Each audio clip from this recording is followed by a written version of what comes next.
Alrighty, guys, good morning. Happy fucking Tuesday. Hope you guys are having a wonderful morning so far. Good morning, Slane. Hi. Yeah, you're pretending to be an alien again. You could be an alien. How much does it cost to actually get in on the wildlife preserve here and talk to one of the animals in the wildlife preserve, Slane?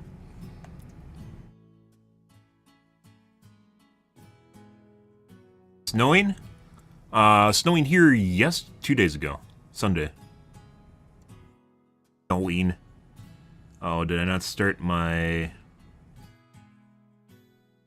There we go.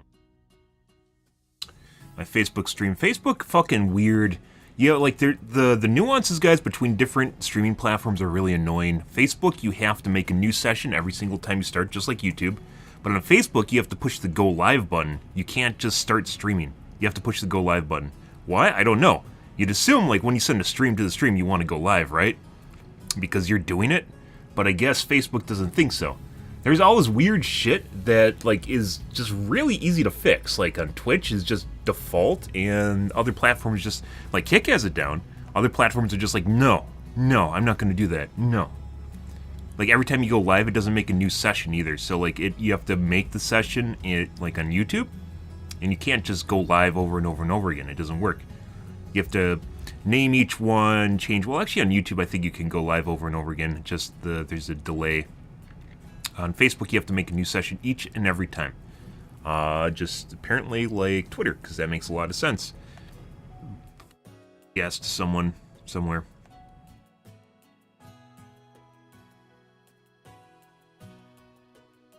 But yeah, it was actually snowing here the other day. Congratulations, global warming. You're going to get some shit weather, depending on where you are. Apparently here we have what did the ski hill call it? It was something very, very neutral, because obviously they don't want to make people think they believe in climate change. Unrealistically warm temperatures. As opposed to what? Like, just what's not happening in life right now? Yeah. You could drink all the Kool-Aid you want, but climate change is totally happening right now, and it's gonna fuck us in the ass. Fucking Canada is literally gonna be like the United States, and the United States is gonna be like Mexico, and Mexico is gonna be a wasteland. 20 years. Shit. Good luck in Europe, by the way. Europe apparently had a pretty rough summer as far as heat goes.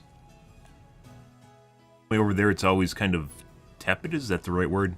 Like, livable.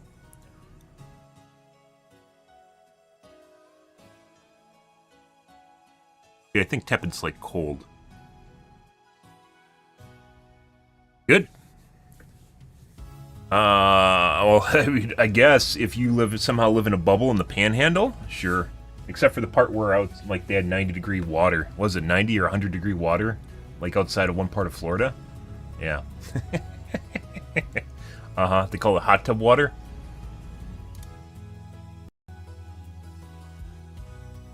One part of Florida. Outside, it's in the ocean. Right outside the specific area. Florida hot tub. 100F. And that was July 26th. Manatee Bay. Yep.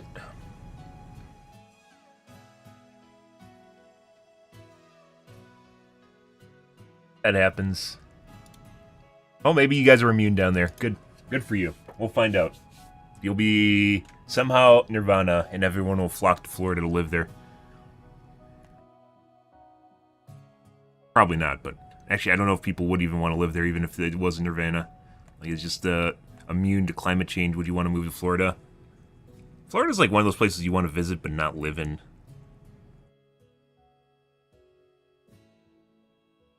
A lot of crazy people down. I think it's the humidity. A lot of crazy people down there.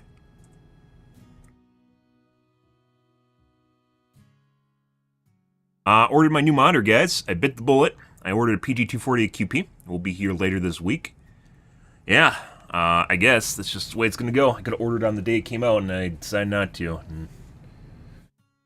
Yep, here we are. I didn't turn off BFI after yesterday's stream either.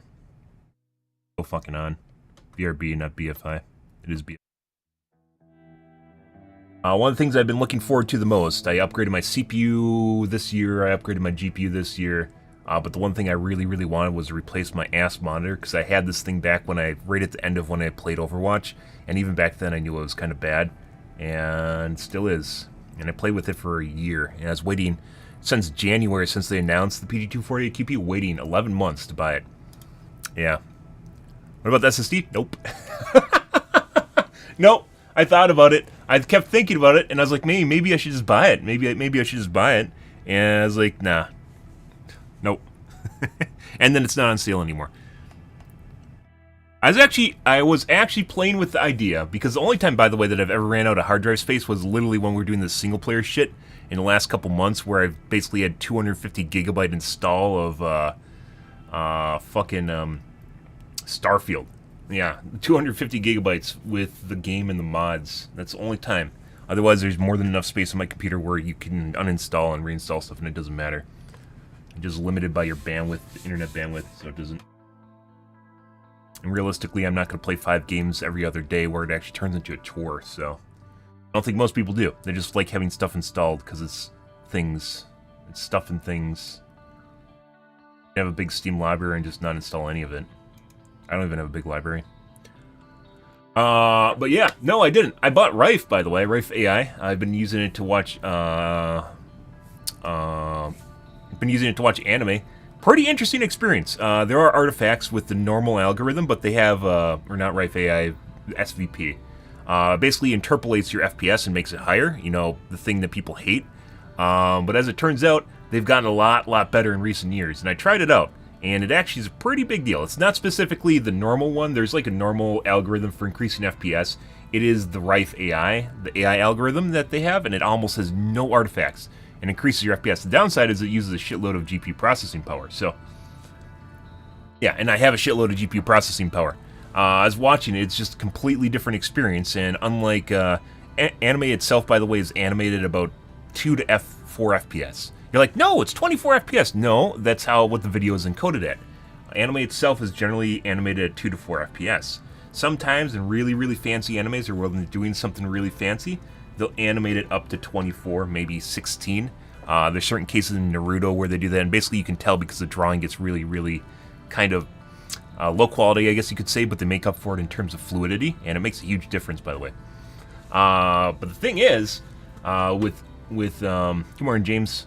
The thing is, with SVP, with interpolated FPS, you don't need to do that. You can literally have basically higher FPS content without actually needing to animate all that. So it makes it's a pretty noticeable difference. The downside, and I've tried it before, the downside was artifacts where you can see hazen, shimmering, and like especially around anything that's kind of blurry, or transitions, or if there's a small part, like let's say a window moving by and you can see something outside, is sometimes there'll be artifacting there because it doesn't have enough input.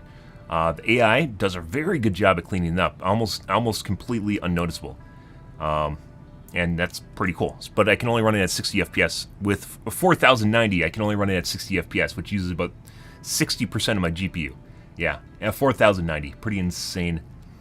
So. It's a 24. They don't have a 27, and I wouldn't buy a 27 anyways. It's too big. I like being able to look forward and see everything in my peripheral, where I can look at everything and it's right in front of my eyeballs. I don't like having to look around or otherwise have to move my monitor backward. I think 24 is basically perfect. As far as monitor size goes, it's basically perfect. Because I can look at it's almost exactly the size of my glasses, too. I can just look at the screen and basically get everything right in my, like, cone of vision. Just, like, right there. And then I can still see, like, occasionally when chat moves on the left side. Stuff like that. But I wouldn't actually go to a 27 if I had a choice. I think I'd always just stay at a 24. I have seen 24s and they're too big. And then once again, then you have to move the monitor back on your desk to change where it is in your peripheral. And then basically your monitor's further away and it feels more disconnected. So I think 24 is honestly just exactly what I want it to be. And I thought about getting an OLED, but obviously I'm not going to do an OLED because it's going to burn in. And as such, I don't really want to do that. It'll definitely burn in. At some point in time, it'll definitely burn in. So I'm not going to actually bother with that. Maybe down the line 3 years from now. This is my current monitor, by the way, lasted since basically my last time I played Overwatch, because I haven't needed it for any other game. Haven't needed fast-paced action for any other game. And by the way, the PG248QB apparently has pretty good color representation, even though it's a TN panel. So we'll see. And hopefully I don't get a shit panel and have to send it back, but I probably will if that is the case. But otherwise, looking forward to it. Very much looking forward to a new monitor, because I play fast-paced games and I know exactly what that means. And even when I was playing HOTS, it was still bothersome, but I could get away with it. Even when I was playing Heroes of the Storm, which is a MOBA, a relatively fast mode. It's probably 2 times faster than, like, let's say Dota or League of Legends in terms of movement speed and abilities and stuff like that. Even when I was playing Heroes of the Storm, I definitely could see the benefit of a faster monitor, but it wasn't really that big of a deal. It's when I'm playing Overwatch and I'm having problems tracking Genjis crawling all over my face or dashing by me, or Tracers. That's when I knew, like, you know, that's when I was like, yeah, it's probably time to get one. I've been waiting to purchase one. Like, I saw the OLEDs and I was like, nah, I'm not going to do an OLED. I know exactly how easy it is to burn them in, and I don't want to burn them out, actually, because it's not burn in, it's burn out.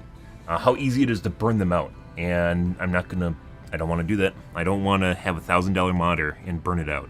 That's not my thing. And they aren't cheap either. They didn't, like, come down in price, like, oh my god, they came down in price or something. No, they're still very expensive. And I think if I got one, a monitor, OLED, I think what I would do, as I mentioned before, is I'd get a double arm, and I'd make sure to switch them around. Like, when I'm playing games, I'll have the OLED on, and then when I'm doing everything else, basically every other part of the day, I'll put the normal monitor in front, and then just switch them on and off. And that's probably what I do. That's actually what I was contemplating on doing.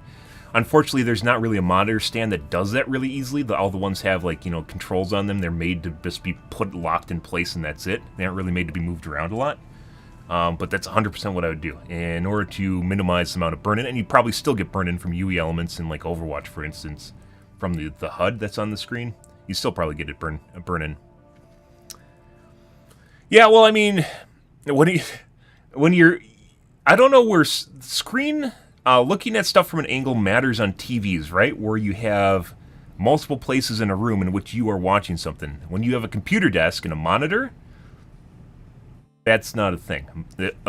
Laptop would be another case. Like my laptop, you know, having a panel where you can see the differences when you're moving around because you kind of move it. Maybe you're putting it on your lap and moving around the house or going outside or at work or whatever. You'll see the differences. But if you have a controlled environment in which you have a monitor at a specific point on your desk at all times, what, you're going to worry about the one, you know, like when someone comes over and, like, looks at it from an angle and all of a sudden it's not, like when they're standing behind you, it's not a prime experience or something? Like, the viewing angles don't matter. They matter in a lot of other cases, but they don't matter here. I also prefer having a glossy screen because you can control the light sources at home. But they don't make glossy screens anymore because of glare. But glare is only something really where you have light sources where you can't control. And most people can change where their lighting is in their home, in their humble abode. They can change where the light sources are. I don't know why glossy monitors went out of style. It made no sense to me. Another one of the weird peculiarities. And then you find glossy panels on your phone. You'll find your phone doesn't even have a matte screen. It's a glossy screen. Because it looks better, but you're going to be moving around and outside and you'll have glare from everything that reflects it'll reflect anything, right?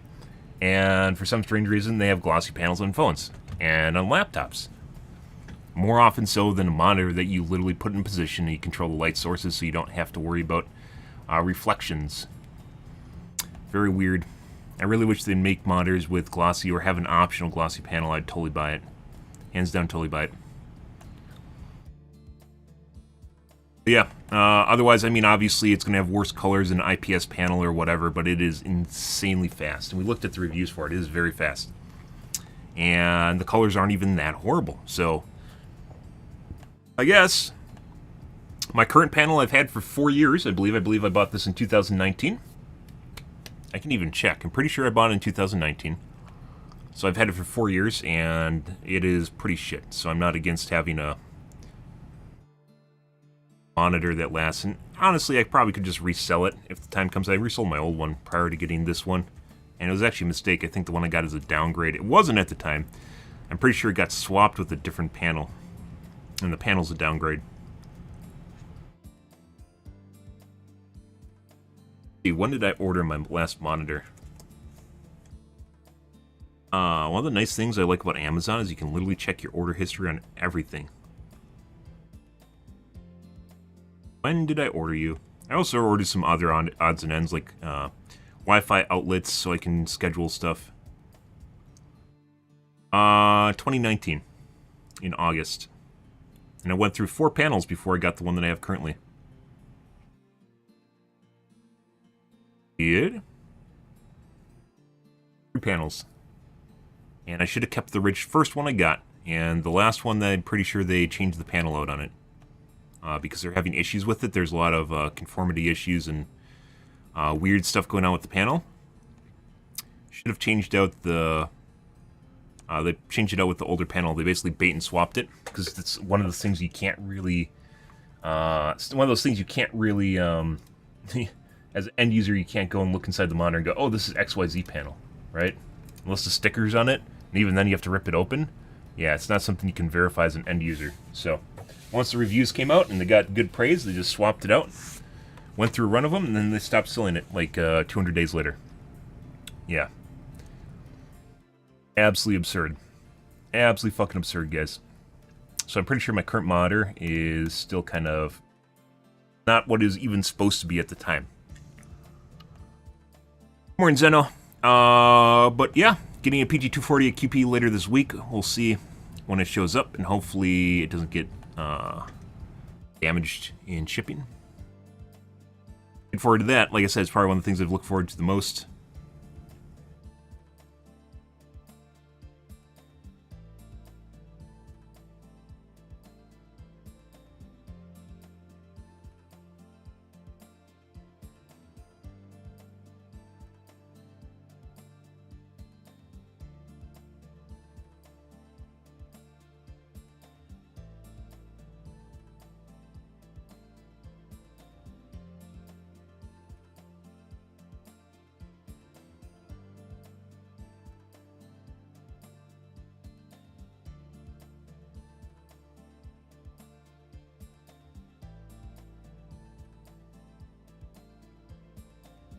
So there are some things, by the way, that don't have signature delivery on.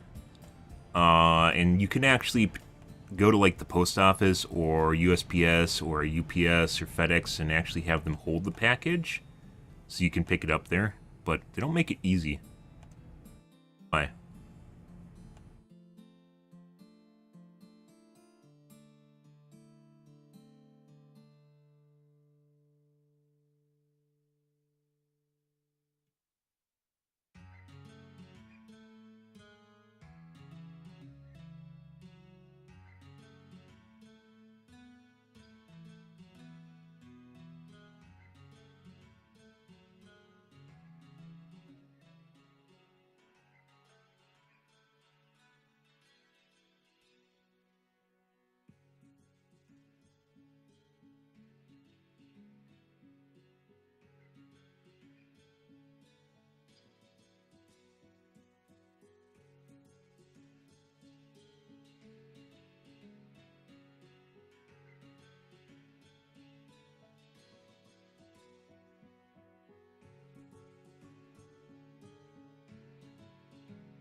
No.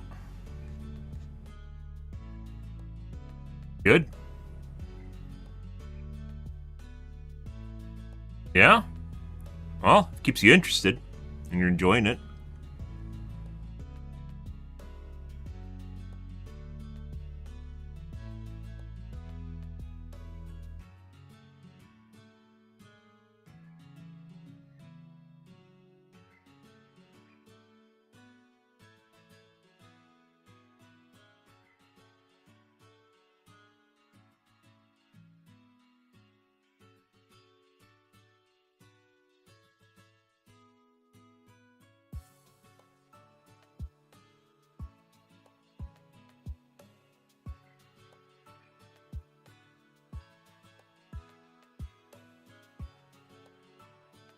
Actually, checking real quick if I can just hold drive and pick it up.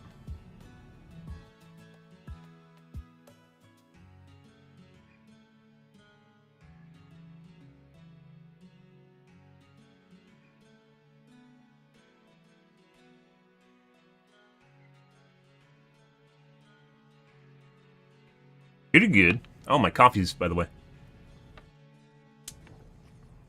You have a ultra widescreen? Interesting. I don't think I'd ever do an ultra widescreen. Pretty much everything is made for a specific aspect ratio, and if it's not, then either you have to put up with like black bars on your screen, or stretching the image, or cropping the image. And then games do weird shit with it.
Let me get my coffee, guys.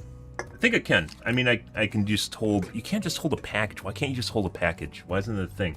Like, if you have problems with, like, porch pirates, which I don't, by the way, but I don't want to risk it, you know, why can't you just schedule a pickup for a package at the delivery place, right?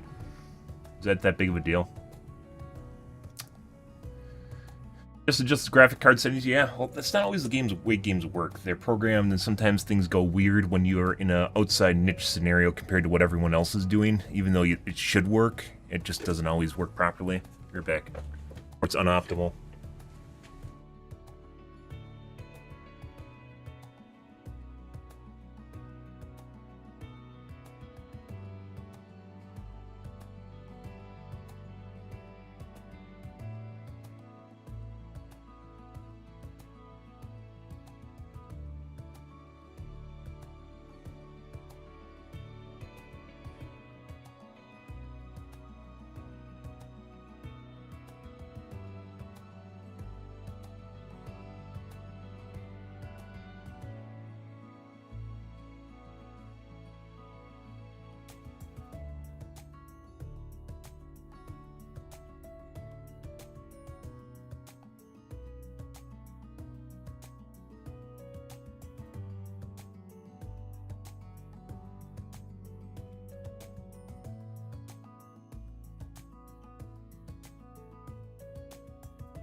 Ready?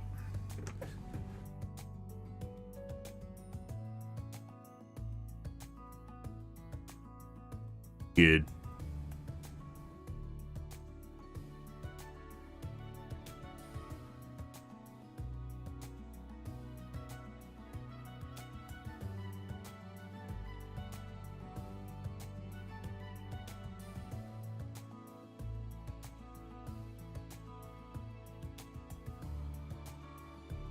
All right, well, take a look what's going on in the tubes, guys.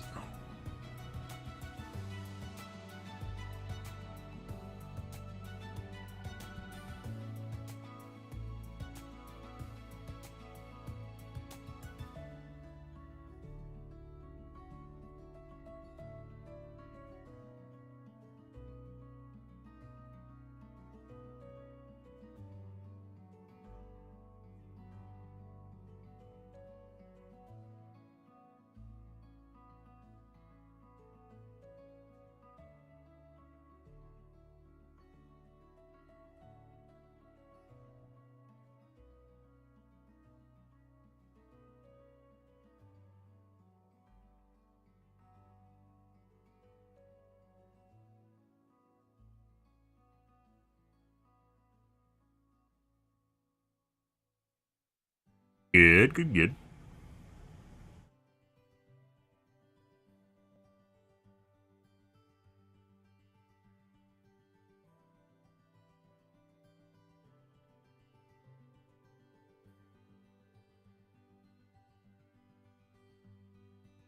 Alrighty, let's see what's going on the tubes. Oh, Intel Arc, I might be interested in taking a peek at that.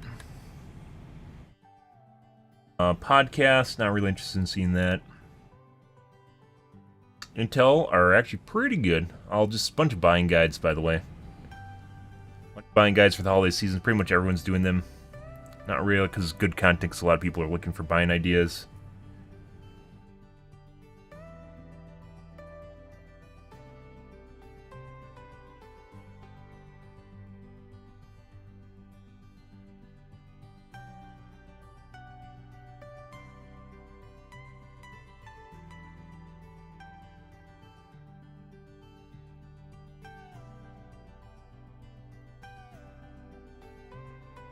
Why use many streetlights when one will do?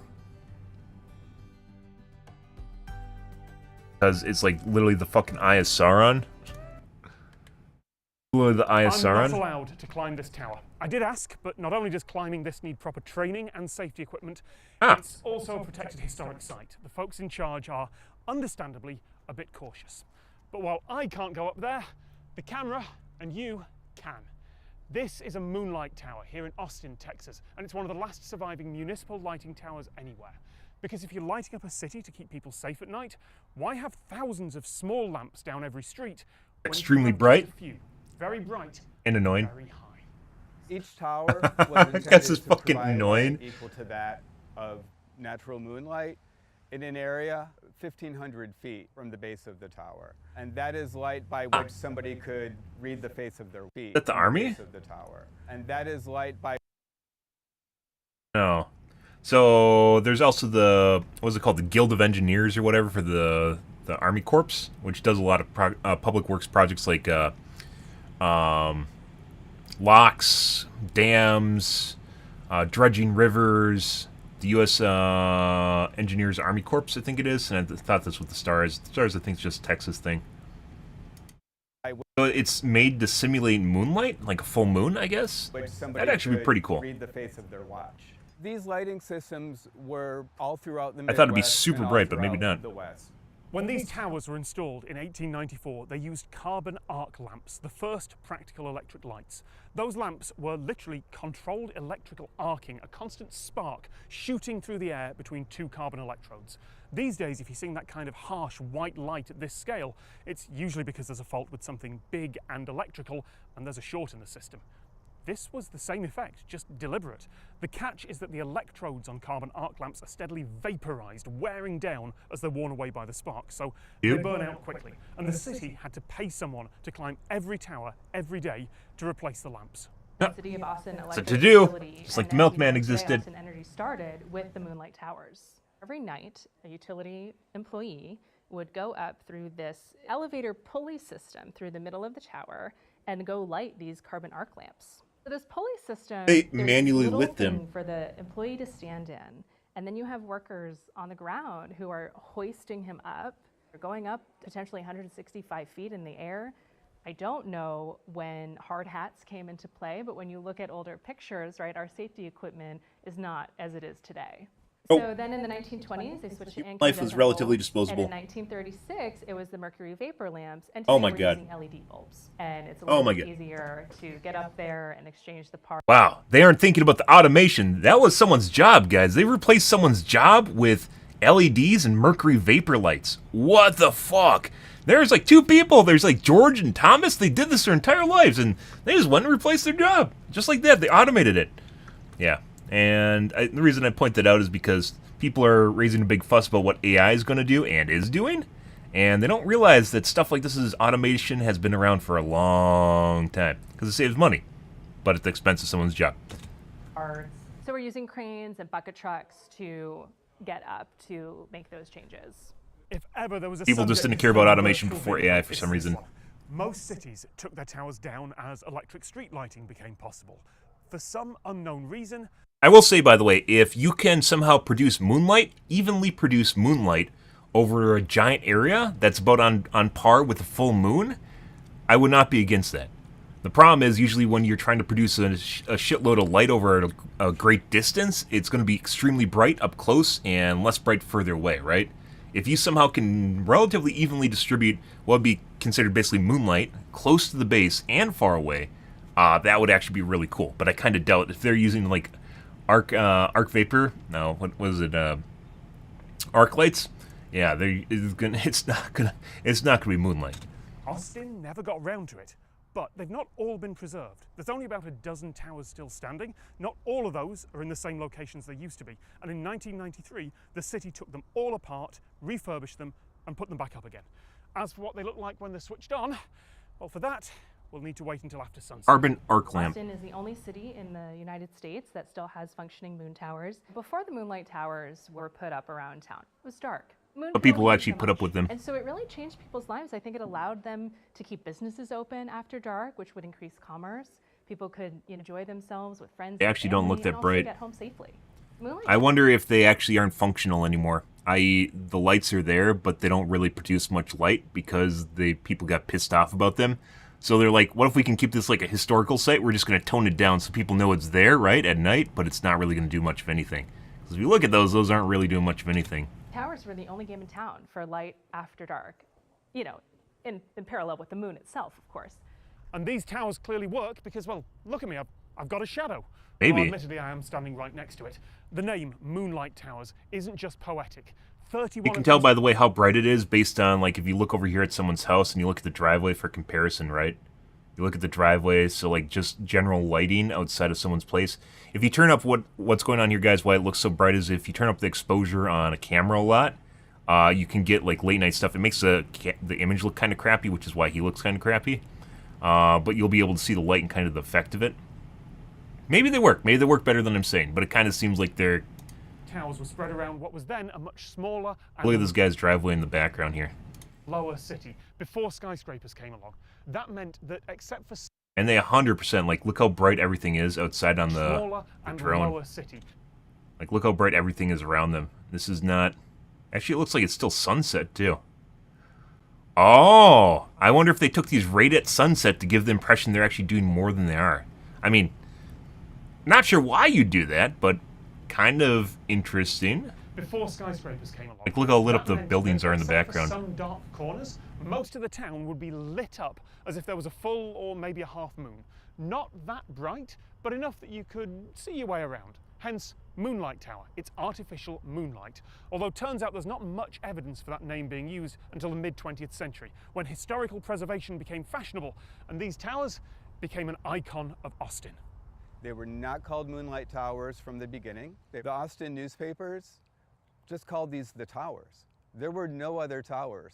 First reference that I found in a newspaper to these being called Moonlight Towers. So it's actually the was original tower, too, from the looks of it. In the early 1960s, the masthead Different of bulbs. the Austin newspaper had the phrase, "as Austin as."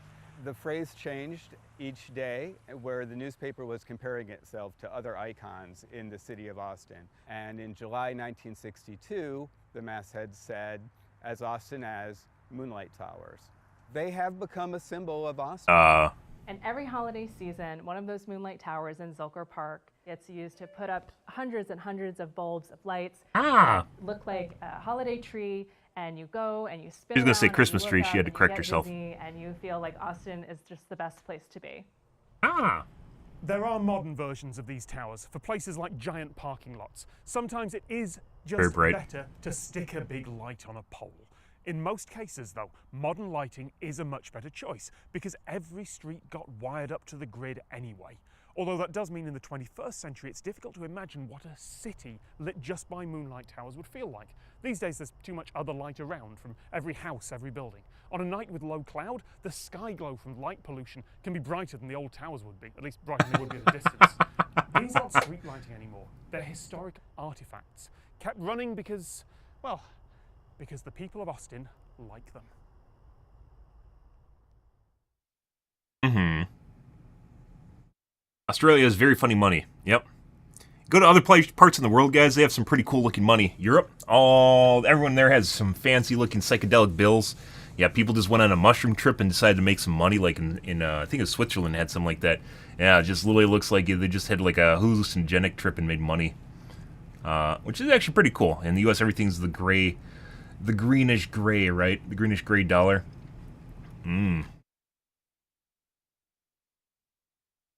Boring, very boring money.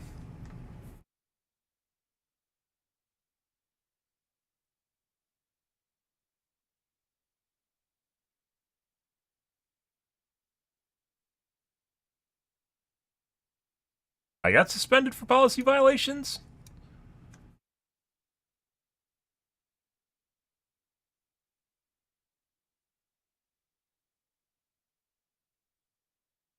Huh. That's curious. That means we have a hater in chat. That's interesting. Let me check. We've watched Tom Scott videos on stream before. That's not allowed to.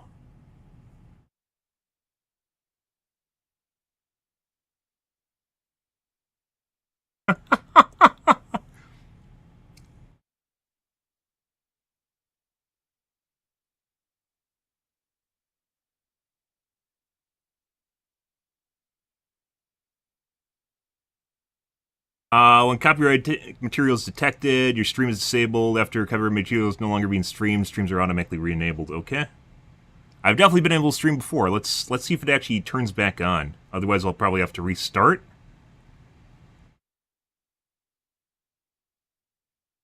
Didn't do this before. Well, last time we watched a Tom Scott video, it didn't do this. Let me see.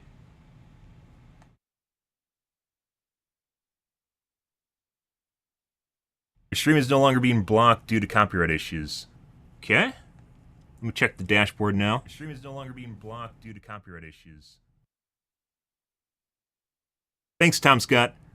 I've definitely watched Tom Scott's before while we were streaming on YouTube, by the way, and I've not had that happen. See.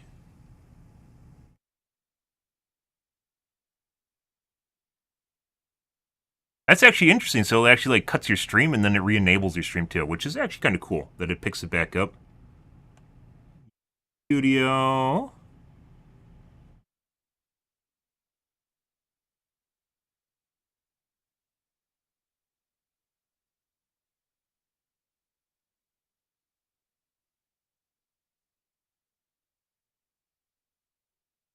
Yeah, I can't see anything until I finish it, apparently. Wonder if that counts as a strike. Let's find out.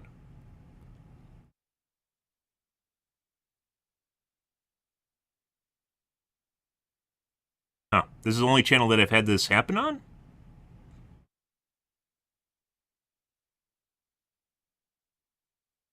Yeah, no, it didn't end. It's back going again, by the way.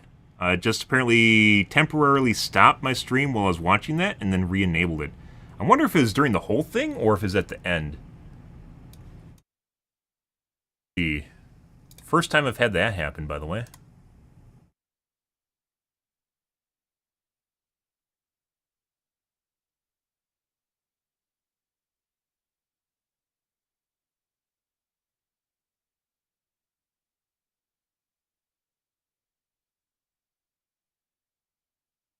Like literally right at what the? It was at the end of the video that it happened. It was after the video was over. So it keeps the suspended time in the stream too. It just blocks out the video and audio. It lasted like a minute. It lasted like 2 minutes and then it unmuted my stream. That's kind of cool. It's kind of a way of dealing with stuff. Yeah, I can't check the copyright stuff until the stream's ended. There you go. Well, YouTube stream's working again, so.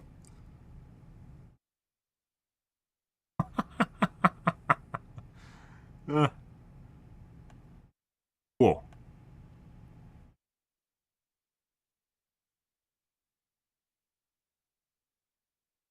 Yeah, it gave me a little notification on my dashboard, which I don't normally look at.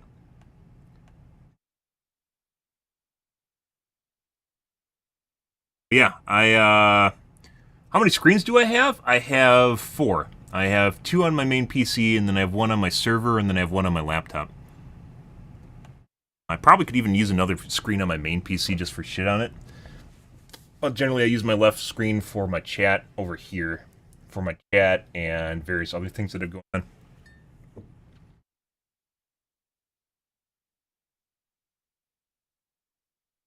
Anyways, it should be working again. Yeah, first time I've had that happen. And before, like, Tom Scott is like, it's like a copyrighted, but he just doesn't, I think he goes through any sort of copyright claims and decides whether or not he's going to sue the shit out of you. Because I've seen the notice, but it hasn't really, like, affected my channel at all.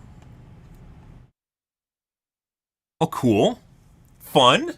Lovely. OLED burn-in an issue. I would like to know. But that's not nearly enough time if they're doing a long-term test. Our team is actually doing a long-term test. Let's take a look at Intel Arc. I want to know. Originally, which is, if Intel corporate thinks this is a waste of money, which Intel shareholders... SVP. Please, it's not. It's going in the right direction. No. Please commit the resources required to make this work. It's getting there. Intel, please. It's actually getting there pretty fast, by the way. It's gotten a lot better. It's been a little over a year now since Intel Arc launched. The GPUs that are supposed to bring an entrance to the discrete market for Intel graphics. And the launch was bad. And to Intel's credit, it acknowledged that. I mean, how often do new GPU manufacturers come out and launch things? I mean, let's be perfectly honest here. Starship goes up, it explodes. Starship goes up, it goes further and explodes. You know, I honestly, like, you can go, oh my god, this is so terrible because you're comparing to AMD and Nvidia that have been around for 2 decades, 3 decades at this point. Yeah, it's going to be different, right? And it's going to suck. But they've improved vastly in like the last year. It's pretty insane. Posted a blog post after our review a year ago where it promised to fix its issues. It even directly named us in that. So they weren't trying to hide it. And that's great to see. A lot has changed in the time since. We're revisiting our punch list of driver issues to see how much our recommendation might have changed with the improvements to Arc. And that was one of our main points in the review, was that Intel needed to be upfront and direct about its restrictions, its limitations, with different API support, game support, and the fact that it would be an ongoing improvement process. And they were very direct with that, which is great. That's exactly what Intel needed to do. So there was a point in time in the midst of the GP-related shortages for the pandemic and mining and everything else, where all Intel had to do was show up and ship something for less than $1,000. Intel was primed to go. After they could have made a huge deal, by the way, if they made it out during the crypto mining boom, they would have made bank, absolute bank. But basically, they showed up right as POS came in for Ethereum, and they literally just missed the boat. Like they were so close and just right past. One announcement, delays followed. Like they could have even launched them as like crypto accelerators for the time being that you could potentially play games with, and would have also made bank. Like they could have focused on crypto first and then went to GPUs or gaming. And the first discrete gaming card, the A380, should have done, which I would have done if I was in Intel shoes. China, One of the ones we got was through a pre-built, shipped from AliExpress. Not anymore. The A750 They have and A770, some downsides the associated with real them, cards but they're everyone was probably, if you're waiting buying for, new, they're showed actually up pretty in good bang for their Q4 buck. of 2022. By that point, Intel was allegedly offering CPUs, Which they're going to cover and we're going to talk about, as prizes for the XE HPG scavenger hunt. That's not to mention the half-baked XE DG1 that preceded all of this way back in November of 2020. All of that is to say that Intel Arc had a lot more time in the oven to bake than was originally expected, and it needed that time to bake. But now it's been an additional year, they've had time to roll out fixes, and it's time to revisit it and see how it looks today. And thank you to our viewer in the comments who recommended an Intel Arc 1 year later piece, because here you go. Before this video is brought to you by probably not. They've probably been keeping track of this. Hardware Unboxed, which is one of their, I'd say, not competition, comparison points. One of their major comparison points, rival. One of their rivals, I'd say rivals. One of their rivals generally revisits Intel relatively frequently because it's actually a pretty good idea. Arctic ships its liquid freezer 2 in both But ARGB viewer engagement and non-RGB variants, and we found their coolers to be among the best phase trying to get into this market.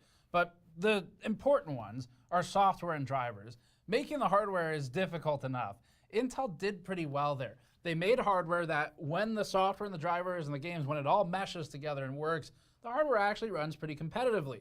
And with recent price more than drops with things competitively. like the Intel Arc A750 cards, where we've seen them as low as $190 now, $10 over the new A580, although that seemed to be a limited price. But when it's that low, the A750 genuinely is a very strong competitor in the games where it runs well. But all of our looks at Intel Arc, and every time we've recommended something like an A750 in a particular title, all of them have been caveated with the note that enthusiasts should be the ones buying it. People who have the troubleshooting experience and people who are patient to deal with the card and ideally have a backup GPU from NVIDIA or AMD. So that's been the line that we've been drawing in our recommendations, and Intel needs to fix that. Part of fixing that is improving a lot of the bugs that it's had and usability issues. Some of this will be ongoing though. Now, in spite of diving in at the deep end, Intel still piled on the work and made it as difficult as possible for themselves to really establish a core, strong feature set. And the way they did that was by seemingly desperately trying to replicate or mirror one-to-one every feature that NVIDIA and AMD could offer so they could complete their bullet list on the side of a box. Examples of this include first-party recording and streaming functions. They also have ray tracing as one of these features. That's far more important these days than, say, a shadow play option. Just tell your users to use OBS or something. Add that in later. It doesn't need to be there right away. Overlays. They already have QuickSync too, which is what you use in Shadowplay and whatever AMD's equivalent is. It uses hardware encoder, which takes a lot of load off your PC and basically means you can do it in the background. QuickSync already exists and has been built into OBS for 5-6 years now. To name a random handful. Maybe easier to use, not better than OBS though. Intel early on because it was trying to keep up with too many spinning plates, and it was going to have to drop some of them in favor of hopefully stabilizing its core feature set. As a result, core feature set should have been crypto mining. They could have pounded that shit, and then went back to gaming. August 2022 blog that it had, quote, filed 43 issues with our engineering team from a review of the A380 by Gamers Nexus, and, quote, corrected 4 of those issues by the end of July. We checked back in to report on that post, and then we checked in again at the beginning of this year to check for performance improvements. And that is the biggest upside to this story. Intel has been focusing on the important parts now that it's past that launch. It had a pretty hard start, a bit of a wake-up call and reality check, but DirectX 9, DirectX 11... Not really. I think most rocket people that, engineers that build rockets kind of expect it to explode on the first flight. It's just going to happen. It's just everyone else that doesn't think it's going to happen that way. Because it was functionally broken before. They just do another one, and another one, and another one, and another one, and they keep doing it, making it better and better and better and better and better and better and better. We have a list of things that we've encountered, and we're going to look at fixed, unfixed, and partially fixed issues, and then some design choices as well for our 1 year in review revisit of Intel Arc. Starting with unfixed problems, we discussed the visual artifacting bugs with SmoothSync back when the A380 launched, but our recap of what the feature is supposed to do was cut for time because it didn't work, so it didn't matter. Here's a summary. Smooth sync and speed sync are both tearing mitigation modes buried in the frame delivery submenu of Arc Control. Best way of looking at this was be immediately comparing it to NVIDIA features, which I think is fast sync, but I don't remember. As for other options, application choice respects in-game settings, VSync delivers frames in sync with the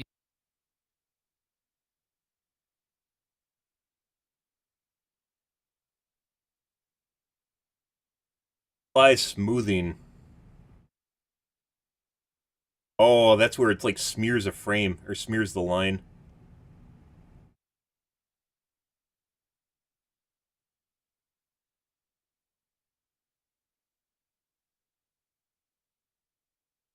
Smart Sync actually there's a NVIDIA equivalent. I don't know if that's Fast Sync.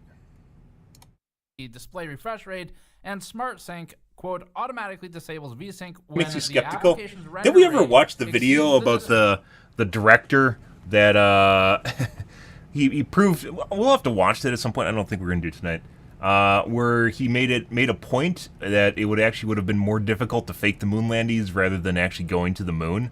Yeah, like he actually went through the technical limitations of filmmaking at the time and how they would have had to have gotten around it, because the broadcasts from the moon landing were like 8 hours, 12, like 16 hours or something absurd like that.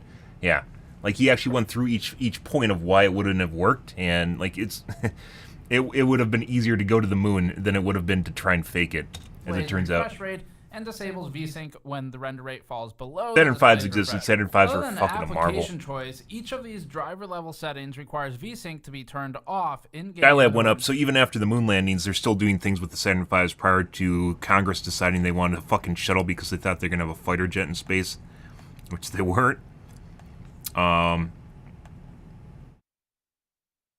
Congress, axed the shuttle, the Saturn program in favor of shuttles. Shuttles were a huge waste of money. Cool, huge waste of money. However, after the moon landings, they still did. Skylab existed. So Skylab was literally a space station prior to the ISS. It was a space station that went up to space inside of the Saturn V's, that's like insane. It's not like a small part. They literally launched an entire space station. Yeah, because the Saturn V's are so fucking big. If you've ever been to you're in Florida, you could visit the Kennedy Space Center if you wanted to, if you haven't yet. If you ever go there, just look at the fucking size of the Saturn V. They're huge. It's like literally watching like a skyscraper into space. Maybe not a skyscraper. It's like launching a big building into space. Take effect. All of these options are designed to mitigate tearing, which happens when the GPU delivers frames out of sync with the display, primarily on displays without variable refresh capability. So FreeSync, G-Sync, Adaptive Sync, and VRR. VSync delays the frame delivery to eliminate tears. Speed Sync, which is the Intel thing, allows the game engine to run ahead uncapped. Term. No cap. And then delivers the newest whole frame to eliminate tears, but it may lead to perceived stuttering. So enter Smooth Sync, also an Intel thing, which allows tearing, but it dithers tears over exactly 32 scan lines. Intel says that makes it worse. It literally looks like your head's going janky. this is handled by a hardware block inside the display engine, and it had no measurable performance impact in our testing. The problem we noted back in August of 2022 was that enabling SmoothSync caused serious artifacting in several of the games we benched, specifically non-DirectX 12 games, so Total War 3 Kingdoms, Tom Clancy's Rainbow Six Siege, Grand Theft Auto 5, things like that. Intel's blog post after our review and later that month stated, quote, "We corrected 21 UI issues in our driver release on August 19th, and it also includes fixes on SmoothSync corruption." And the... Well, that's...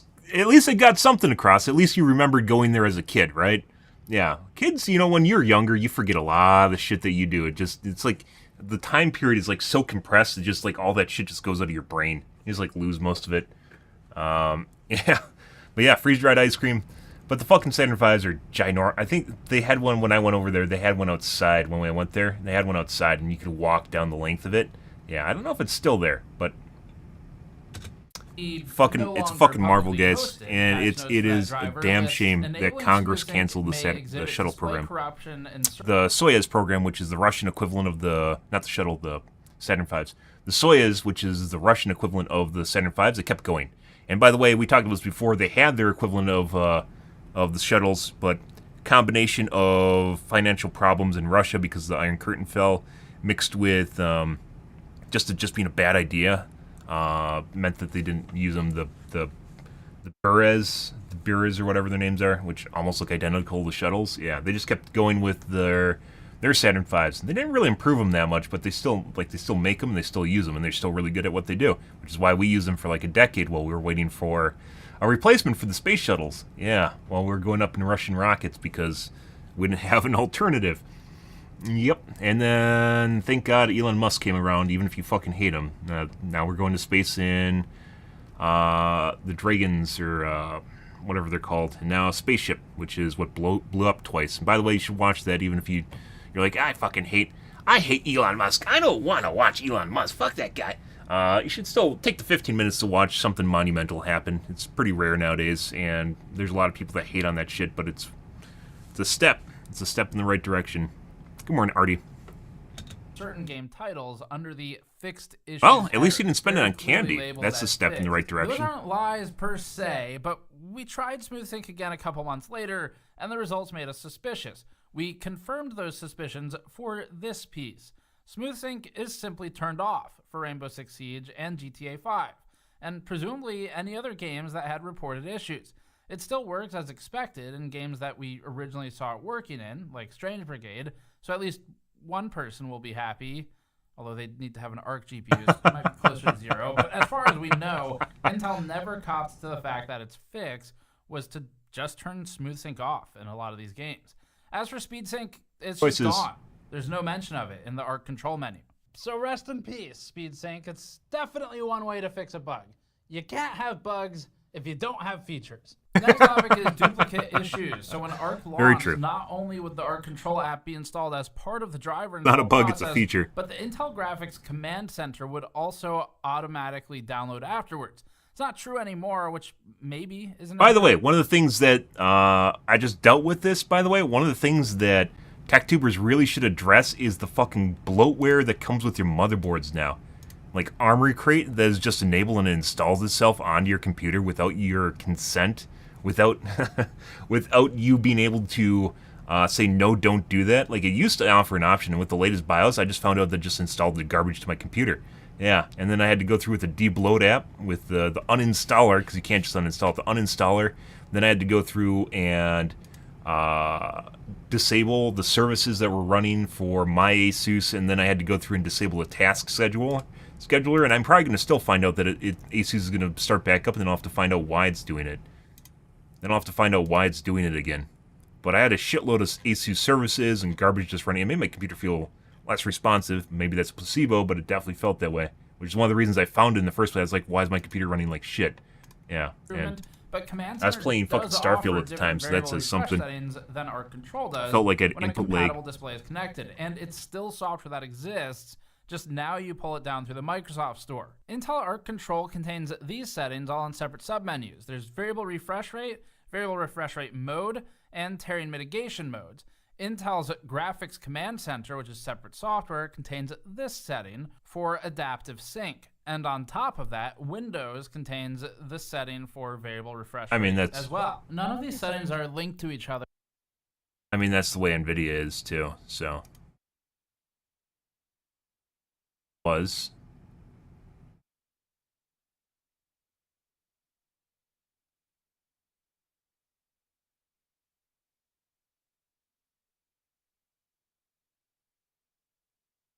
This is not it.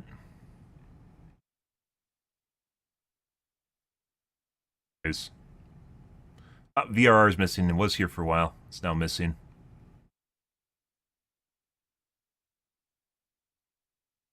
Never tried that. We might give that a go at some point. Hags, I tried and actually made things worse. Depends on the game, it'll make it better. Most games, it doesn't. Except that VRR can't be enabled in ARC Control unless it's enabled in Graphics Command Center first, but not vice versa.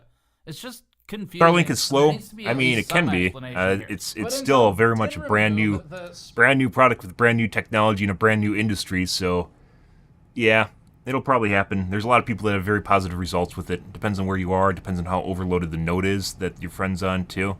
If you have access to cable or fiber, I wouldn't, but apparently they're targeting lower than cable latency. Probably not fiber latency, but lower than cable latency, so it might eventually be better.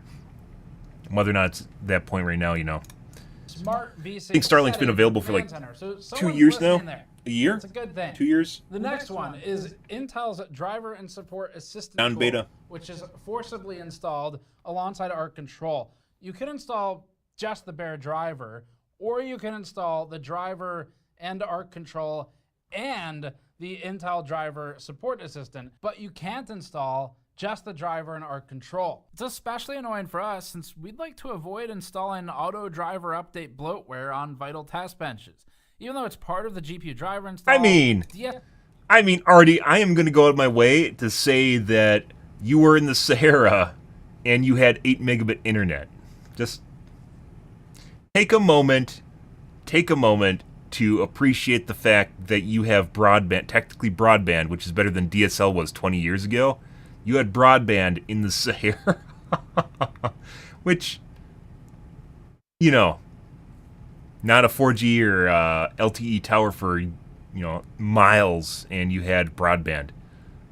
PSA isn't handled by Wagnersoft's DDU. And by the way, I think so. While you're talking about that, I think so. There's only so many Starlink satellites that are up right now, and the nodes get overloaded. And where the flight paths are for the satellites, I believe, depends a lot on the amount of people that they're servicing. So because you are in the middle of nowhere, you are going to get internet. It's just not going to be optimal because they aren't trying to target you, because you aren't the target of what's going on right there. So you and maybe one other person, maybe -2 people because they died, that are in the Sahara, actually have, you know, broadband because occasionally a satellite flies near that area. But in other parts, you know, in like high subscriber areas that are probably in the country, you know, 50 miles outside of a city, there's probably going to be a lot more subscribers there, and as such, they're going to have more flyovers with the satellites. The idea is eventually to have complete coverage, but as they keep launching them, they're just fucking going up constantly on a schedule.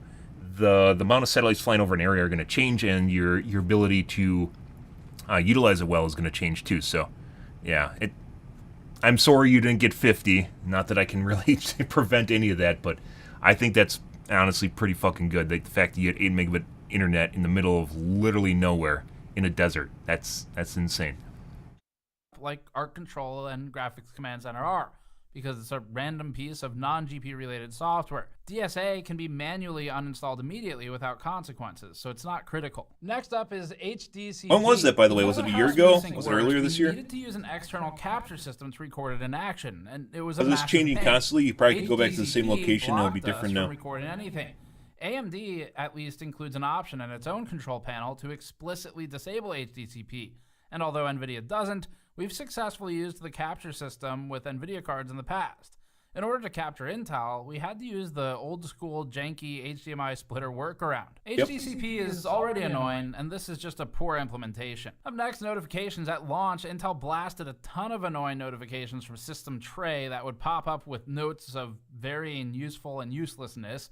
Intel may have cut down on the number of notifications. 3 months ago? I mean, that's relatively recently. But the ones that show up before they're turned off are still pretty annoying. I think so. It's so Starlink is different than normal satellite internet. Starlink is like, what's it called, less than LEO. So Starlink satellites are like half the distance away that from the Earth that normal satellites are.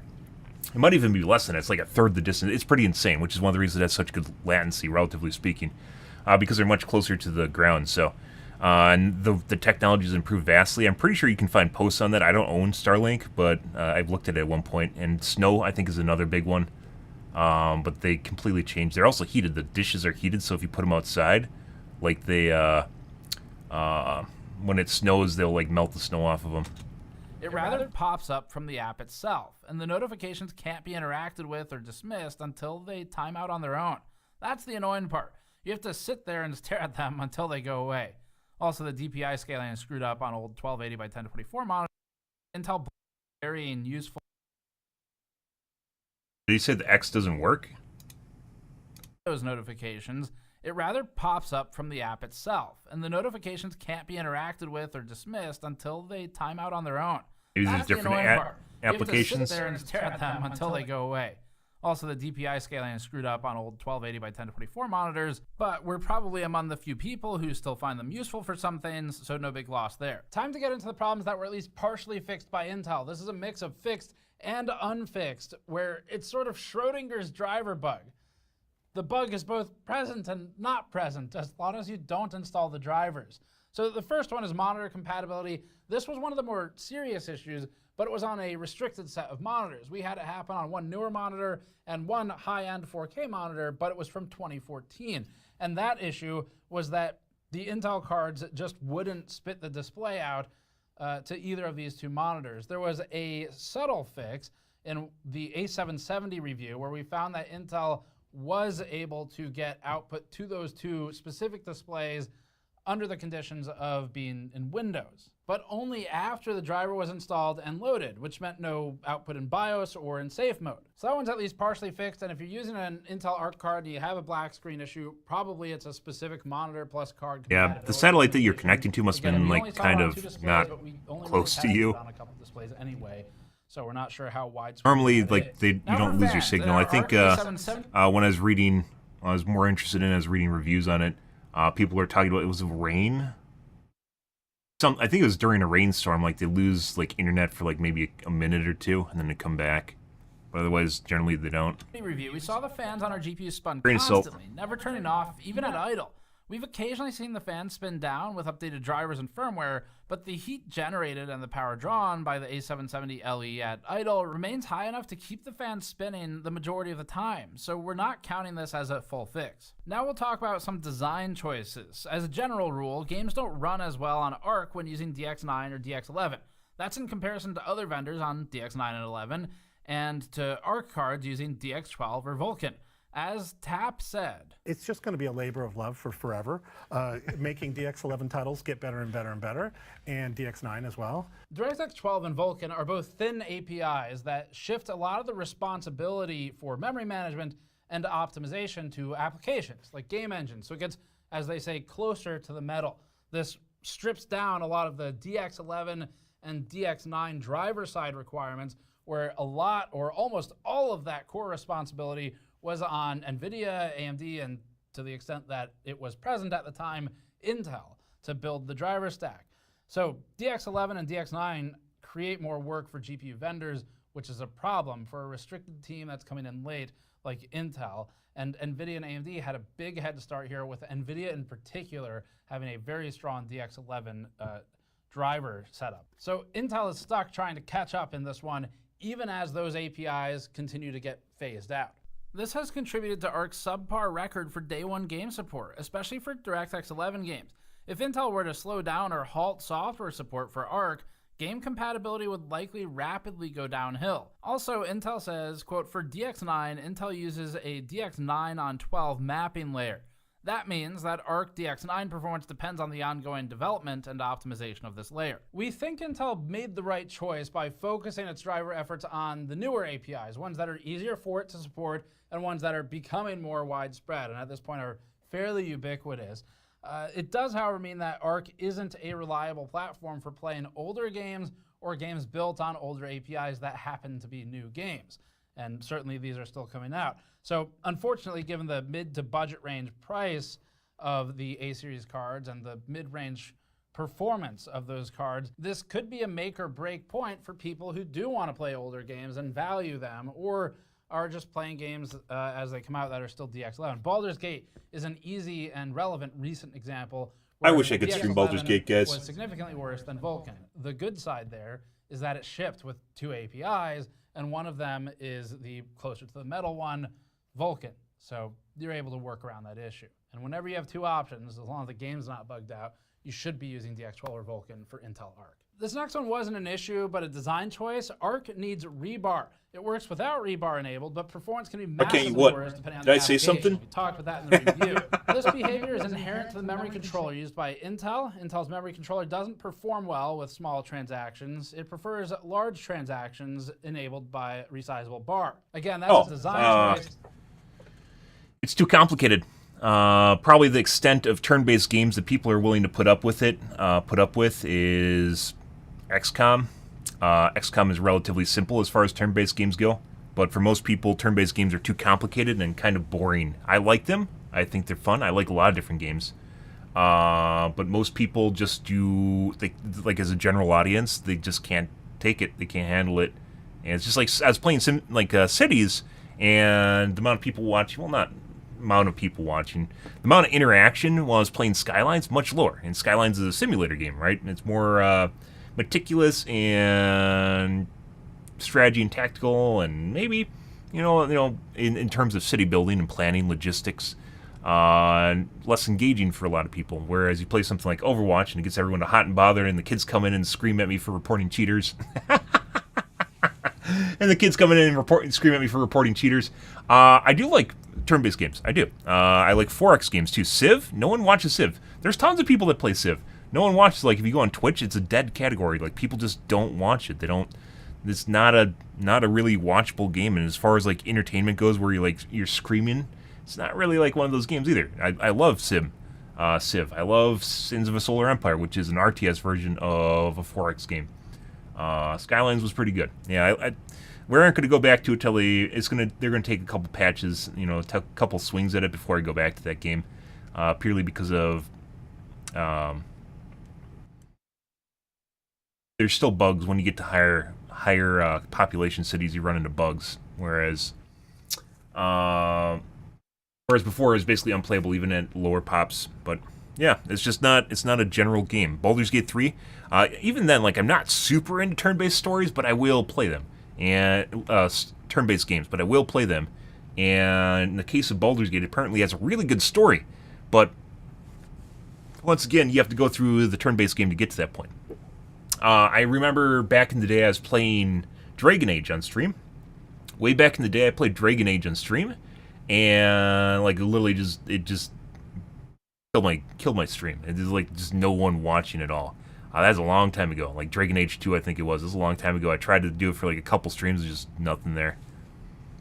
And we agree with Intel's decision to shift focus to newer stuff, but it does put a limitation on the type of user here once again, where if you're trying to drop this into a, at this point, very old platform, because Rebar support's been brought back pretty far, you really shouldn't be mixing Intel with platforms old enough that resizable bar is not an option, because you might have big performance hits in some games. On the positive side now, that's like Rebar's like new. It's like 3 years. So one in particular that we're cautiously optimistic about is the Windows Update repeatedly overriding driver installs issue. Formerly, if you installed Intel drivers, one of the reasons I personally install Windows drivers, I don't let auto install do it. Windows Update would immediately downgrade the driver to whatever ancient LTS version it had on hand. Intel's official recommendation back then was to, quote, make sure not to enable the execute a clean installation checkbox, which is completely unacceptable as a fix. We can't promise this problem is gone permanently, but we've been trying it on our test benches, and we haven't encountered it. So that's a good thing. Windows Update's left us alone. The next section is just our big list of complaints that have been simply resolved. Nothing really to talk about other than the fact that they've been fixed, which is great. We covered Intel's severely bugged Rainbow Six Siege behavior previously. The game was wildly inconsistent on ARC, where frame times would sporadically double, or in other words, the frame rate would sporadically halve. Intel resolved this issue when we covered it back in February of this year. The net result was a significant improvement to the frame times and the average frame rate. In this chart from our Cheaters ruin a lot of games. I don't think people realize how many Battlefield series and Battlefront, I think, are single-handedly killed by cheaters. And DICE does almost nothing to tackle the cheating issue. I think in recent months, like the last 6 months, they've actually started taking a look at cheating. But I think it's one of the big reasons that Battlefield games are die. It's not because they aren't fun. It's because people cheat and you just start fucking getting dinged from across the stratosphere, and there's like nothing you can do about it. Like cheating itself, you could make an argument for cheating directly or indirectly causing monetary loss to your video game, and as such, you should actually focus on anti-cheat, because if you don't, people are going to have a bad experience, and that's going to cause them to quit. They aren't going to know why. Most people are oblivious to cheating. They aren't going to know why. They'll just go, oh my god, this is not fun anymore, because they got dicked on over and over and over again, and they can't do anything. Someone jumps around a corner and instantly brains their face, or, just shoots them from across the map, and they can't even respond to it. They're like, this isn't even fun anymore. Like, they don't know it's cheating. They just know it's just not fun. It's not fun. It's not fun, people quit. And for a lot of people, fun is directly tied to how well they perform in a video game. People can say whatever they want, but for most people, Their fun is directly tied to whether or not they are doing well. And that's why people will always almost always jerk off about their KD, because to them that is a metric of fun, and it's directly tied. When you actually talk about KD and you talk about the equivalence of it, of how much it actually matters, it directly assaults their persona, because that's what they view as fun, is their KD is fun. It's fucking weird, but a lot of people are very, very, very, very basic. A lot of surface processing going on, and you can figure it out if you actually start paying attention to it. Yeah, cheating. I could talk about cheating out the wazoo. You got it, bud. You can see that the A770 and A750 went declining? from the bottom of the chart toward the You're not middle. having fun anymore, Idwin. As we You mentioned, better farm before fun more. CS2 replaced it, CSGO performed. I remember back when I was playing PlanetSide 2, people got pissed. Oh, they got pissed so much because I would just go through and just rail people. Like, I'd just go through entire bases, like the biolabs. I literally find the one way no one was looking and just like get in there like a fucking weed. I just like go into that shit and like literally kill like 10 people and then die horribly. Like, I just keep doing it over and over again, and sometimes I just die before I ever got in. But then I'd find that one way to go in, and I'd just like get in there, like get inside the crack, and just like eat the tasty innards and die.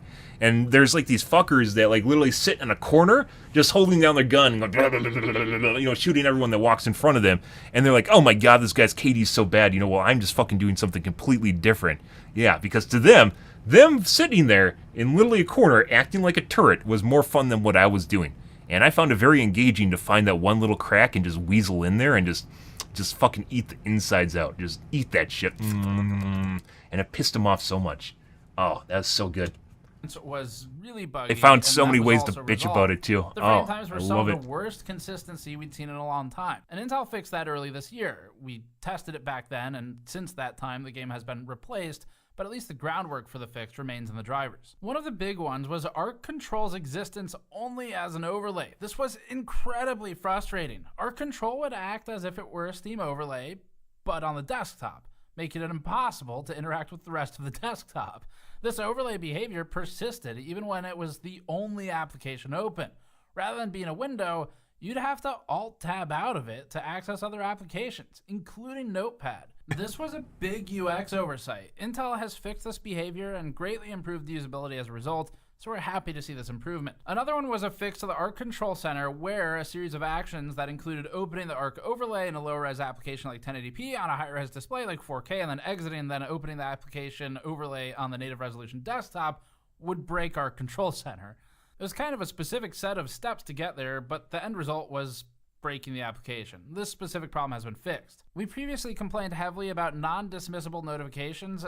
Yeah, no, by the way, PlanetSide 2 still holds a sacred place in my heart. Even H1Z1, in my personal opinion, didn't do what PlanetSide 2 does, which is a MMO FPS. It still holds a place in my heart. Now, a time in my heart, but there's no way you can stream it. It's just one of those games, just like Heroes of the Storm, where if I stream it, people are just going to try and shit all over me and stream snipe me and make my life just miserable, which is one of the reasons I quit. And like when I first started streaming PlanetSide 2, there was like no one in the streaming category. There's like 20 viewers split between like 4 channels. I started streaming it and I worked my channel up to 100 viewers. Yeah, and there's all these channels that popped up because they saw someone was streaming and actually doing well. Over the course of 2 years, all these channels started popping up. And then it became a place where we actually had other channels that would just shit, like their purpose was just to shit talk me. They got viewership by shit talking me. I disappeared, and all those channels disappeared too. They like all the viewers are like, here, just have the viewers. I'm just leaving. I'm going and doing something else. I think that's when I went and played H1Z1 after that point. Just go and do something else. And they had the category all to themselves. They all just fucking quit. they just fucking quit. Oh my god. Exist, but one critical one has fucking been crazy. Fixed, which is when the display would wake, not the system, but the screen itself, the control center would pop up multiple notifications every single time the display woke up. Sometimes they would stack halfway up the screen. This was particularly annoying because they couldn't be dismissed. Intel has at least resolved this for our test setup. Another one was rebar. Rebar was previously incorrectly listed as not supported in Arc Control, even when it was enabled and working and confirmed working. This has been resolved. We haven't seen this one again. Next one was another big oversight. Driver installation weirdly required an internet connection. This was a big problem because Windows could take over and hijack the install and install an older driver version prior to the user completing their own install. This has been resolved. This one was a small issue. The driver installer would previously minimize itself during installation and could not be resolved. That would be very, very aggravating if you're trying to install the driver and you walk away to get a coffee or something, and then all of a sudden you get an inferior driver installed. And I don't know, maybe you'd have to uninstall it, or if you could uninstall it and have to redo the whole process all over itself. Oh, jeez. And that's fixed now. Previously, rerunning the driver package installer would only By the way, not be resolved. Every driver should have the ability to easily delete the shader cache. NVIDIA doesn't really. You can disable it and then re-enable it, and then you can go into the folder and delete it. But shaders are actually kind of really important. Game developers have kind of swept them under the rug, and they just kind of happen in the background, and you're not supposed to know about them. But sometimes updating, deleting the shader cache and having it recompile can actually fix problems. And like with Starfield, they fix problems like graphical glitches and such, and performance issues. Being able to delete the shader cache, even though you shouldn't always need to do it, they actually kind of hide it. And I think it's actually really important that you should be able to address it. Stored, and that's fixed now. Previously, rerunning the driver package installer would only give the option to repair the current install without options to change what features were being installed or reinstalled, and Intel has improved this behavior as well. Another fix, previously using the reset button on the overclock screen to reset OC values, would throw an unexpected error. It was as if no one had ever used that page before shipping. We showed it in our last piece. Intel has fixed this following our review. The next is a series of fixes for performance slider changes, voltage control, and fan control. Previously, the performance slider would throw errors when it was adjusted. That's fixed. Oh, one tried overclocking the GPU with the UE. I bet they're using dev tools to do it. So and no one actually touched the UE to figure it out. The changes either didn't actually do anything because they were too small, or it just presented improperly, but either way, it's fixed. And finally, fan control did not work or exist sometimes. That appears to be mostly resolved. There's still some weird fan behavior, though, at idle. One of the big problems was where Intel Arc control would just inevitably break. We didn't have an explicit reason for this. It just would, with 100% certainty, stop functioning at some point. And this particular failure was really bad because it wasn't able to be reinstalled on that system at all after it broke. This reminds me of the AMD bug where if you go from a, You go from a 7950 X3D to a 7800 X3D, it like fucks something up with the thread scheduler in the background, and there's no way to actually undo it. It's a very, very unique case, but it's like kind of breaking. They ran into bugs with that with the review of the initial launch of the X3D chips. 7900, 7950. One of our test operating systems over it because it was that bad. It was a critical fault with the software. That, as far as we've seen, has been fixed. So that's great. Now, additionally, but unrelated, Arc Control would sometimes open multiple instances. And before they had a corruption tube, i.e. just a computer that was unstable in some way and it was actually causing corruption. Don't know. But it also sometimes failed to install, seemingly for no reason. You think you're safe with X. Oh, story time, guys. So, while I was thinking about buying a hard drive, which I've been contemplating for the last 3 weeks while I've been playing Starfield, and then now I no longer need, while I was sitting there mulling last night, while I was mulling the idea of buying a 2 terabyte 990, I was thinking about it. I was like, what if I did a RAM drive? I haven't done a RAM drive in forever. And I was reading a Tom's Hardware report about how like the RAM drives actually utilize your X3D cache, which is kind of insane. I actually looked at the cost of installing like 128 gigabytes of memory and then using it as a RAM drive, because there's actually to the point where there's so much memory, you can potentially do something like that. And apparently with Ryzen, there's all sorts of issues with having 4 DIMMs installed, which is really unfortunate. With the 7000 series, there's issues with 4 DIMMs. Unless you do the new... the 24 gigabyte DIMMs, the 12 and 24, like the instead of 8, so 16, 8, 16, 32, you do 12, 24, 96, 48, stuff like that. It's a new type of memory, and I thought about doing that, and I was actually like thinking about pulling the trigger, and then I just stopped because I was like, does it really matter that much? Our NVMe drives faster. Like, one of the reasons that I haven't done it is because, NVMe drives are so fast to begin with, right? But you have these weird issues where you don't actually notice it, where games will run into stuttering or weird issues because they access your hard drive. It's not even the fact that it's a fast hard drive. It's not even the fact that like the latency is really low because you have an NVMe drive, a flash hard drive, right? An NVMe drive. It's not even that. It's just the fact that it touches the hard drive can cause weird issues and nuances, and you don't notice it because you always deal with it. You've always dealt with it. You just don't notice this shit anymore, and it's just kind of expected behavior. And it does really make me wonder what happens if you get to the point where you have memory hard drives, like a RAM disk, and whether or not it actually improve the fluidity of a game. Because no one tests this shit, and if they do, it's like a random YouTube channel that doesn't know how to test stuff anyways. No one tests this stuff. But like the idea, we're actually to the point now where you can install entire games into memory, right? Like you can buy, like my system is actually limited to 192 gigabytes. So I could have 192 gigabytes of memory.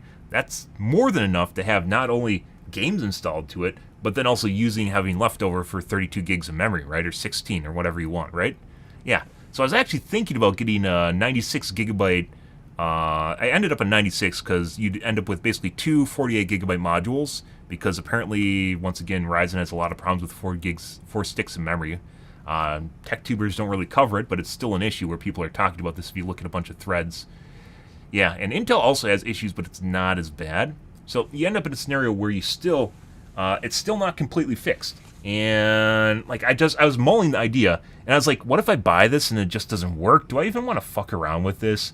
And well, at one of those points, because it's like the threads I was reading, there's just a bunch of people that are having issues, and then I was looking to find the one stick of memory that actually works, that people verified works, and I did find one. I did find a stick of memory, 248 sticks, I think, of Corsair memory, that were on the validated memory list on the motherboard my motherboard for Asus, on the validated, which I never usually look at. I found 2 sticks that were on the validated list, and I was going to try it. And I was sitting there looking at it, and I was like, maybe I don't even, like, why would I even do this at this point? Do I even need this? It was, what was it, like $250? I was thinking about it, and I actually would have preferred that over buying a new NVMe drive. So instead of spending $120, I'd just get a RAM disk, and I thought it would actually be pretty fun to play around with. I didn't do it. It was still just mulling it, and, 96 gigabytes of memory, that is more than enough to basically, for 32, you still have 64 left over for a game. Most games are smaller than 64 gigs. Not all, but most games are, right? Preferably, I would rather do 128, but the 128 sticks or the 432 gigabyte sticks actually have issues because you end up back once again in 4 stick territories. So, and tech tubers don't talk about this shit. Yeah, they should, but they probably don't even know it exists as an issue. Yeah, 16 gigabyte for those Chrome tabs. Yeah, true story. True story. They unload, by the way. They unload. And look how much memory Chrome is saving me, by the way. Look at the memory savings. Look at the memory savings here, guys. And by the way, some of these I haven't even clicked on since opening my browser, so they haven't even loaded, which is why they don't have a image. Oh, 106. Yep. 289. I don't know why this is actually saving me memory when technically it's open right now. Oh, memory usage. Normally says, yeah, inactive tab, 93 gigs freed up. Again, since Intel's improvements, where they seemingly got it rid does. of that. There's just the weird thing was when I looked into it, and I probably would have pulled the trigger if I could about 128. When I looked into it, it seemed like there's a lot of issues with 4 sticks, and that's the problem. That's basically what it came down to. Is it could have been fun, but I stopped. I stopped just close to it because people were talking about how they have 4 sticks, and instead of running at 6,000 megahertz, they're running at like 3,200 or 3,600 or 42. Because like it's not stable, and that's not where you want to be. Like, I don't want to turn it into something where I just hate my life and then I can't even use it because I went and bought it, and just I took all the fun out of it. It was one of those things I was actually thinking about, and I thought it would actually be pretty fun and pretty cool, and just took all the fun out of it. Just went and looked at all the forum posts, all the Reddit posts about people having issues with 4 sticks and 128, trying to get 128 to run, and Those would have an update available for our control. I think it's better since July. There's a firmware update in July. But it's tough. When things work, people don't talk about it. Good when it works. It's been you have to talk about basically when you have to look for when it doesn't work, and there's still posts about people not getting it to work. So the largest remaining it could have been fun. It could have been interesting, but it didn't do it. Project because as we've seen here, yes, they can fix performance for games on a one-by-one basis. It actually would be a reason to have it. Just install a game to memory, right? Continues to be massively problematic. Even Overwatch is 50 gigs, so Intel told us even that's fine. After that review, that they had found and resolved Like the enough for one issue game, that and that's was all you causing really the need, frame because the count game still pacing exists on your hard problems drive. with 8580. It's just But the loaded point into is memory that as well. These are things that exist and require manual attention and manual discovery, and that's challenging when there are as many games as there are. So our concern remains the same as originally, which is if Intel corporate thinks this is a waste of money, which Intel shareholders, please, it's not. He's presenting this it's going in narrative. the right Is this a direction. thing? Like, Please commit the like- resources. he's drumming the FUD drum right now. And is this actually a thing right now? Or is he just making bullshit up because it sounds like, everyone loves the person that talks about, the narrative of, oh, Intel is going to can the project. I don't think they're going to at this point, but is there actually a reason that they might can the project? Because it sounds that way, because he's presenting it that way, but I don't think it is, but it sounds that way. Required to make this work. It's getting there.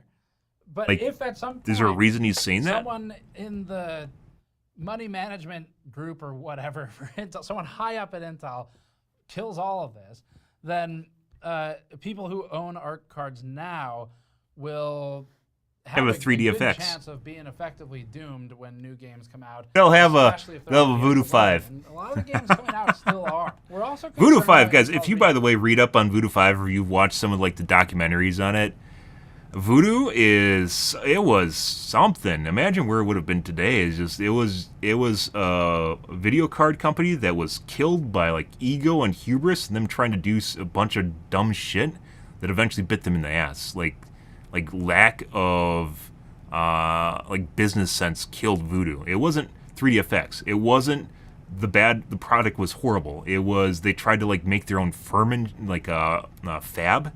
So they tried to, like, get a company instead of having board partners. They tried to get a company to make stuff for them instead of having board partners. Yeah, and that turned into a shit show. Like, yeah, they tried to, like, bite off not only more than they could chew, but it was all actually a bad idea where they were in their company. Oh my god, it was one of these really weird things where they just did a bunch of wrong shit, like Chernobyl, and then it blew up their company. And there's 10 years later they're talking about it, like some of the old developers are talking about it. And it's a lot of really interesting stories, which obviously have been changed over the years, but yeah, they've been a little molded and changed over the years. But yeah, it sounds like complete incompetence and lack of business sense, and then they just pushed a bunch of buttons in the wrong order, and it blew up their company. Yeah, it's kind of sad too, because 3DFX was competitive with NVIDIA. They were better than NVIDIA for a while. Yeah, and NVIDIA is today what it is, as you know, as a company, right? And ATI wasn't even around back then, /AMD now. Recent layoffs, AMD was, but ATI may be affecting the wasn't. driver team, and that team needs a lot of manpower to keep up with these updates. Dude, if we But still had the good 3DFX news is today, what we can see what right were they now doing? is a What were they continual doing? improvement where It's like the it's first been the forthcoming with implementation of everyone said, yes, we know we Sly, have which is problems. where In NVIDIA fact, got the here are technology problems, from. and that's awesome. They can't do the thing NVIDIA does or AMD kind of does, where you just try to ignore the issues and slowly roll out fixes or explain them somehow. Intel has to be up front because it's the smaller one trying to get into it, and everyone knows they're going to have problems. And that's fine. This is really hard to do, but it's about not mismarketing early on and potentially misleading people into thinking it's a more sort of low-level, low-experience, consumer-friendly card, which it's not. It's kind of still an enthusiast thing, first and foremost. But they've been really good about that, so that's promising. Either way, there are still multiple games like Starfield, Cities Skylines 2 was crashing on our ARC card. GTA 5 has had on and off issues where it just breaks at various times. That these games, they don't always work, and that's the main challenge. But overall, Intel has in fact resolved many issues. Some of the remaining ones are disruptive for casual users or users without a second GPU or users who are playing brand new games right when they launch, but at least the drivers are moving in the right direction. And for the more experienced among you, or those of you who don't need to play Starfield on day one when it comes out, or other games like that, then it's still worth considering something like an A750 because the pricing has been very... If you're buying new. If you're not buying new, you can buy a 3080 for $380. Well, maybe not now because of the holiday prices, but yeah, if you don't want something brand new, which you really should consider because eBay has a 30-day money-back guarantee if your thing breaks, and all you have to do is, test it to see if it works, i.e. just run some like Furmark or something and see if it explodes. Yeah, play some games on it. not a bad deal. And I would still, as someone that has crypto mined and has used X crypto mining hardware in my personal PC, I would suggest it. Be competitive. Because why would you buy this when you could buy a 3080, right? You know, it's a different price point, but but it's an interesting GPU to play around with yeah. if you just want something different.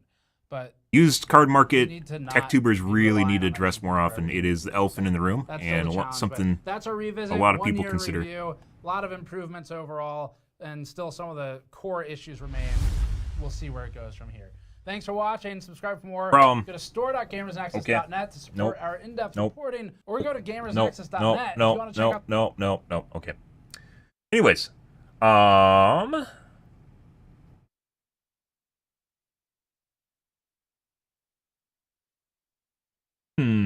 torque test. Oh my god, look at them torque things. All right, I need to take a piss here, guys. Grab a water, wash up my coffee cup, grab a soda. I also need to do something real quick here before we get into Overwatch. We're back, guys.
Alrighty. Good. Oh. Okay. We are going to do the OWs, guys. And run into a bunch of cheaters. Once again, I think I need to start streaming earlier in the evening so we can play some comp.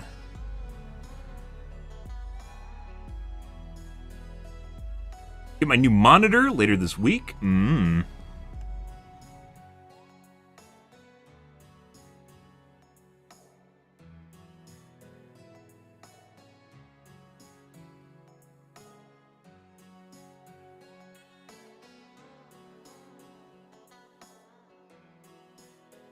Alrighty.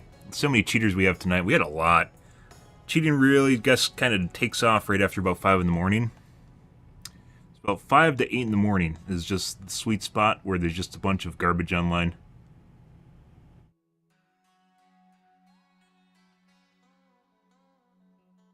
Ready.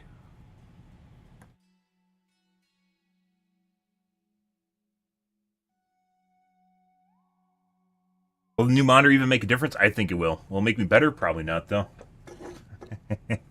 Will I be able to keep up with the Genji in close quarters? Maybe.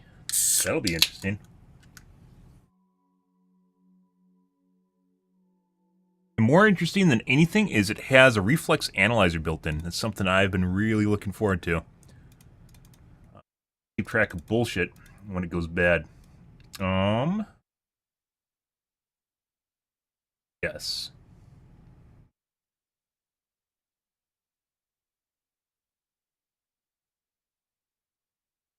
What? Yeah, I think it actually would have been pretty cool to have a RAM disk, but there's too much headaches associated with large amounts of memory, so. We are getting more than 2 sticks has issues.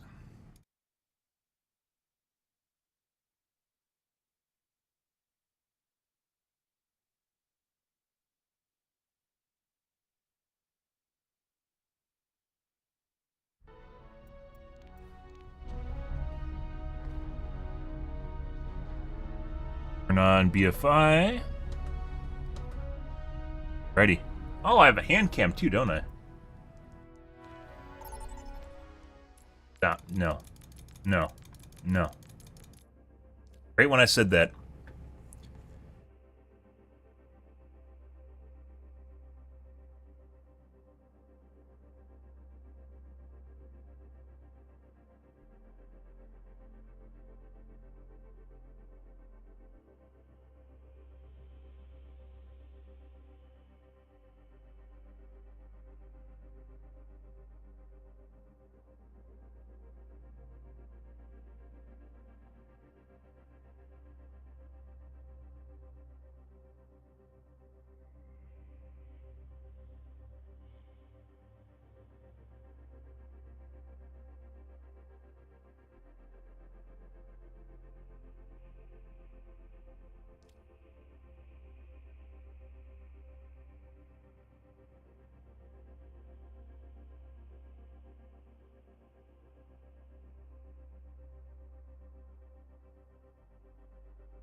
There you go.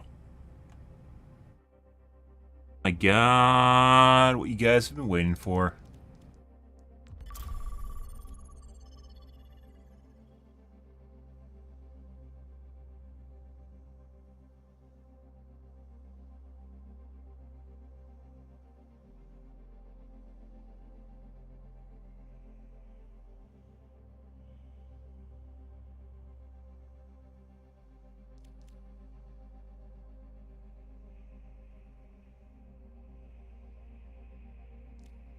Wonderful.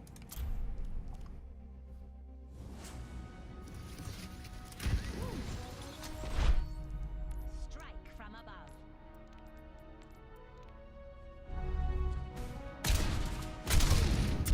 Taking spear. Double. On the move. Good. Double. Triple kill.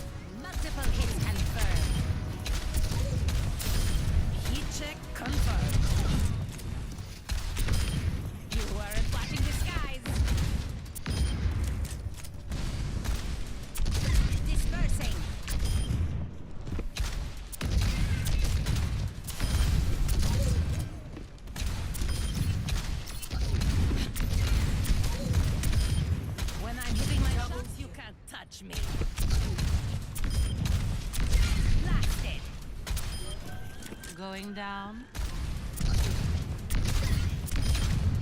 Double. Justice reigns. Triple. Multiple targets eliminated. Repositioning.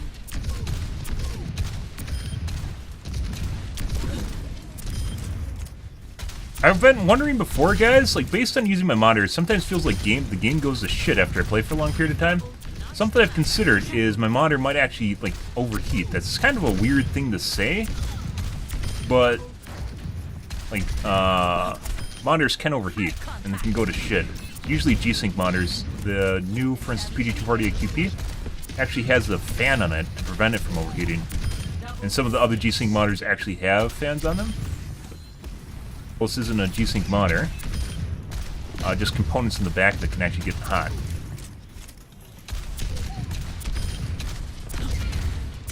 Something I've mulled. There'd almost be no way to test that. You'd have to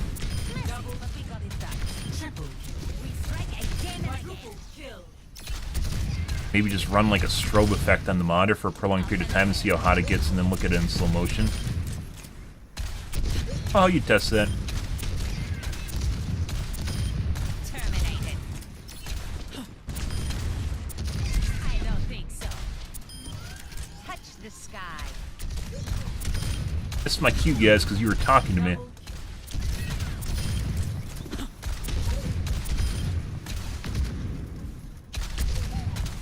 Increasing altitude.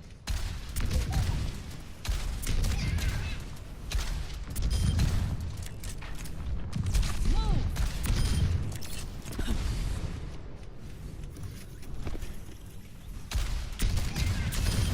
Justice served. Double. Triple kill. Multiple hits confirmed.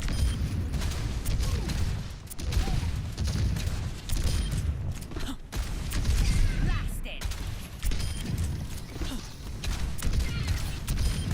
Over and out. Establishing aerial position.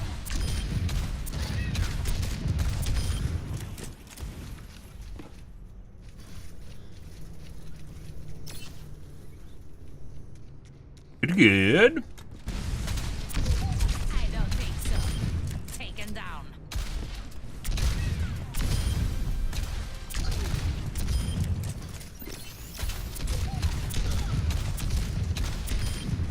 Taking to the air. Move. Forgot your parachute?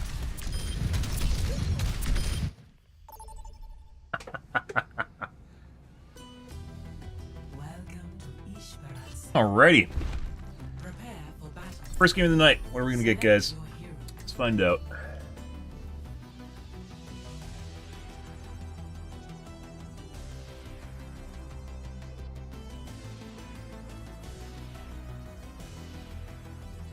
Good.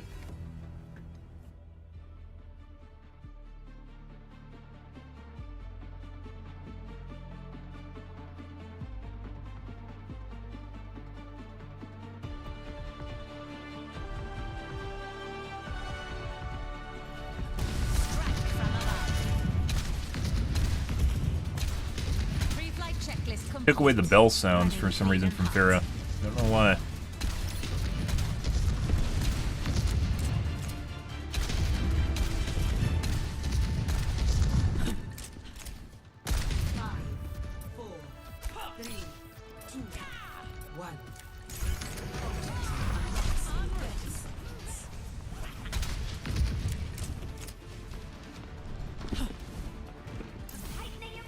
I will not waste this opportunity. Repositioning.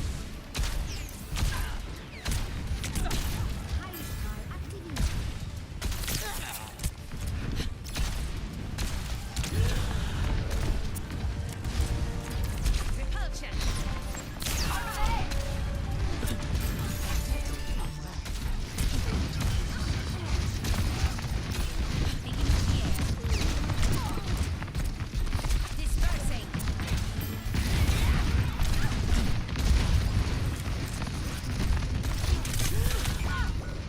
And got tapped by 3 people at exactly the same moment.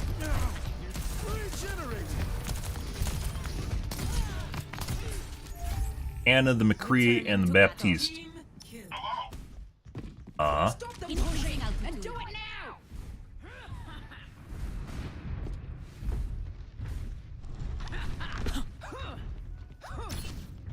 Okay.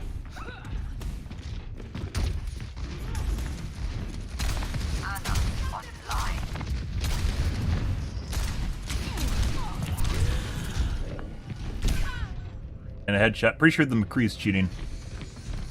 We'll see though. Thanks for the assist.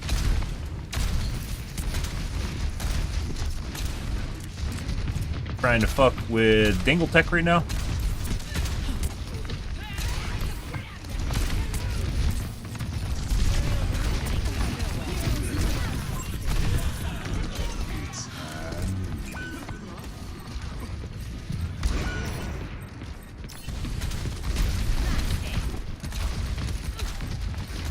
My high ground now.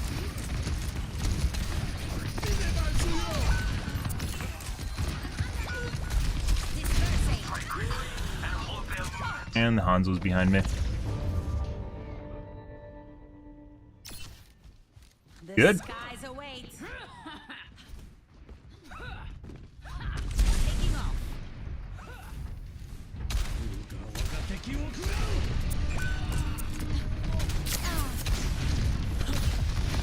W keying.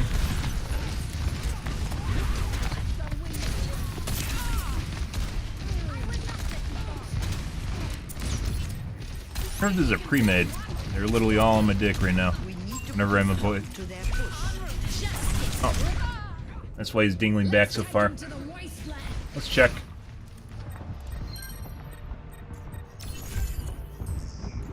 We have the robot. I don't want to get over here. One's in a group. No one can stop me. Positioning.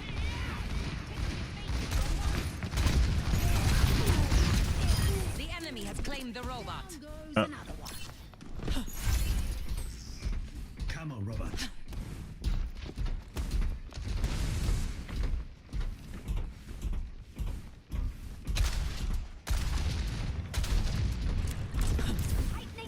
I will not waste this opportunity. Like the tank is literally just trying to throw Up and away.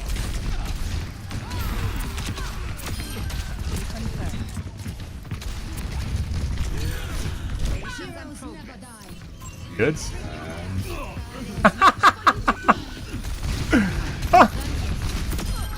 What a dumbass.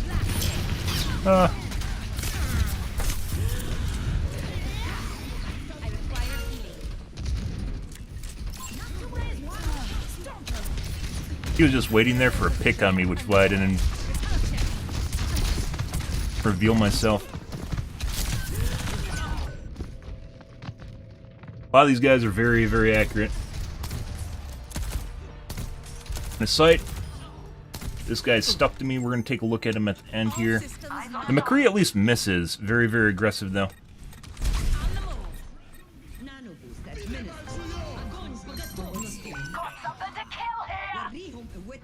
Bad news for you. They have superior numbers. Increasing altitude. They've taken the robot. En route.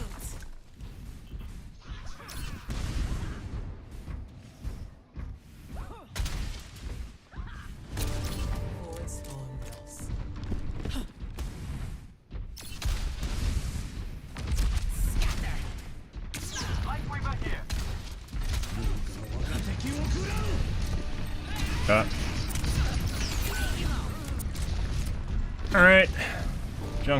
Junker didn't wait for the rest of our team.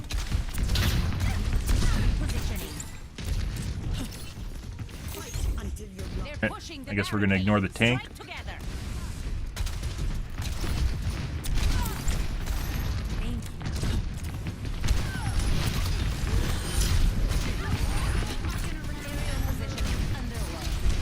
Let's take him to the wasteland.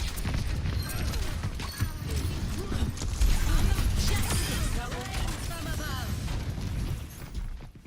Based. Issuing an alert. Try and thirst on me because he knows he's dead.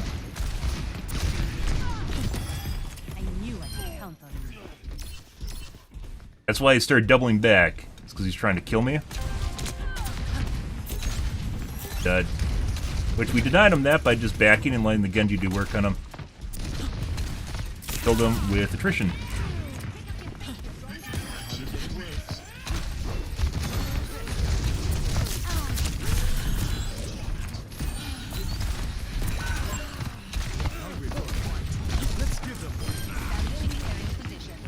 Eyes here. On the move.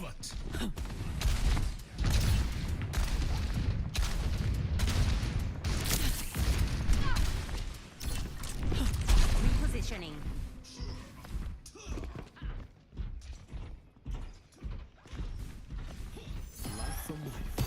Excellent teamwork.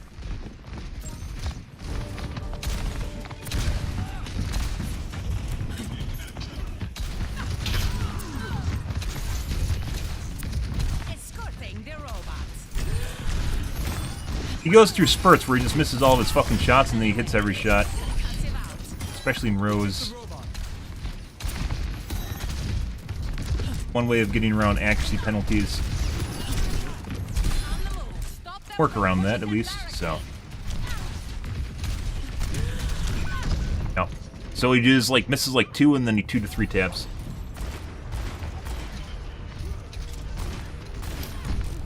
Not even remotely close. You see the fucking, like he could see me? He could see me, but he shot at the other side of the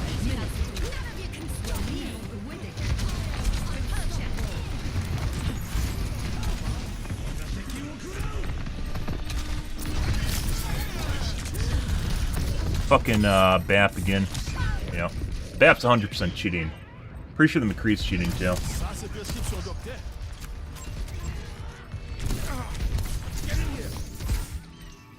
Let's show him some air power. Aerial positioning underway. Got rid of that. Okay. And unfortunately, Zarya saved herself. Missing shots while I'm standing still. I see. Get the robot to the barricade.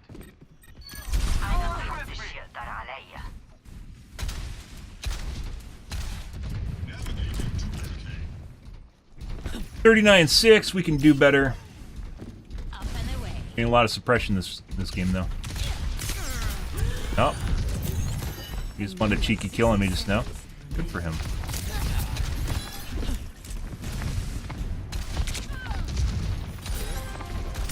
Dispersing. Got rid of them.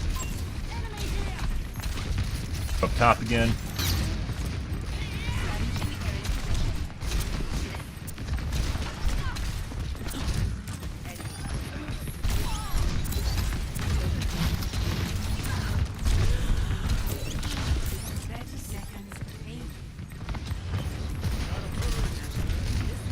This fucking Hanzo, every time I look away from him, to help the tank. Gotta help the tank. Every time I look away from the hunt, you like literally could hear him crawling up the outside of the wall, but like when I look over at him, like he wouldn't crawl up the wall anymore. All systems nominal. He did it like 3 times where he's crawling up the wall, and like I guarantee you didn't fuck up the wall crawl. And then he stopped, and then started doing it again when I look away, then he stopped. Then he started doing it again when I look away, and he stopped. So, BAP is definitely cheating, which is... guy.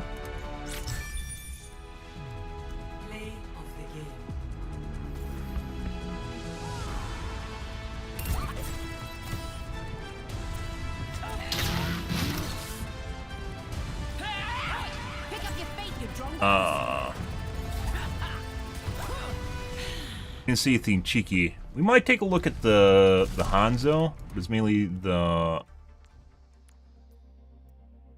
He missed a decent number of shots, but like the difficulty of shot. So when people have a percent miss, the difficulty of the shot, percent miss, or if they do a staggered shot, the difficulty of the shot does not actually play into whether or not they miss you or not. As I mentioned before, when I was standing still and he's still missing me.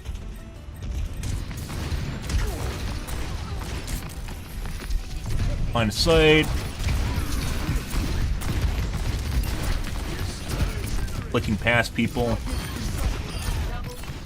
Flicked away from the Genji. So, this is a shit you see, like when we were talking before about people that are manipulating aim assist guys, in a legitimate manner of manipulating aim assist, they'll just try to get within the proximity of the target in order for it to attach to the target. So if they're flicking to a target, they have to be within a certain amount of distance in order to actually attach to it. So if you're playing with a gamepad, it becomes more about manipulating your ability to get near the target and then hit them. Like, look at the Genji here. Like, he flicked away from the Genji, and if you're actually remotely competent and have the sort of accuracy he does, you're not going to aim this far away. He's been doing this a couple different spots here. Like, he actually flicks away from the Genji, up into the side, instead of even in the direction the guy's moving. You can see him do this numerous times, and then he's just shooting in air. Missing a bunch of easy shots on the Mercy that's not even moving. It's almost like he knows.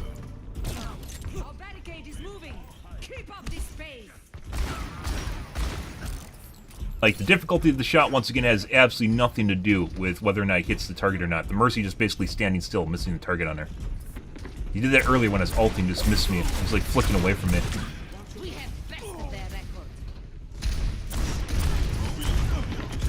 Trying to dangle tech. There's enough distance there, and then hits really difficult shots. Literally is missing a tank that's barely moving. Pretty sure this guy's cheating. Watch the tank here that's basically not even moving, and then he just shoots the wall. He like flicks away from the tank and shoots the wall.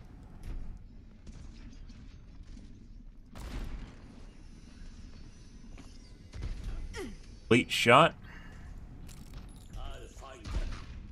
Action time. Like shoots the wall right here instead of the like not even close to the tank. The tank's barely moving, just 80 strafe, and he shoots the wall. It's a bunch of these. This gameplay looks really weird from a consistency standpoint. Dangle tech again. Bridges.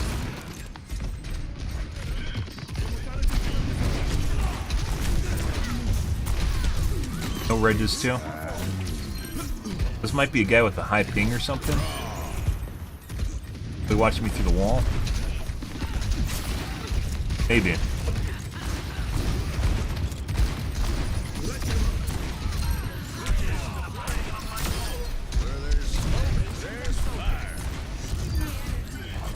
It could be a percent miss, I'm not sure.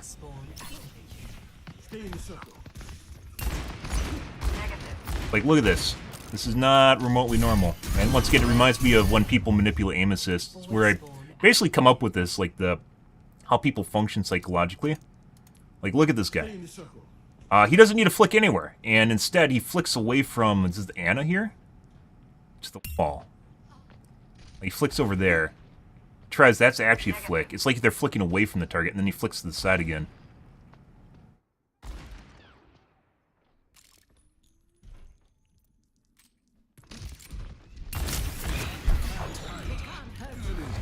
I made this earlier where he's flicking over.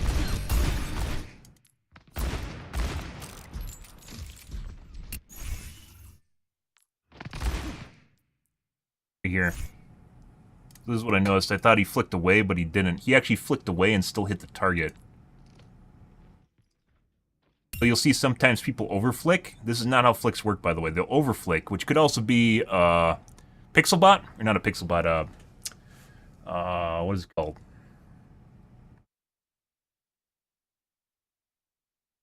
Triggerbot. Triggerbots will fire when you mouse over a target, but they look really weird because when people flick, they don't actually flick over a target, they flick to the target, right? So if you see someone that they flick and they flick over, like they go like this, and it still hits the target, but you can see him carrying through on his hand animation, or on his aim, it's basically probably an aimbot. This like twice. Right there. But then he flicks way over the top. Like, you can see where his flick ended was right here. but he still went like this and managed to hit the Ana. So this could either be a trigger bot, or it could just be an aim bot, and he just like flicked through it and clicked the button at the same time, and then his hand, his aim is so all over the place, he just kept going through on the shot. Like when people flick, they flick the targets, they flick to the location, they don't over flick, which you'll see me talk about. Sometimes they under flick, but it's almost always an over flick.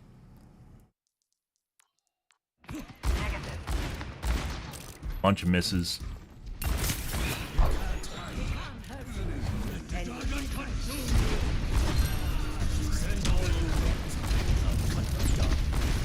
Could be percent miss though. Percent misses will reduce accuracy, so you don't go above a certain threshold and keep yourself from getting banned. Like, he's not even shooting anywhere near. He's like waiting for something to do work for him. He's not even shooting anywhere near the tank.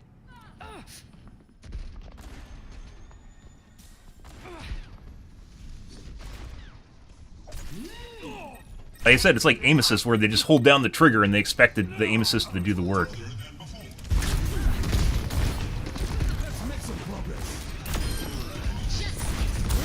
And then he had like, he wasn't even anywhere near the target, and all of a sudden it just flicked to the Genji's brain.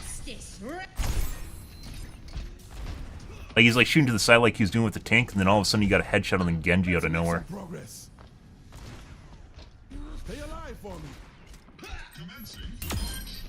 Like he's aiming over there and just got a headshot on him when he can't even like flick properly.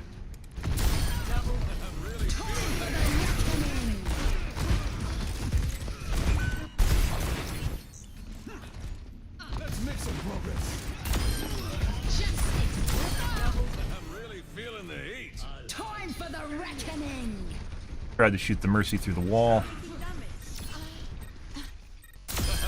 You'll sometimes see where it'll tractor people through walls too, and it kind of looks like what happened here. There's no reason for him to look away from what's going on here, because there's no one here, right? The Mercy's behind cover. There's no way to do that. And then you can see him look over at the Mercy again. Right here on the side. But there's no reason to look at the wall here, in any way, shape, or form. Why would you ever just stare at the wall right now? There's nothing here. On his screen, he can't see the Mercy at all. All he can see is this guy. He's not looking at this guy. He's looking at that guy. Have a good night, James. Enjoy your day, dude. Enjoy your night. But it can also be where occasionally you'll see it like snap to people behind walls too.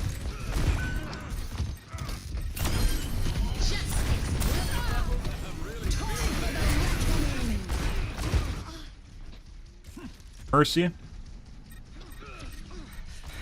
Like, what is he even doing? Like, it looked like he went over there to shoot the Mercy. And then he didn't even bother with the Mercy? Shooting between them. So this isn't even, like, look, it's not even anywhere near them. The enemy has claimed the robot. Did he just do really horribly this match? I'm pretty sure this is a percent miss. Not even close. Just do really bad and I didn't notice it?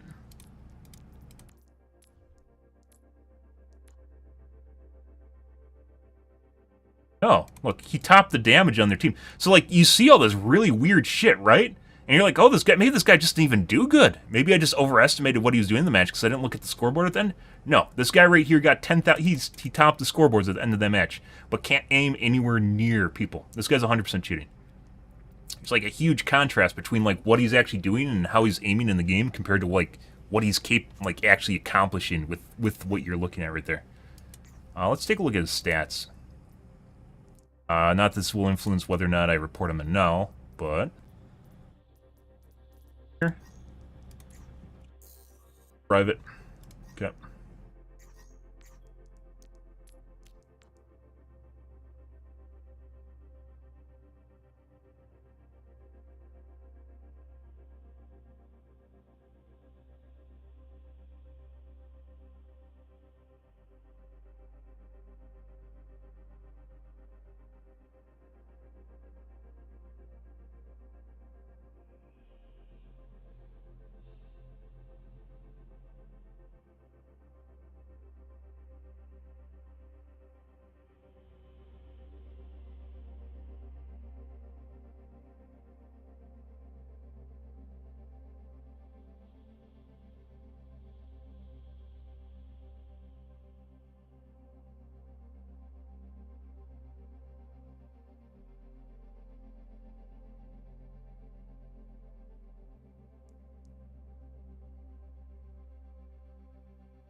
That one was a little bit more complicated because if you look at like what's going on there, it didn't really seem like he's cheating, right? You're like, hey, maybe I just, you know, like a random headshot out of nowhere. Maybe that's not that. Yeah, no, he actually topped the DPS that game, doing what you saw him doing when we slowed that down. He just like aiming nowhere, like just shooting around them in a giant box, and then all of a sudden all the shots hit.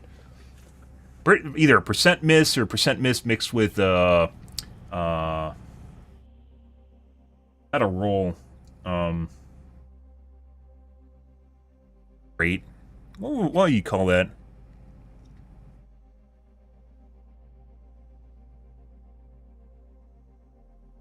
Like basically out of nowhere he gets 2 and 3 taps just out of nowhere, and then goes back to hitting nothing, being aiming nowhere close to them, just shooting random signs nowhere close to people.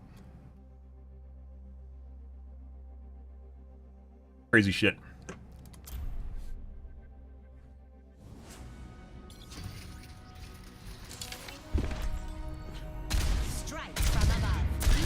That BAP was 100%. That's like hard locked to my fucking. Well, not hard locked, but very close to being hard locked to my chest, no matter what he's doing. People that cheat and play support, you'll usually see them on Ana. Ana, by the way, was also very accurate, but occasionally would miss. Probably should actually look at Ana, but I'm not going to bother with that.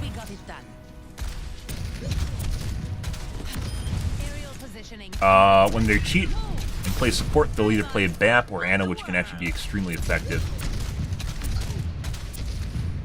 BAP actually does very close to normal DPS damage. She does 120, where like a McCree does like 160, I think, and Soldier does 173 for comparison. And then he has a bunch of utility on top of it. Going down. You weren't watching this. Alara is a new favorite for people cheating too.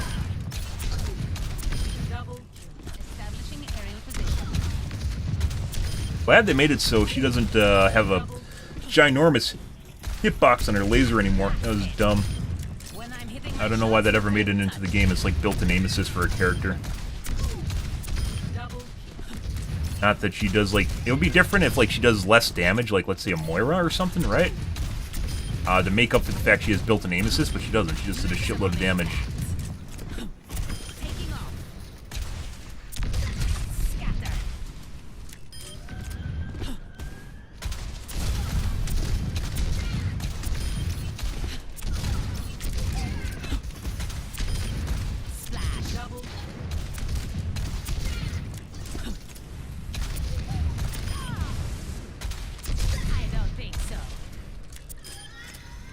Difficult angle where someone's falling away from you. Taken down. Blasting. Aerial positioning underway.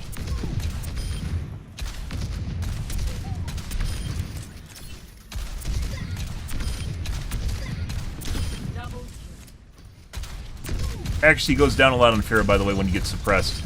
Makes it much more difficult. We had 3 people that match are pretty good. Hanzo landed shots on me at shooting me.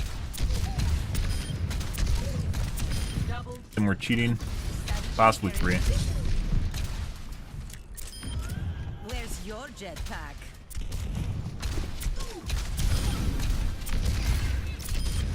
Swish.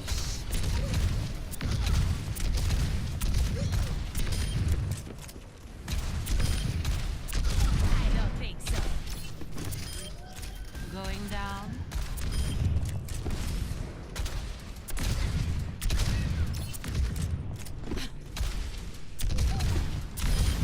Well deserved.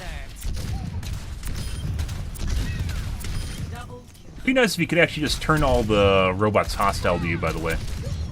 So this guy always points his shield at you. These guys will always fire at you. Still move in the same way that they do right now, only they fire shots at you at the same time. You can kind of do that with the sniper robot, though.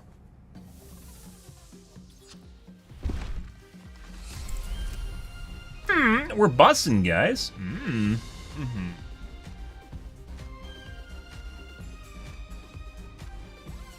Love bussing. Good.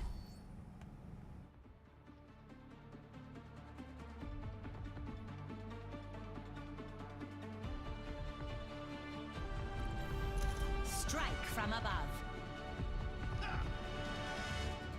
Your hair looks brittle, Jack. Are you taking your vitamins? Once Wow. a day, just after my steak dinner. How close did she get to him to see his hair being brittle? Remember what Split ends?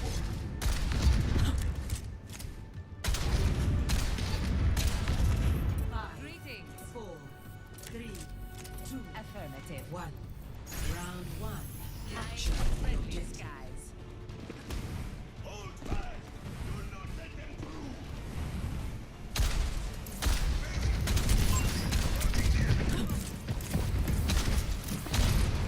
I will not waste this opportunity.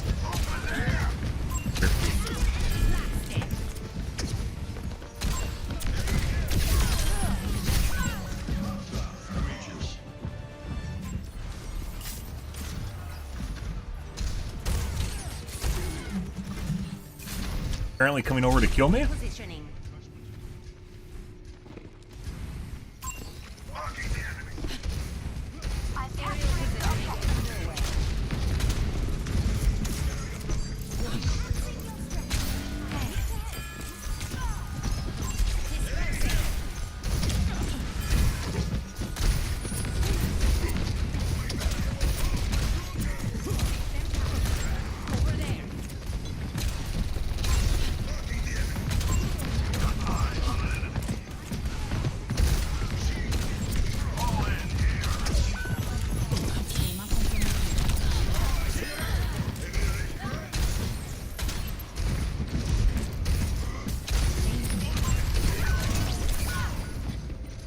Good.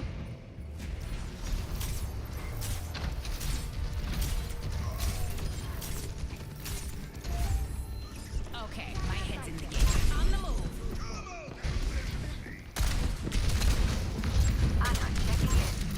Let them up.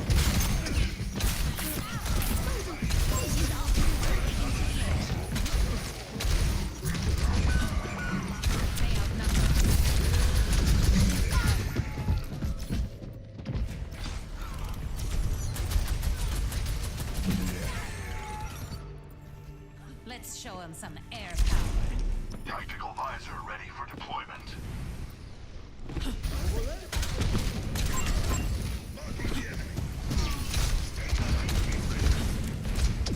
My ultimate is ready.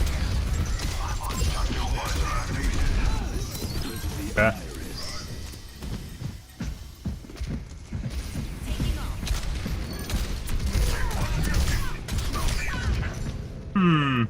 Okay.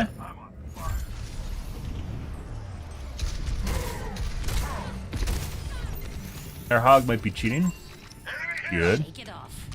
On the move. Pretty rare to see people cheat on tank, but we've seen them cheat on everything, including Winston, Reinhardt's.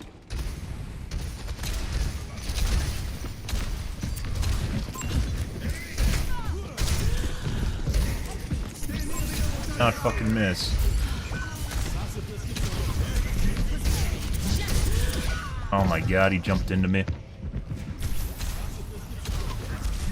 Supposed to follow the Reinhardt. I don't want to talk about it. Almost. Still rusty, guys. We'll get it down.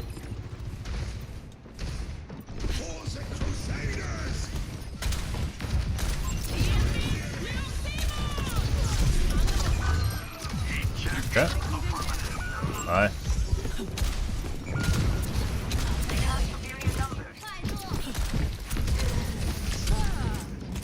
Positioning. Excellent teamwork. Over here. Over here. Okay. That's a trap.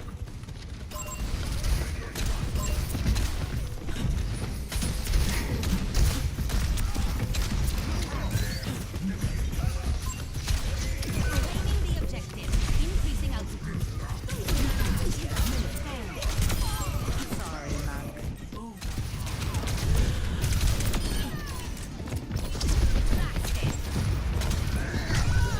Tactical visor activated. What?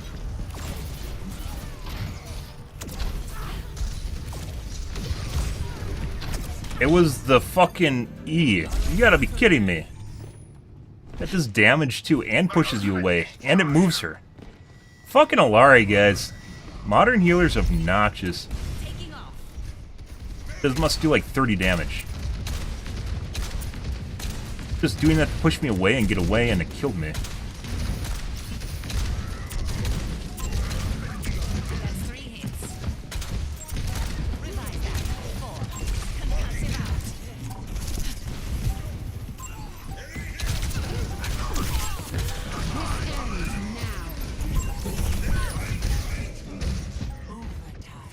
Eh.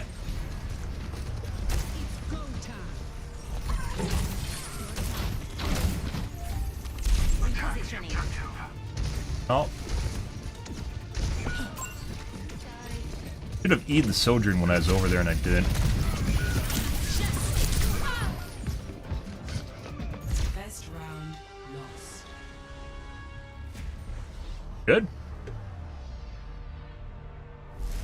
Score See? 2-1. Doing pretty good on accuracy. Definitely getting focused. Good. And not doing bad damage-wise, all things considered. Let's chop them into currywurst. That's kind of a fish in the barrel. 23% is pretty good. There is always room for improvement.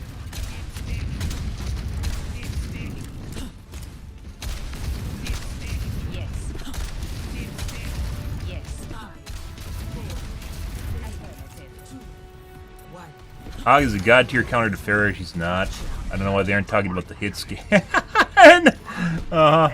He's not. That's why I said he's probably cheating. Enemy over here.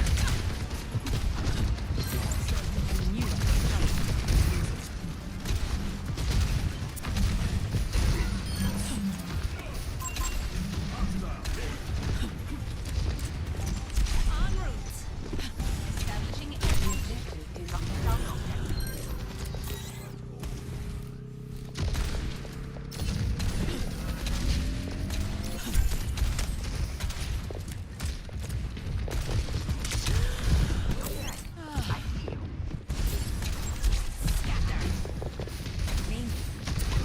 over there.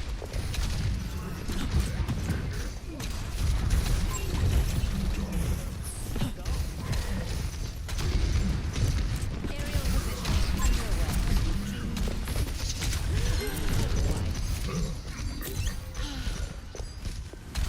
I see an enemy. En route. Messy, but we got it done. Over here. Scatter. Get her? It's tough. Sometimes you can get people over there, though. Taking off. Enemy here.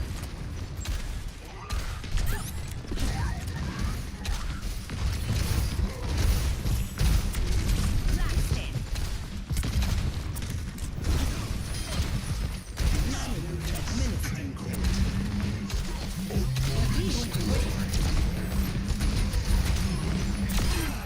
Maximum impact. Move. And increasing altitude.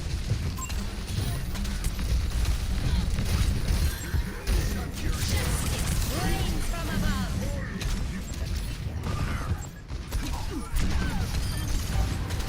Enemy over here. Over here. Terminated.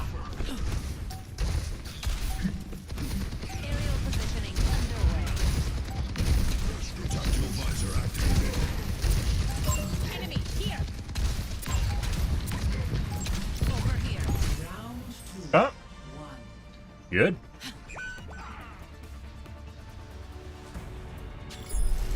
Score 1. A lot more spammy. That's better.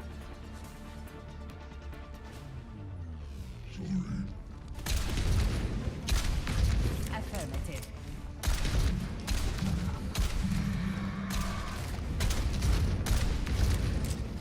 So, compared to last match, we're maintaining distance on him, so he can't just fuck me in the face with... It's not even the hooks, it's the missing shots with the shotgun at all. 5, 4, 3, 1. Round 3. Capturing the objective. You too, Pharaoh?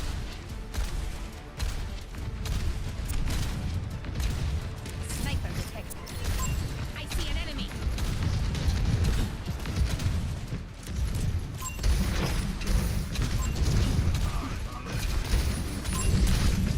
I don't think so. Enemy here. The objective is now new. Claiming the objective.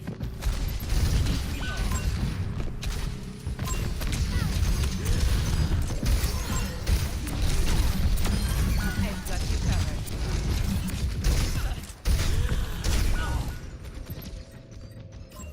Not miss. Tango spot. You hear my shift go off, by the way. Didn't do anything. Aerial positioning underway.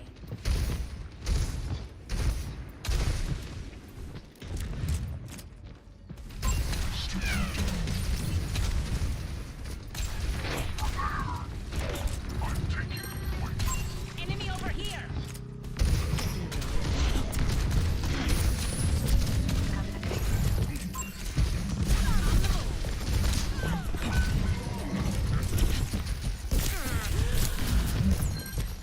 Guess our teammates ran away. Okay, guys. Everyone's just running in a circle here while our teammates are running away. I'm trying to find the healer. Christ. The skies await. Establishing aerial position. Attack the objective. Hog's going in alone. I'm on fire. Got eyes on an enemy. Scatter. Alright. Mind the gap. Justice rains from above. Double taking the point. Moving. Yes. Over there. Eyes here. Oh, we could have got that.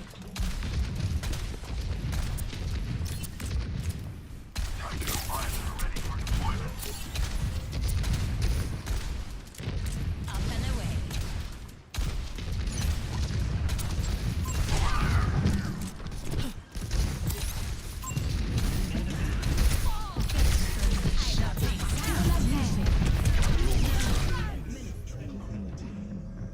Yep.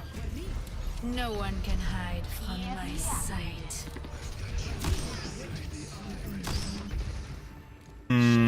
Yeah.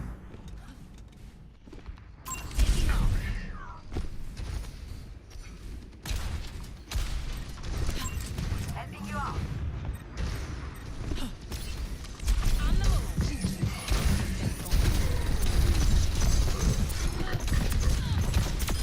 I look after my own. Notched another. Hit check confirmed. I am here.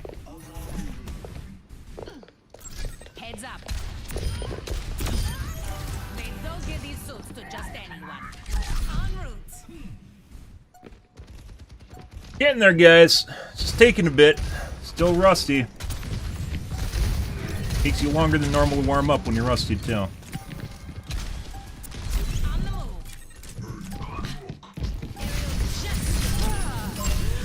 I swear I just saw him use his hook twice. Maybe as a breather.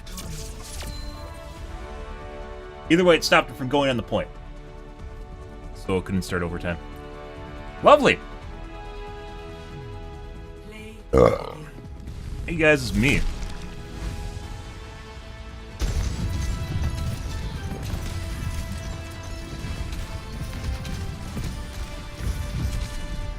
Tried to use it to push me over the edge. Getting the edge of the radius down on your concussion missile is actually pretty difficult. Stuff I don't care about.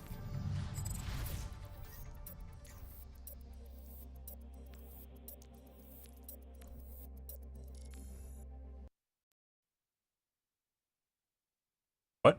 My game just crashed?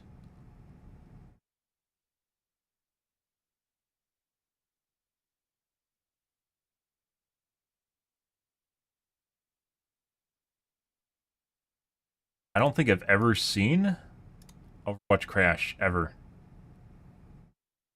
Okay. That's weird.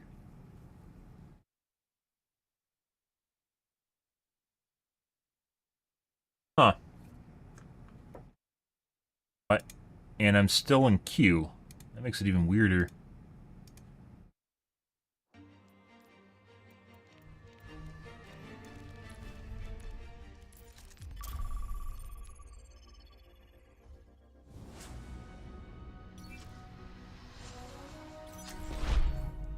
Strike from above.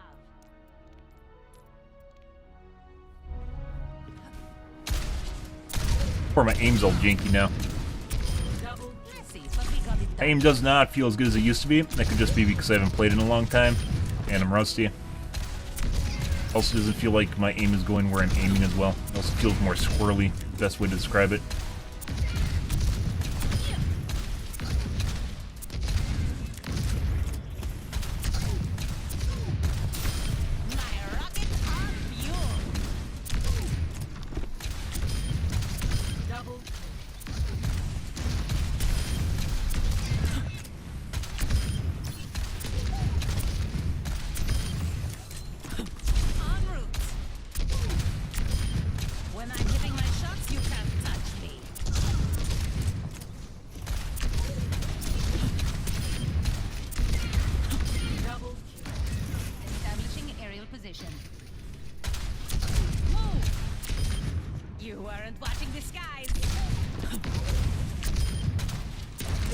I don't think I was doing anything outside, like I wasn't testing anything when I quit playing.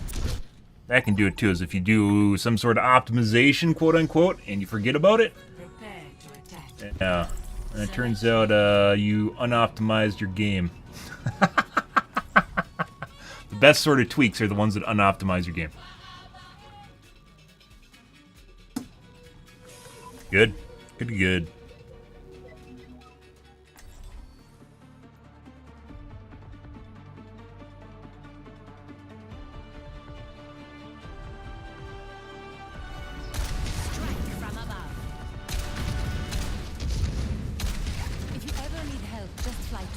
Sometimes when I push the fire button, my missile doesn't fire either. That used to be an issue, and I don't know what I did to fix it, but it stopped. Now it feels like it's back sometimes. You'll see me like look like I'm about to fire at someone, and just nothing comes out. You dry fire? I hate when I dry fire, guys. Thanks for the assist. Hello. Flying the friendly skies.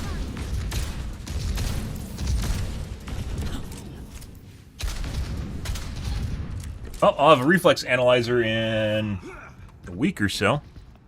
A couple days a week. 5, 4, 3, 2, 1.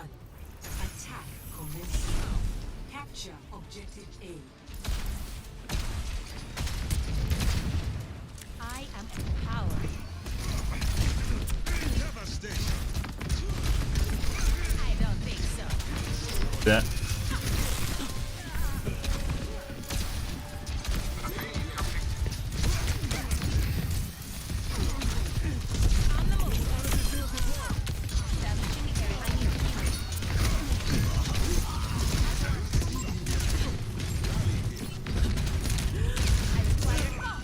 Okay. I'm not sure what the fuck the healers are doing. Seems like they're intentionally ignoring me. One of them dead? Get into the field. Shake it off. Both of them were... No, I don't know. They both responded at the same time I did. En route. Taking to the air. Yeah, I don't need a heal bot. I just need to get healed within, 30 seconds.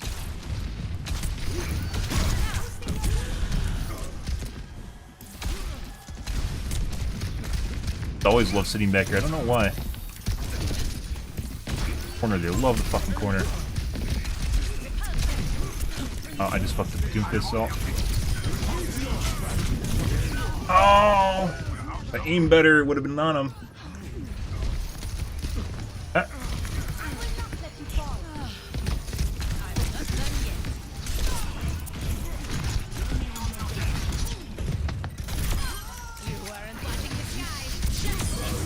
Yeah. Bye. We can't stall at all. Dispersing. Objective A captured. Thanks for the assist. So if I didn't kill the Doomfist there, you might go, oh, that's overkill, which it kind of was, but there's also a chance that he might have jumped away. He's trying to fist me. Might have jumped away. And then went to the big med and then came back to stall.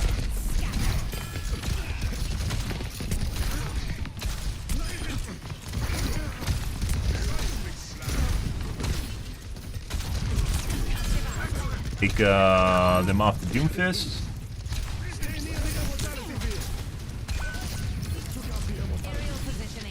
There goes our Doomfist, by the way. Over there. Enemy over here.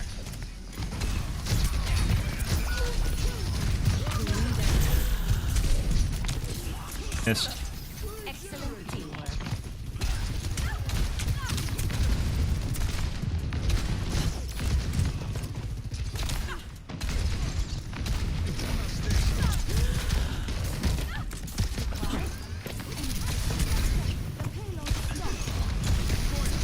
Establishing area. I will not waste this opportunity. I see an enemy. We are the front. Justice. He's dead.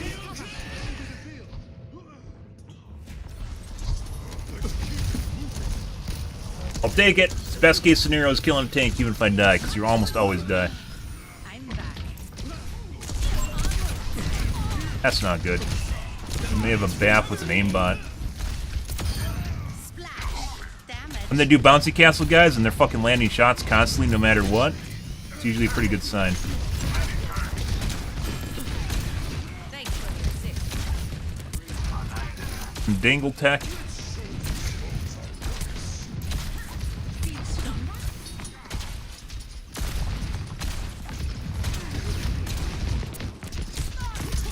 don't think so.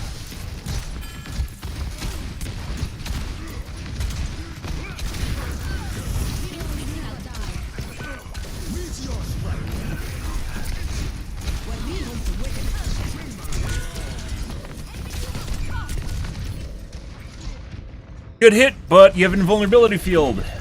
Good. Yay. All systems nominal. Pretty good.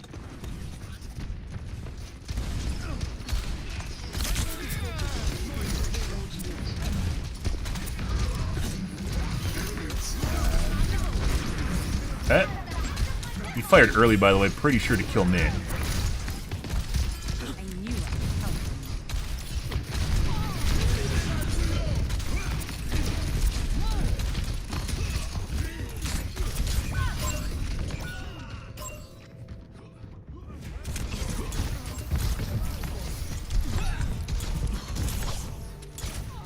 could help. Yep. Always more to Pretty learn. good. Are we moving the payload or what? I can't wait, guys. The ye old game of tweak your computer forever. Figure out what's wrong with Overwatch. Never used to be that way. I've talked about this before. Back when Overwatch 1 existed, never used to feel like I had to tweak my computer to actually like get a consistent performance in the game. That's only happened with Overwatch 2. I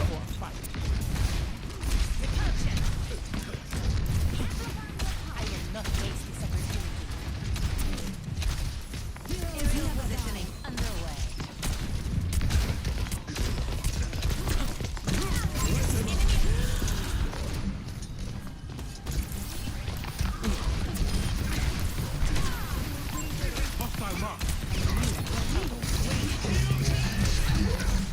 Enemy here. Oh, no! I thought I was far enough away. I did a lot of the damage to myself. I possibly could have even killed him without the Q. And I didn't. I could have managed that I better. don't want to talk about it. That is the testament, guys, is when you try to get away from a Genji. Meet your strike. Survive. On the move. As long as he doesn't get another kill, you usually will not. be able to kill anyone with his blade.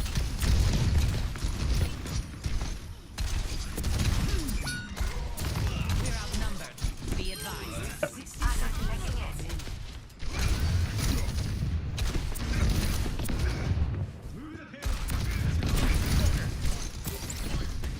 Over there. Establishing area position. I see an enemy.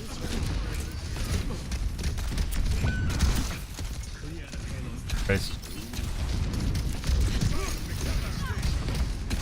Dispersing. Thank you.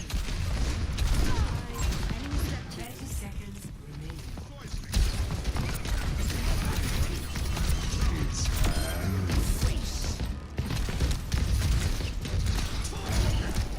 Looking to dash me.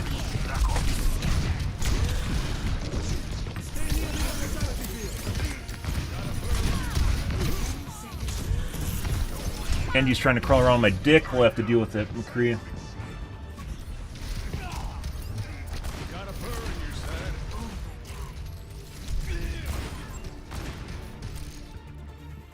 The skies await. Pretty good. Backfill.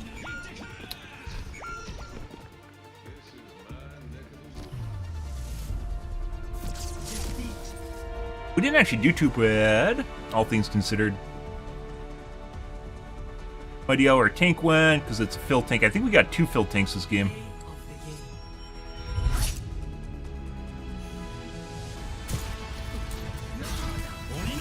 Our Mercy is the Ana now, and she did work the entire game. Our other healer does not look like he was doing much of anything. Their DPS. And our accuracy could have been better, too. Like I said, it's kind of weird. Going, you know, like, this game in general feels like it's consistently inconsistent, where sometimes it feels like it works fine, and then other times it does not.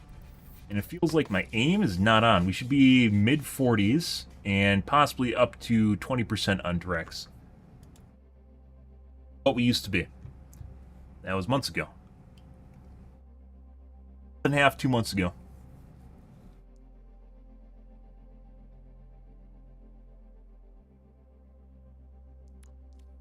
Try something real quick here, guys.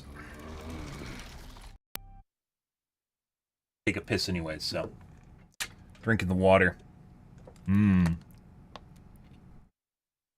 hydrated? Oh, yeah. Okay. We're back, guys.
See?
like a jellyfish, sting like a jellyfish.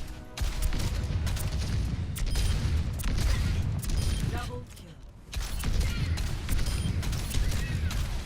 Double increasing altitude. A clean kill. Double. Triple kill. Multiple hits confirmed.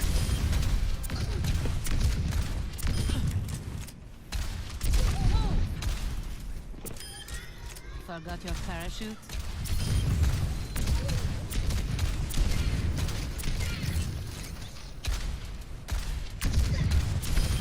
When I'm hitting my shot, you can't touch me.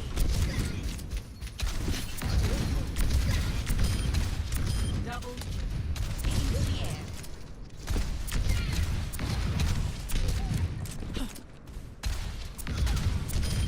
You weren't watching the skies. I don't think so.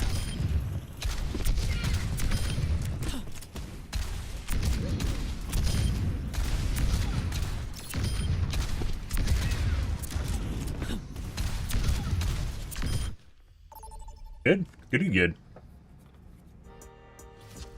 Prepare your defenses. Right. Select your hero. Uh-oh. Is it an Alari main that had their main taken? No way. That's, one of her voice lines.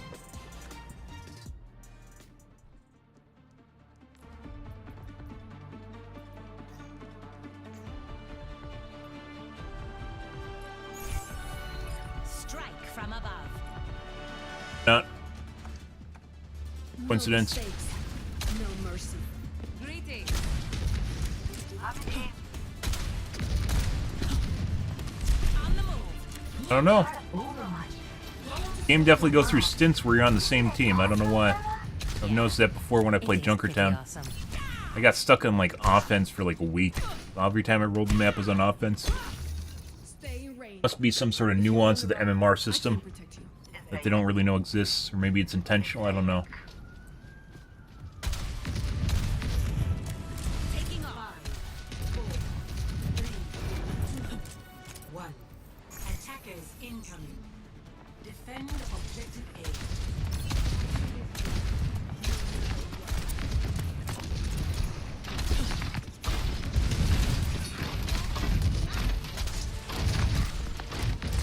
Repulsion.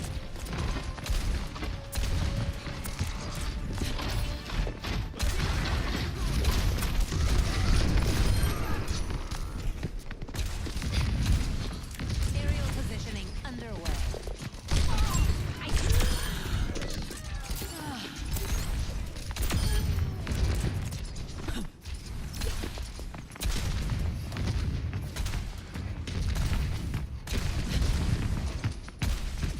En route.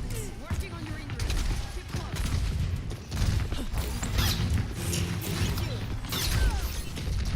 Increasing altitude.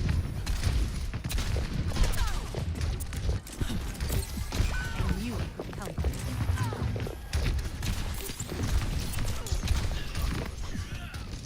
Sniper detected. Trying to pop shot? Repositioning. Aw.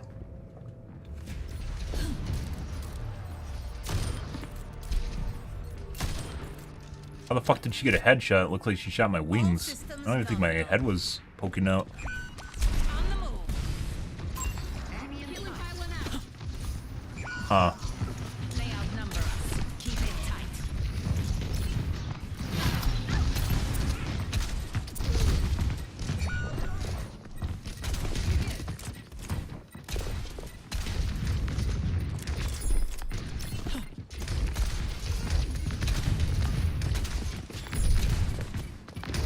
I gotta get going and contest that. Your tank's gonna make it though. Positioning underway.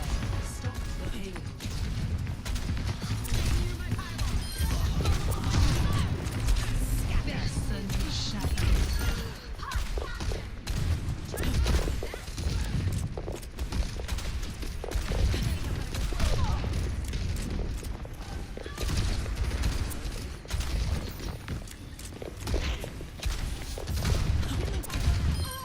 hail. Definitely feels like she's trying to shoot me behind people. Oh my god. That was a good idea. Thanks for walking towards me.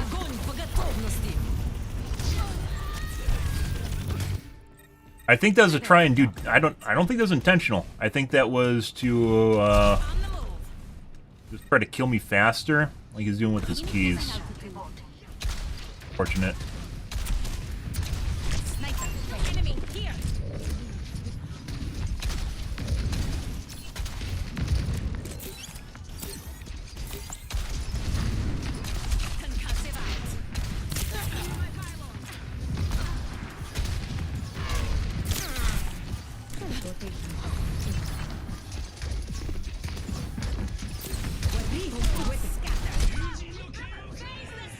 Double headshot.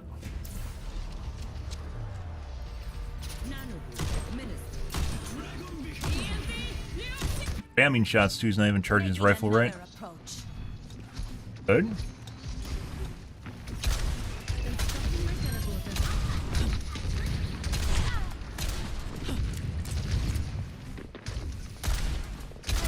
I could use the rest of my health.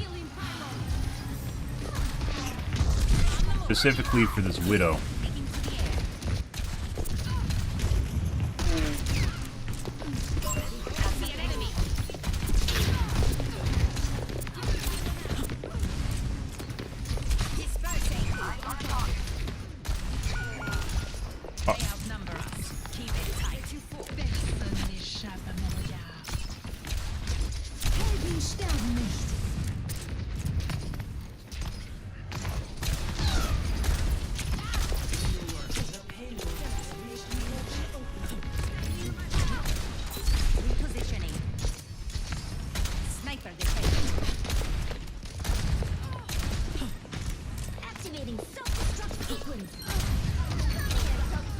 Okay.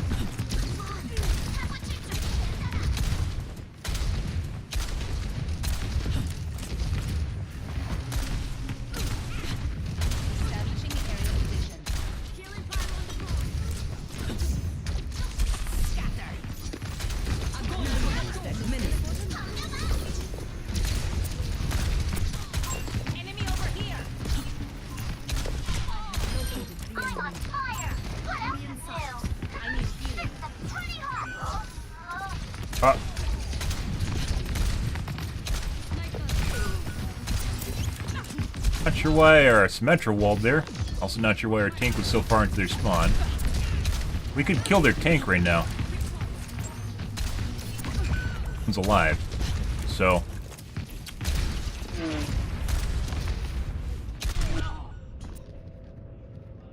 Good.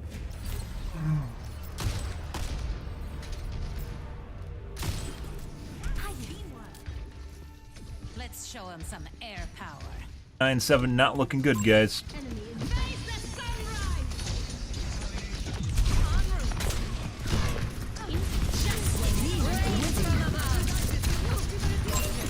My god, she fucking survived that. Fucking widows.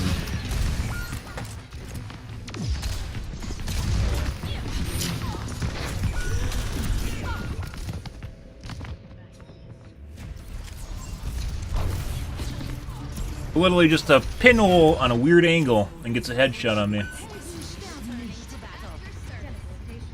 And 7 not good. Fucking Zarya literally bubbles whatever I'm looking at.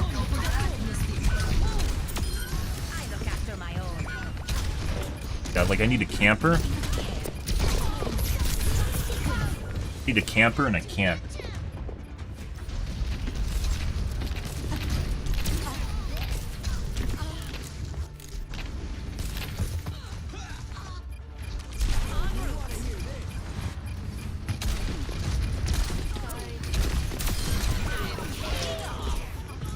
Nice.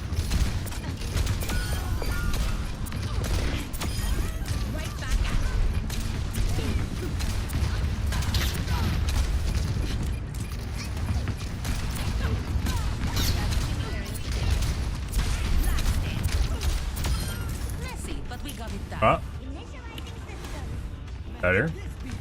In before we get cheeky shot by the Widow. For good revenge kill.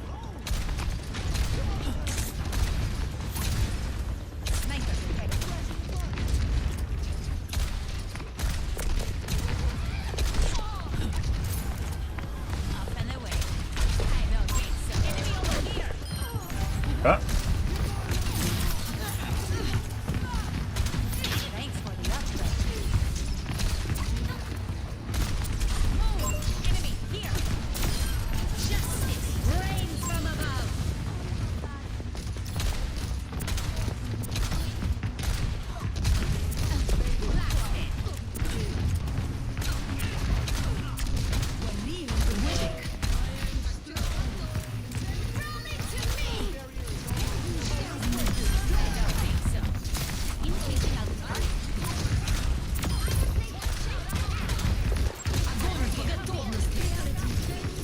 Actually pretty good.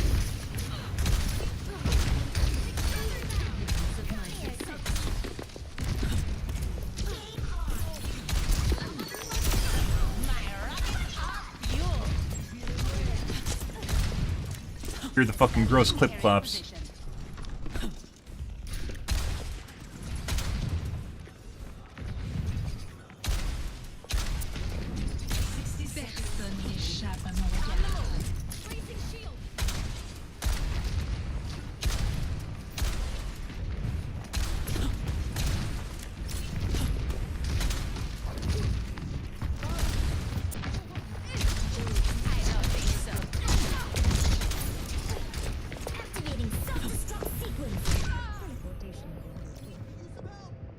Peek headshot at a weird angle.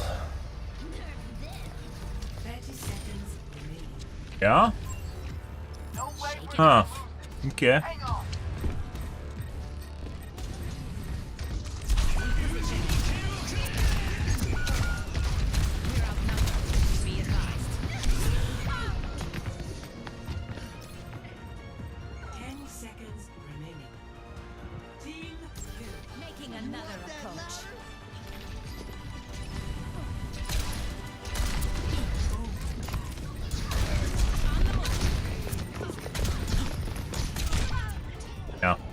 Our Widow may have some shenanigans going on, guys.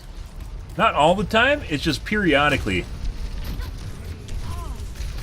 Sight. Click. I don't stay down.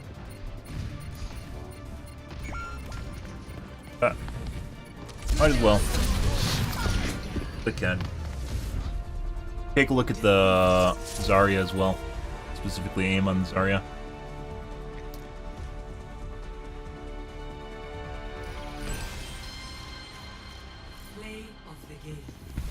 There's me!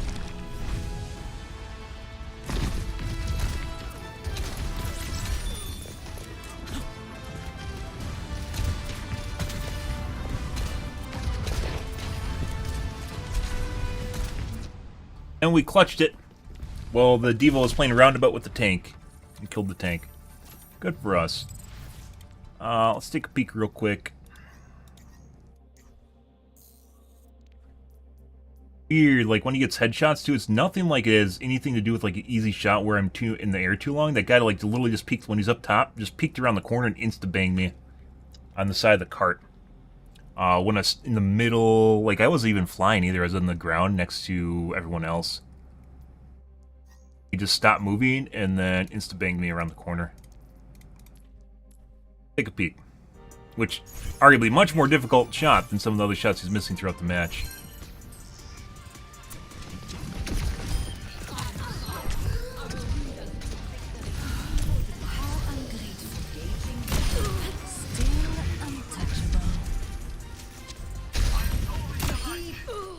Fuck. See, he does shit like this, where he'll miss all the aim shots, and then out of nowhere just headshot people randomly. I'm just watching them. Engaging the enemy. Like he went over the top, he overflicked, then flicked to the side, and then just headshot him.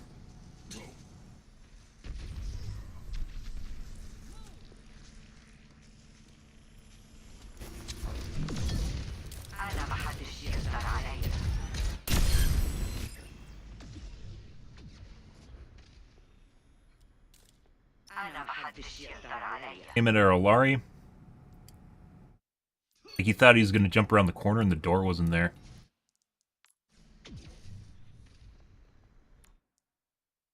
His team's right here, sure, whatever. But watch when he zooms.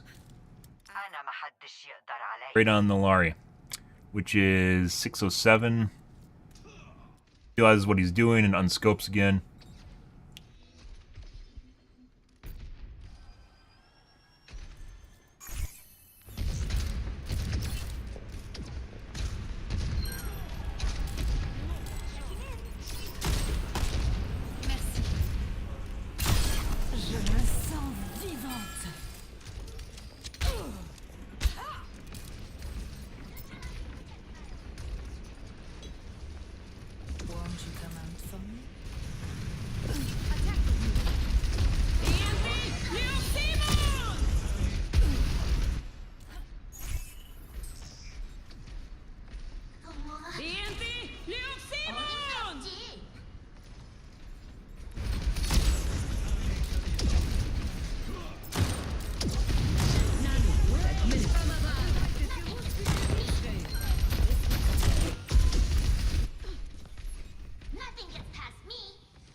Aim.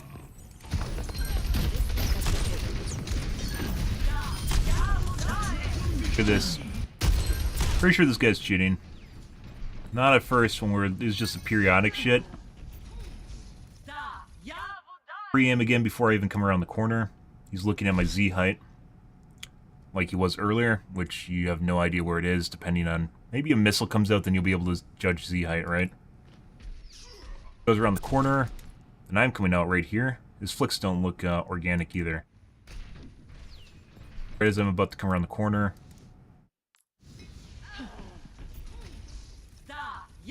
Comes down to me. First one was with a missile. You see a missile. You go up, and then it comes down to meet me as I'm about to come around the corner.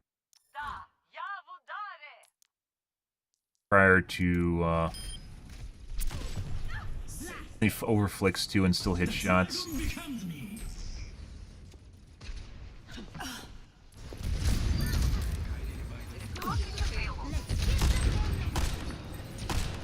Spam shots, he doesn't charge his rifle properly.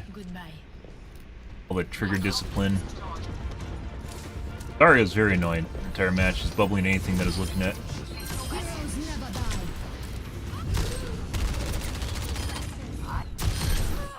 By the way, guys, if you ever see people like throw at stuff and hide behind it, the reason they do that is because when people use aimbots, aimbots will often attach to items. They will snap to turrets. They will snap to widows, for instance, widow mine. They'll snap to widow's widow mine. They'll snap to Olari's turret. So if you're actually near a turret or right behind it, or near it, like someone can obviously aim to you, but you'll see them actually snap to the object because it actually is closer to where they're actually aiming than the player is. Even though clever programming could take that into account. No one can hide from my sight. Fire at will. Wow. Truly feel alive.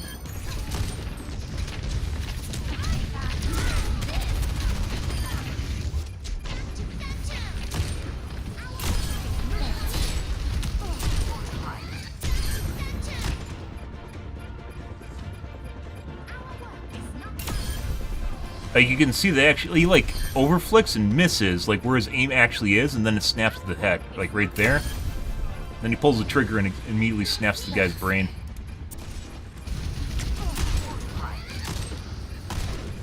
Spamming shots again.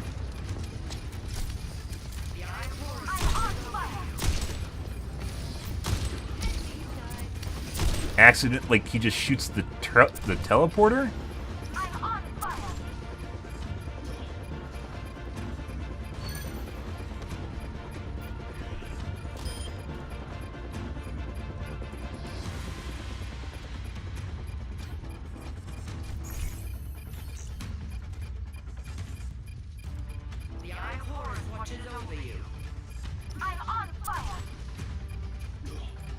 Guess he just wants to shoot the teleporter.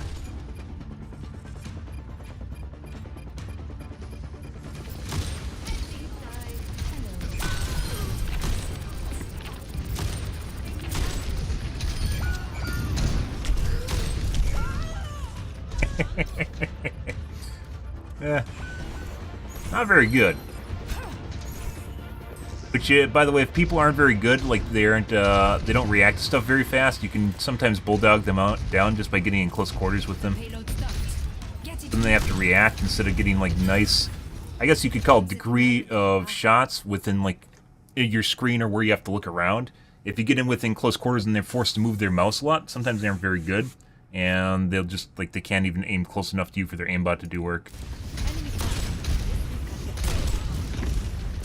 Makes little curly cues when he fires sometimes too. This isn't an overflick. You can see his hand movement right there. That's not the way flicks look. He makes a little C shape on his screen, which is also very common with aimbots. The same thing as overflicking, only not as abrupt. Where they're going through the motion of actually like flicking to the target, but they don't. And people definitely do not flick the targets by making C and what's the other one? U shapes.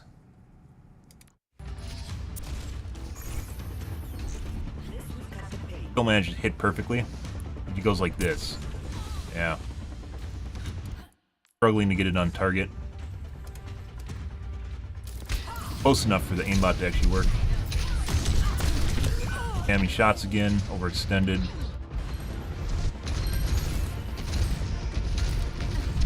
Where's a really fucking cheeky one? Jamming shots.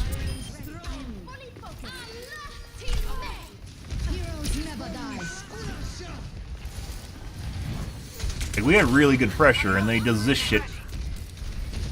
Definitely trying to kill me. A good Symmetra wall, by the way. He's trying to shoot me through the fucking the wall.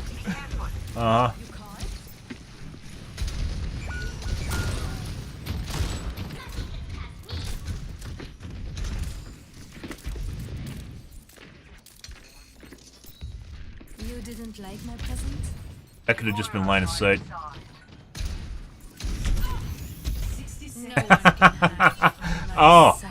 Oh yeah, dude. I'm not gonna lie, guys. When you're playing Pharah and you're laying down blanket fire from across the map, there is nothing more fulfilling than looking at replay cams and seeing how much like what you're doing is basically making an impact on the enemy team and forcing them to move around and run.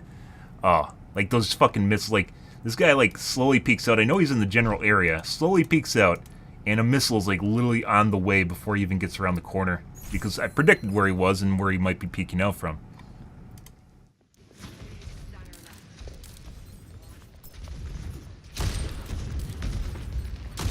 No one can hide. Right here. Where he just peeks out and I already have a missile waiting before he even has a chance to react to me. Look at this guy. It's already too late for him. By the time he reacts, I'm already behind a wall. Nice. Oh.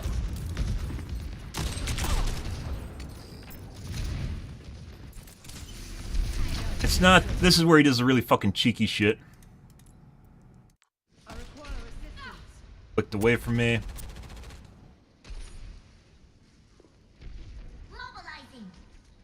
This is where I said he's... Where it got kind of ridiculous and I thought he's bullshit is right here. Can't even see anything. I don't even know what he's not even looking in like the area. Like he stopped moving and did something. This is what I noticed in the kill cam. He like just stopped for a second here. And then it's like 1 second, maybe a half a second there where he's just doing nothing. What I saw in the kill cam. And then he is looking nowhere close to me and then he just brains me out of nowhere.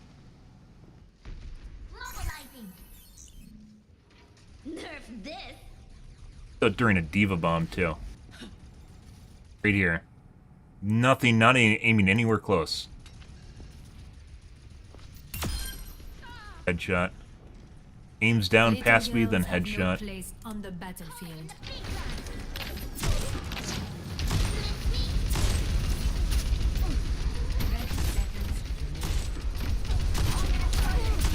Like, what is this aim? Like, you can literally, you'll see this sometimes, by the way, with people that are streaming. Like, their normal aim is so far off from, like, what their aimbot's doing. Same thing with aim assist if you're using a controller. Like, they're just trying to manipulate the aim assist.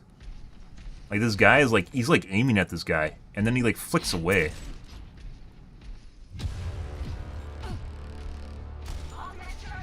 What was this? What was he doing? Why? What?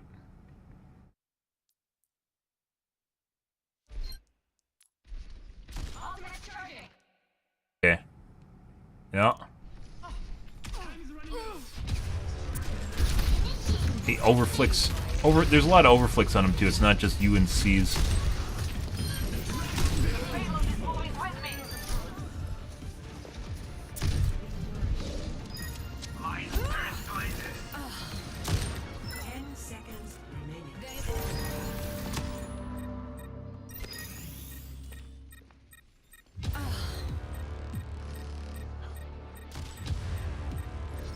Not quite. Something.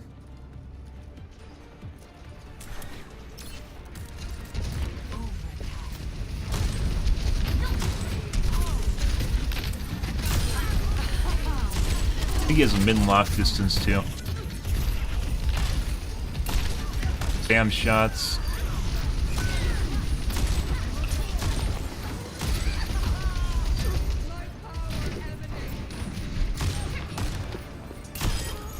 Je suis faite pour ça.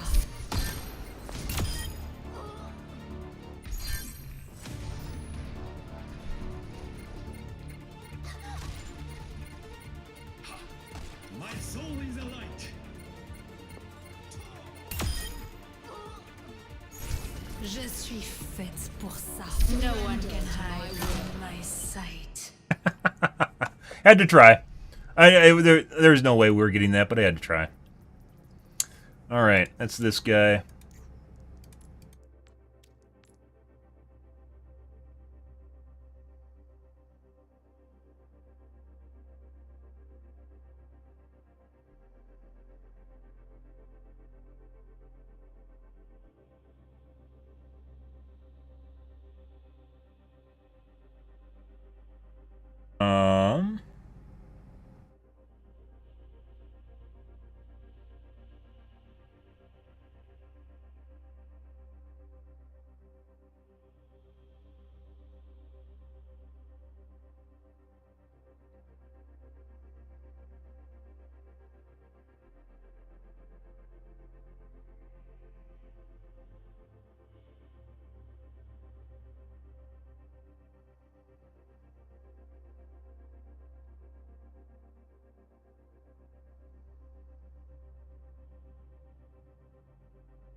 This game.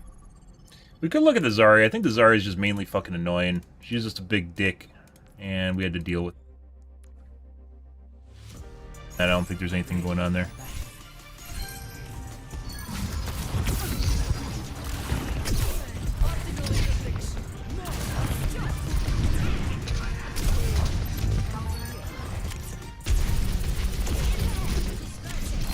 I don't know why more people don't play Zarya. Zarya's a fucking bully. And she deals with CC really well. You just can't play her ultra aggressive when you're out of bubbles. Most characters you have to play more safe. I guess we'll find out when we go through our tank arc, so. Kinda weird. When something.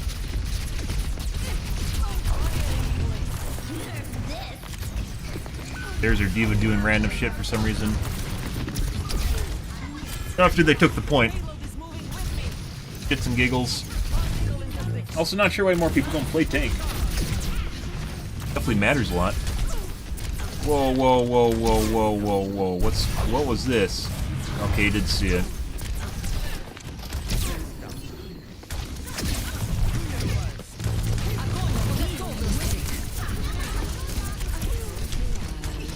Pretty good teleporter.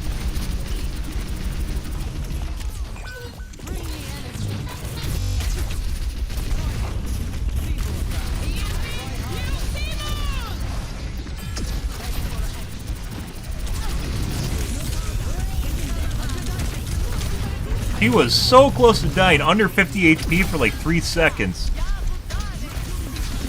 Just far enough away where we couldn't kill her.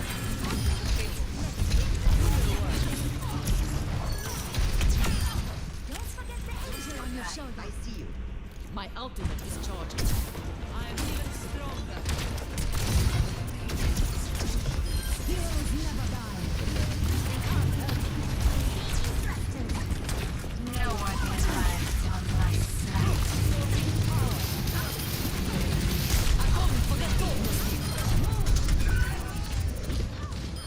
We needed a camper, but we didn't have enough time to camper. So the Mercy wouldn't res her. The Mercy did res her, by the way. I always watch for the Mercy res. Even at high MMR with like top 500, you'll see people not paying attention to Mercies. Fucking weird. If there's a tank that's dead in a remotely safe position, they'll fucking try and res them.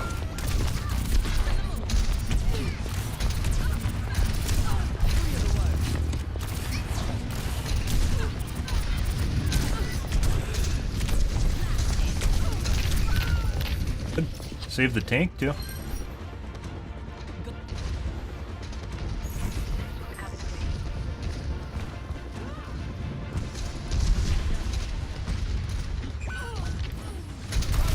There's our Widow.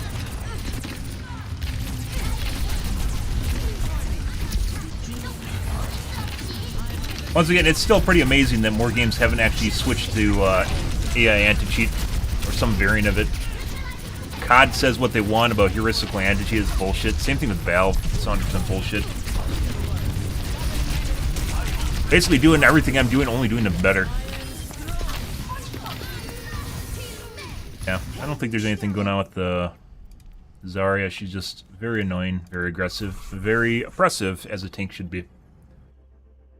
Good. Good.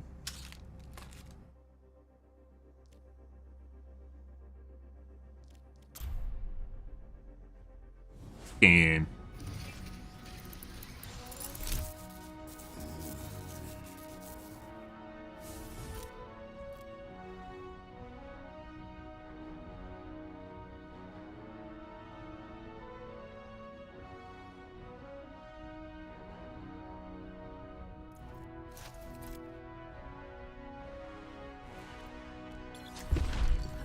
Strike from above. Aerial positioning underway. When I'm hitting my shots, you can't touch me. Repositioning.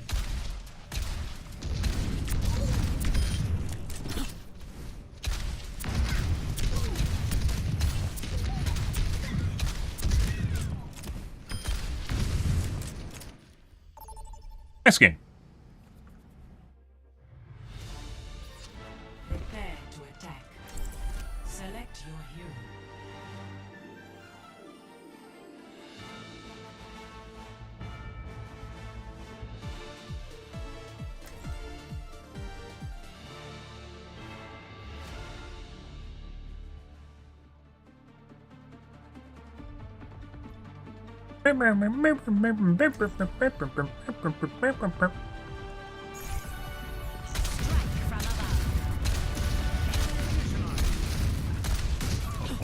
He started boat balloon. Greetings. Flying the friendly skies. Affirmative. Thanks for the assist. Yes. Yes. Press the attack. Maintaining damage boost. Right. 4, 3, 2, 1. Increasing action. Objective A.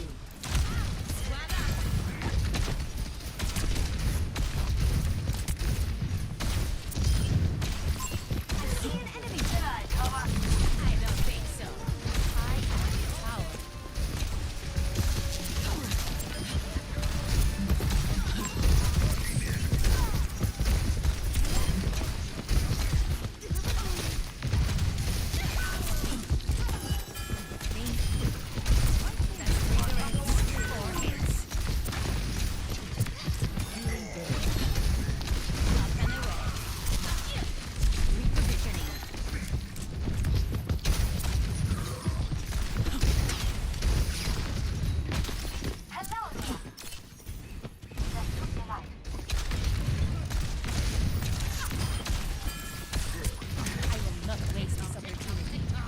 Unintentionally dodged the hook.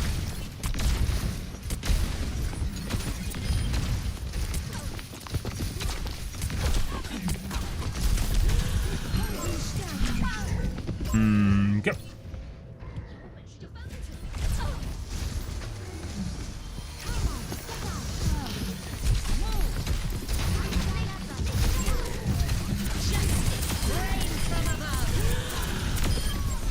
Thanks for peeking it.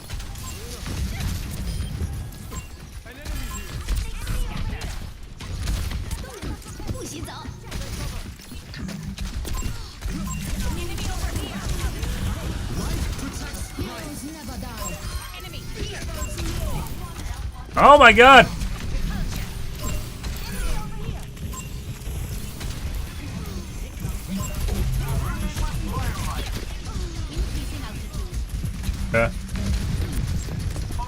Oh my god. There we go.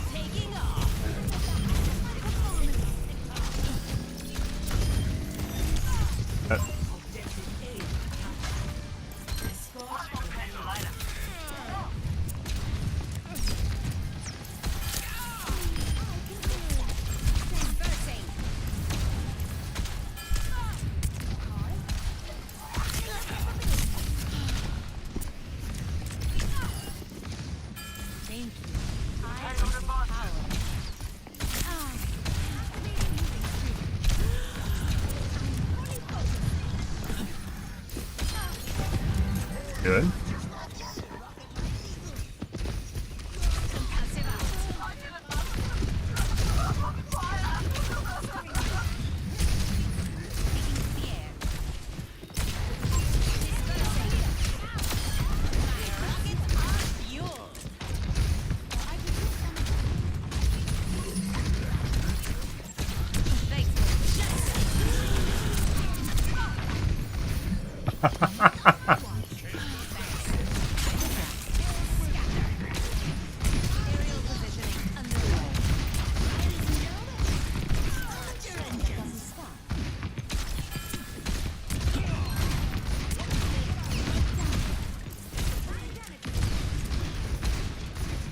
He's so far. Okay.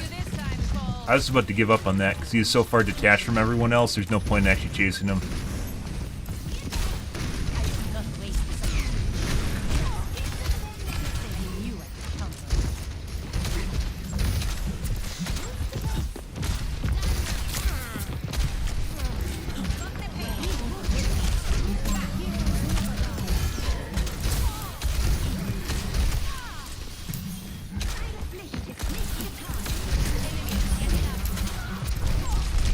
Oh, eventually they're going to hit a headshot in there. Alright. Oh my god. My E wasn't up.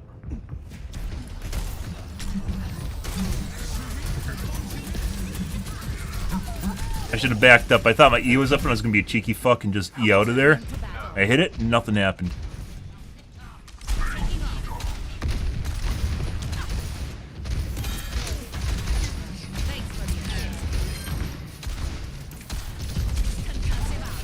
Get him? No.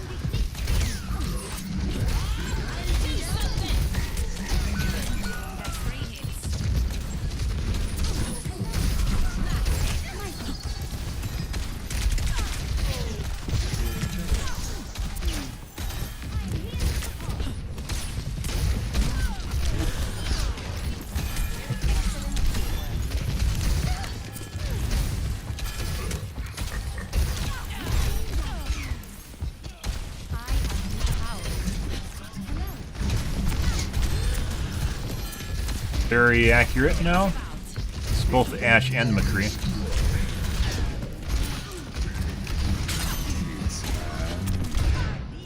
I thought I line of sighted him. Ah.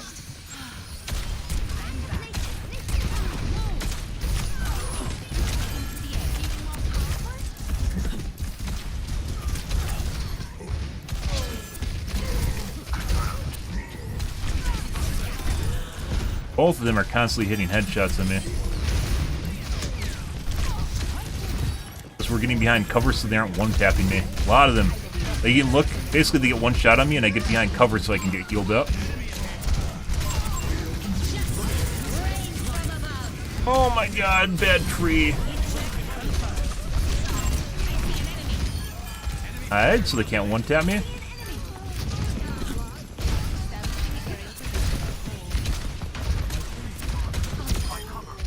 But we got it done. They just keep springing up. Amazing.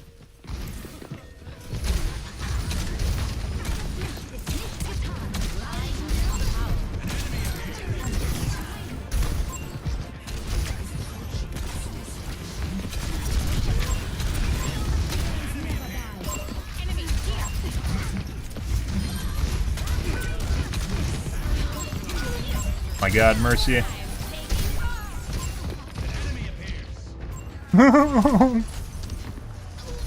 The fucking Mercy was in there. Making a affirmative. Oh.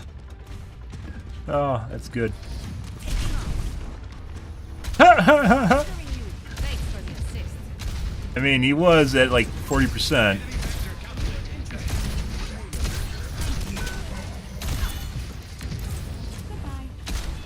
Oh, he went in too deep too fast.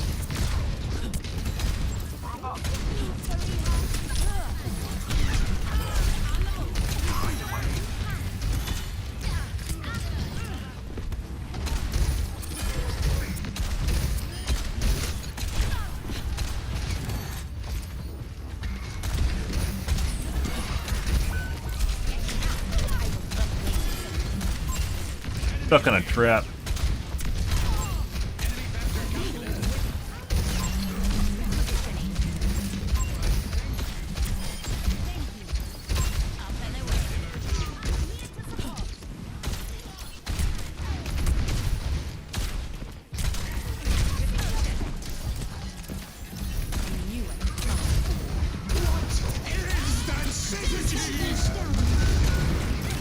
I have no idea where the... There he is. Yeah. No idea where the Bob was. So shall it be. Confirmed.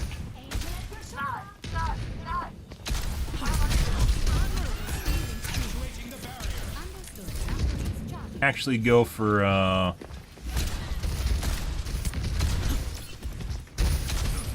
E.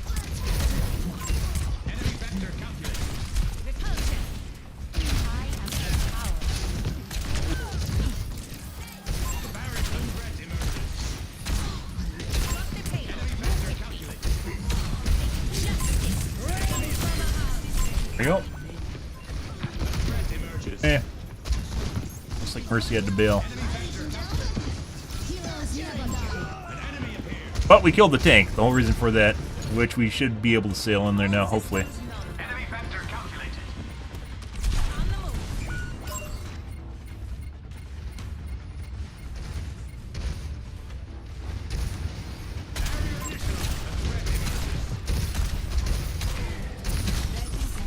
I'm on my way. Oh, I could have saved him. I was trying to save myself. Well, I don't think our tank's going to get back in time.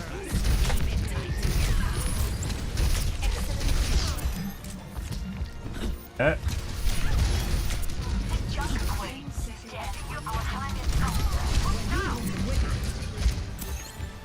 Hey guys, how's it going?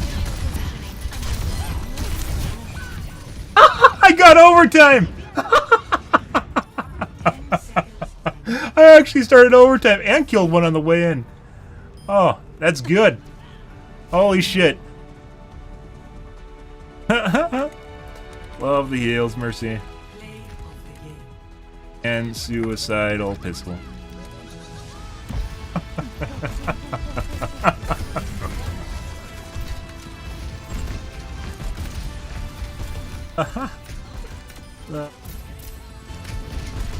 Actually had some pretty good we had some pretty good heals, I'm not gonna lie, guys. Oh, that was good. I'm not gonna lie. We actually managed to get through their entire team, touch the point, and kill someone on the way. That's basically best case scenario. I don't think anyone was willing to. They had to make sure their KD was looking pretty spiffy at the end of that match there. I don't fucking care. Fuck that. They could have literally possibly pushed over their team while that was going on, too. And we were able to put a lot of pressure on them. Their hog did a shitload of damage. A lot of them at the end, they're very, very accurate, though. Both the McCree and the Anna, or the Ash, were hitting constant headshots on me after P2 when they're at the doorway there. However, I was actually ducking behind cover pretty frequently, so like we'd end up behind cover, and then get healed up, then pop out again, end up behind cover, get behind cover, pop out, do it all over again. You were truly fearsome in your prime.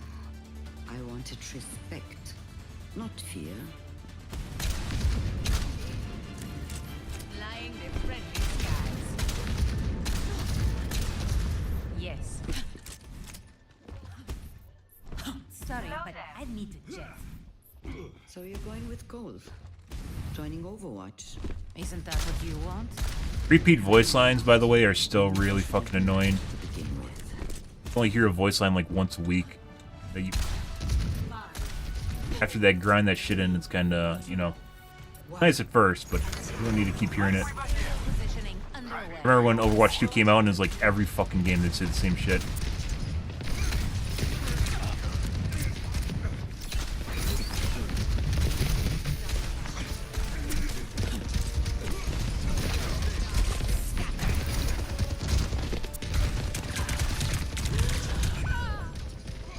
Shot me around the corner. The fuck is that?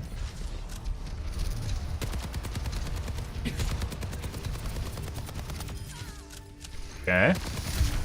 On his screen, I was not behind the corner. The skies await.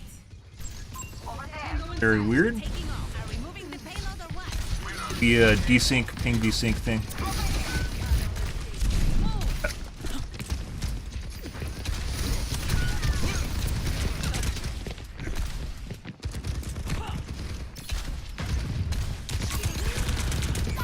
Pretty sure our soldier's cheating. Okay.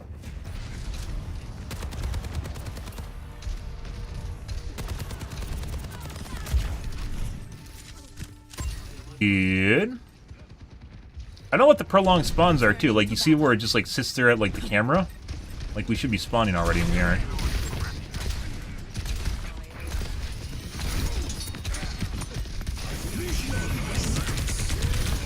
Good.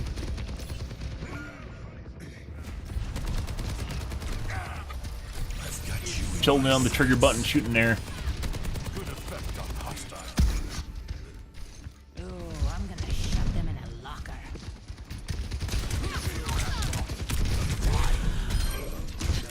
Very aggressive trying to kill me.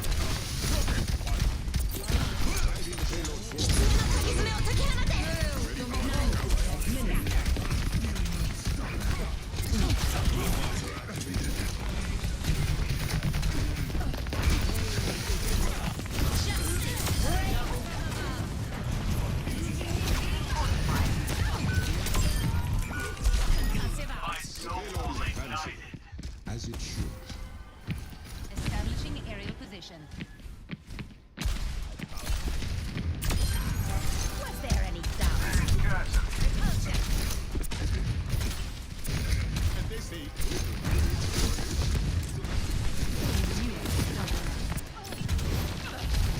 He has a really long range. I don't know what the fuck's going on there.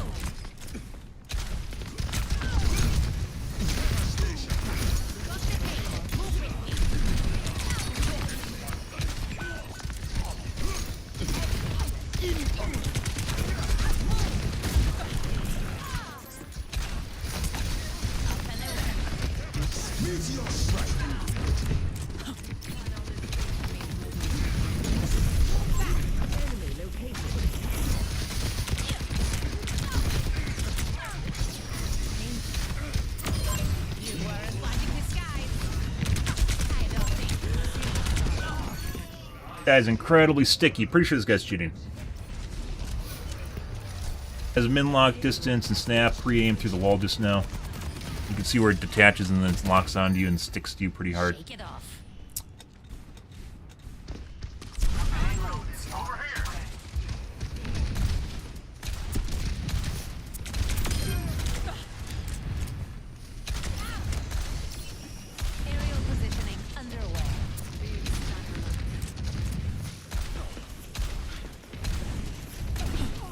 her.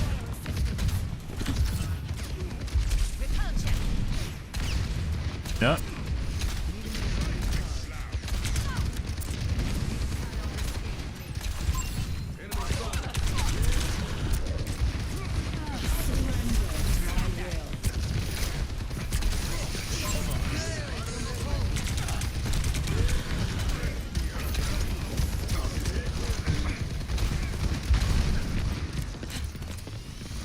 Yeah.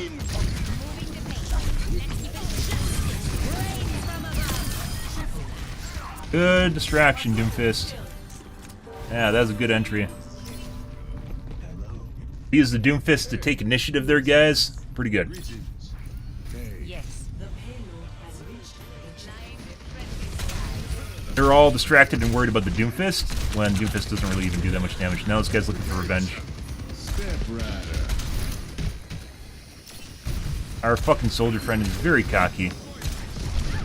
Overextends constantly to try and kill me. Which I'm trying to use to bait him into overextending and then killing himself. Sometimes it's working, but not always.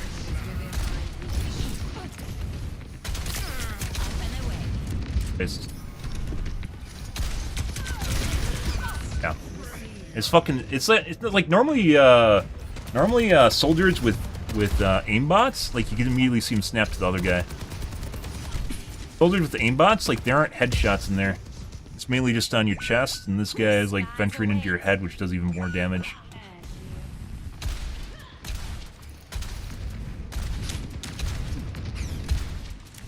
Probably be able to dangle tech him now though, because we're past the doors. positioning underway. There's this guy.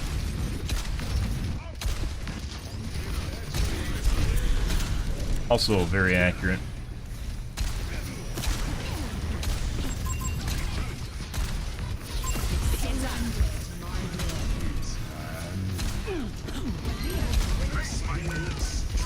Too deep. Too deep.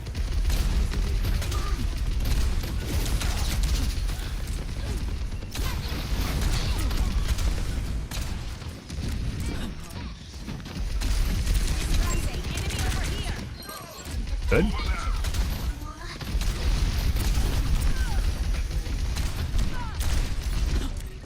Auxiliary DPS.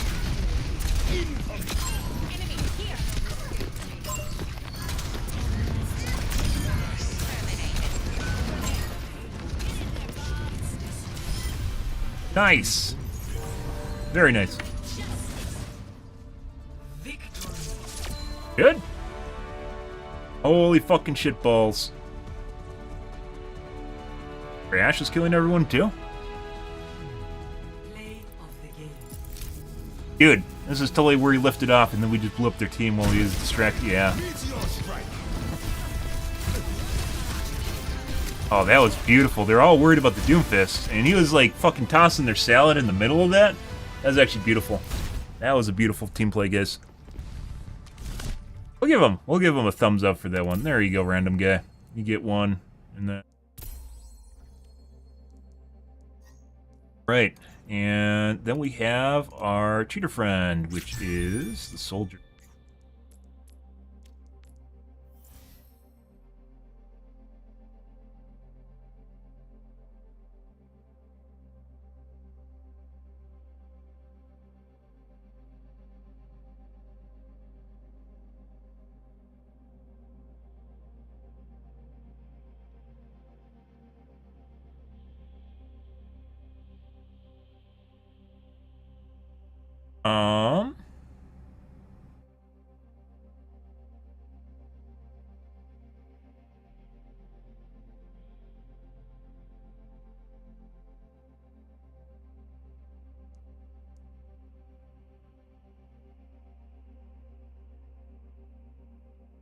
Yeah. We didn't see a wall looking or anything like that. He was just, well, I mean, maybe he was. He was leading into shots, like just coming around corners, staring at me. Getting a little bit different. 300 hours, huh?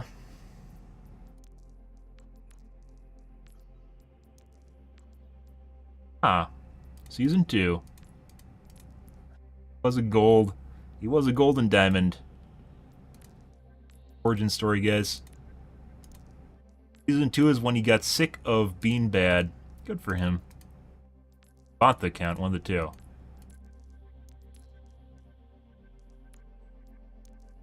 Us gaming, doing better. Good for him. Good for him, guys. Hard work. Hard work pays off. Or paying $20 a month.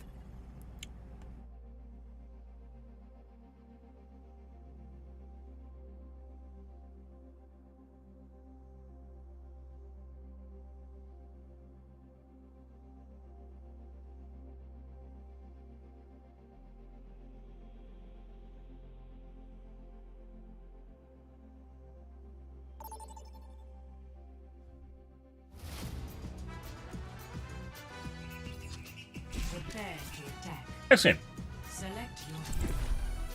Oat milk is disgusting.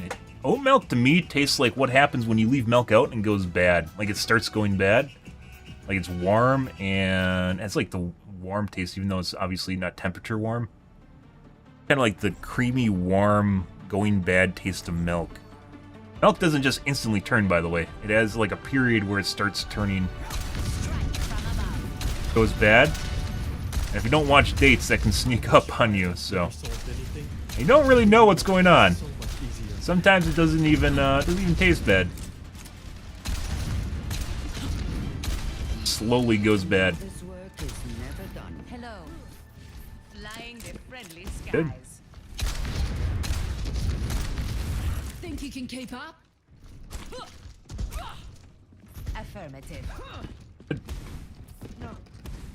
Affirmative. Negative. Flying the friendly skies. Yes. 5, 4. Press the attack. 3, 2, and 1. Attack commencing. Capture. Aerial positioning underway. Concussive out.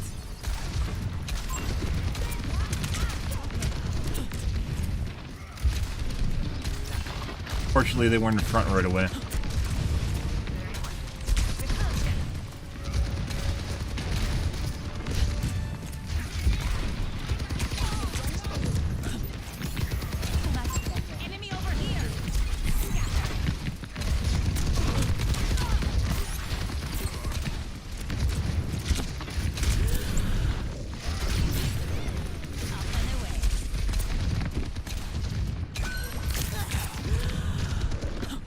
Yeah.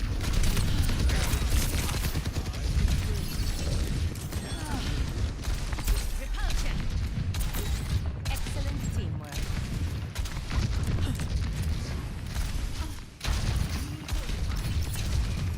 Dispersing.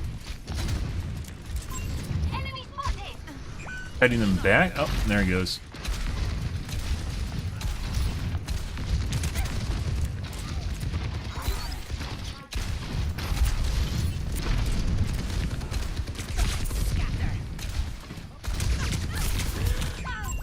And the Anna threw it off.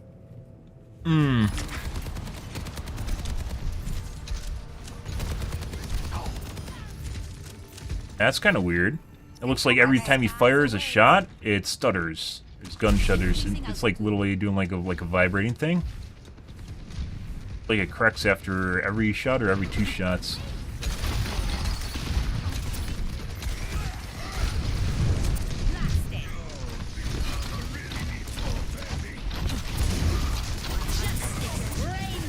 Yeah.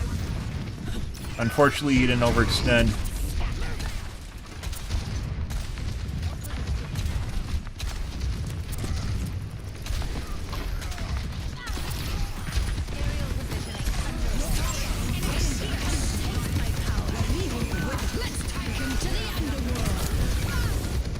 Almost. Can't kill the soldier. We'd have to hit a bunch of direct hits on him. Getting healed. Actually, he was antied. Returning to battle. Repositioning.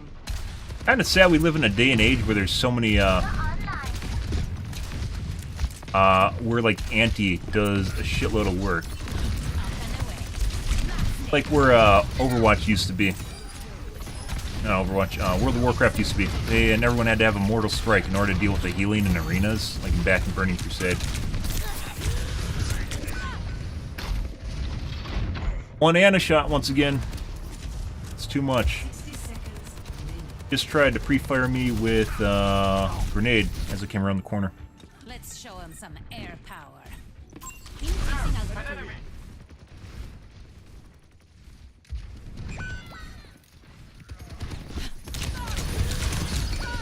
I just fucking shot myself on the pedal as it was going up.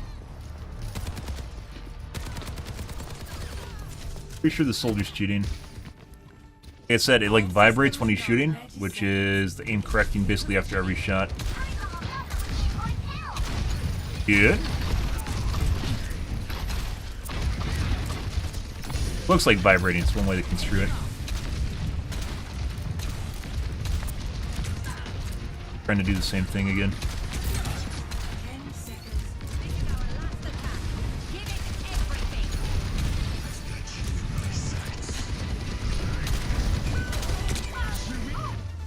Headshot. Pretty sure the soldier's cheating though. Alright. Which is...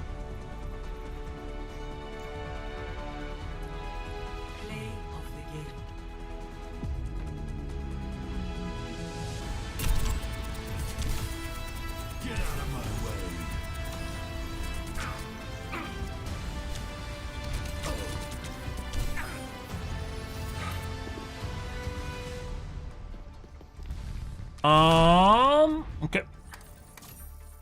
Next game. Depending on how people program their aimbot, it's going to look different every time you see it. It's 5,000 different implementations doing the same thing, but better than other ones. Really bad aimbots will they'll vibrate like this on your screen, which obviously isn't normal. That's not the way people aim. Any way, shape, or form. That guy's was doing it. It wasn't as much as normal though.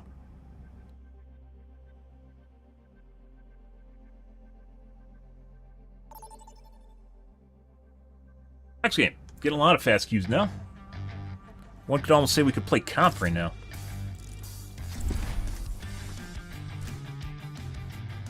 Frosties.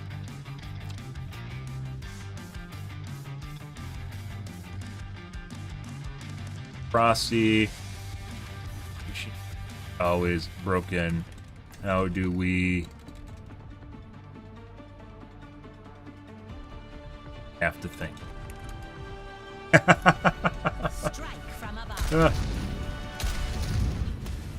I made a meme. I love the new cap point maps, by the way. People actually have to think about what they're doing. They can't just zone out and just derp across the map. I mean, everyone moves at the same speed, so the slowest character would be anything other than flying characters or Lucio.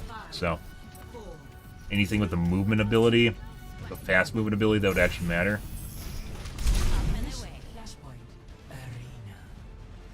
Bring back the old ones.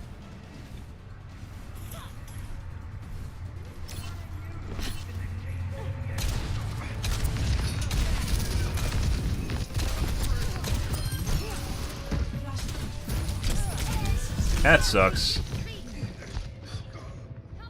Happened to walk around the corner right into my face.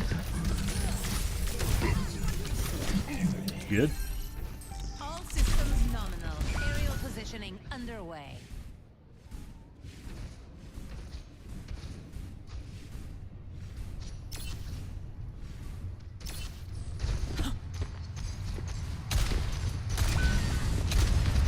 Quit.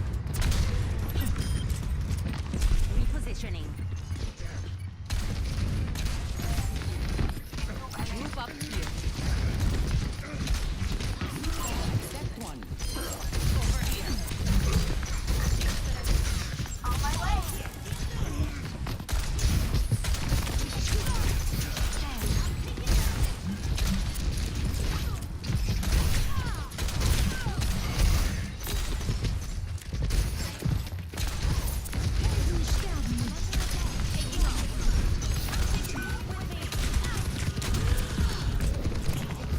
Buddy. And now a soldier that is very accurate. Returning to battle. En route.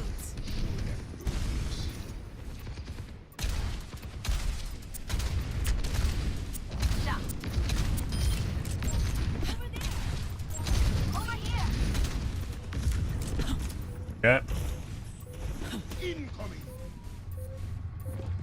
What we should be doing, we're gonna do it anyways.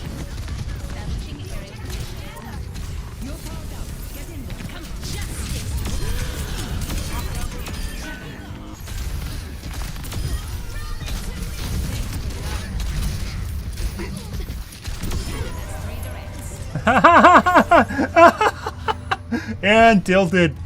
Yeah, Anna enabled me. Did we use all of our ults? No, May still has one. And I used one on top of my own. We didn't really need more than that. Basically killed everyone, so.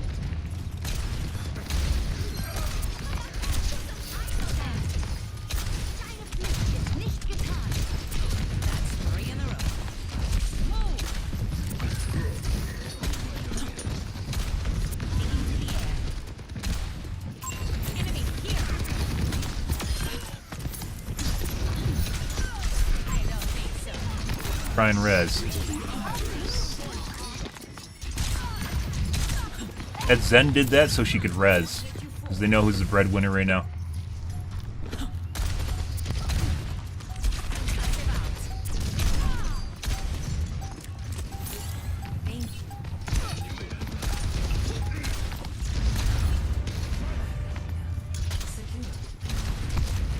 Okay.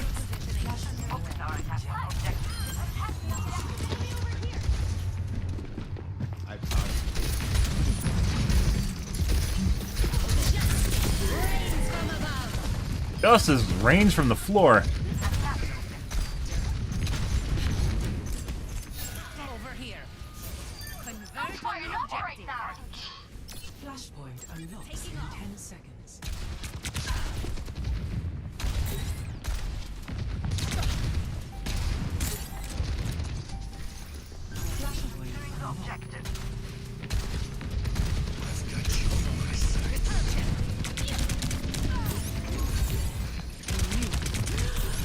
Fucking just as accurate without his visor on.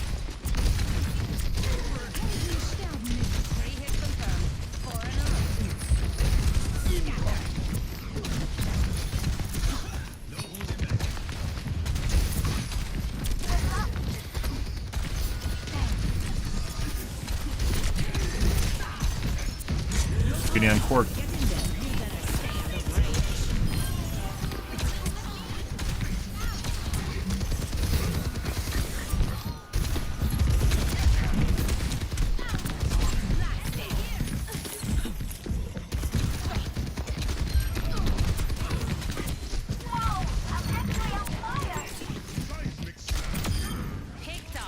We didn't do really anything with the Ana ult, but they're paying attention to us, so.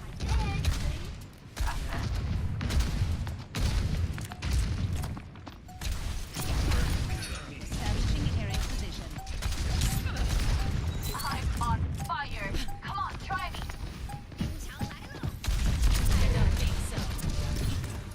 Secure. My rockets are fuel. Flashpoint the backs. Enemy over here. Concussive out. Over there. Hey.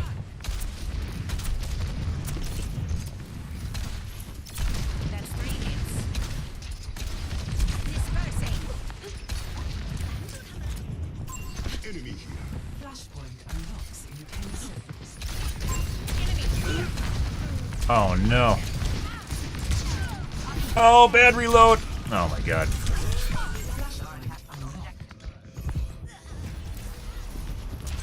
Could have killed Hog. Alright. I don't stay down. We actually had a really controlled retreat. That's actually sort of surprising. It was actually working. Until I ran into a wall. Group up. Over there. Dispersing. That's not good.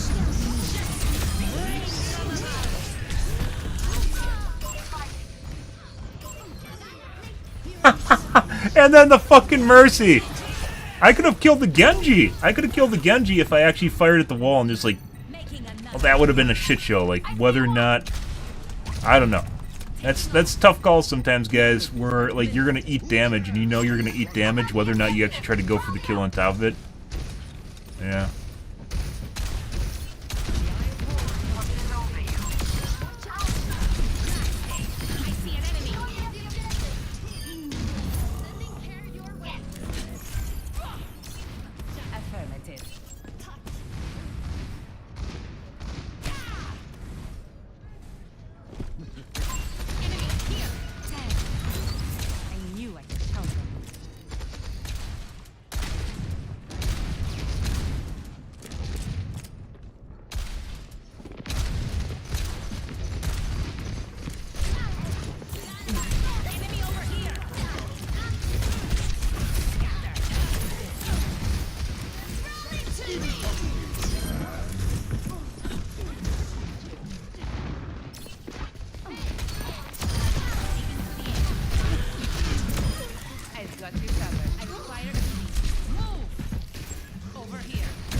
Yeah. Nano boost is charging.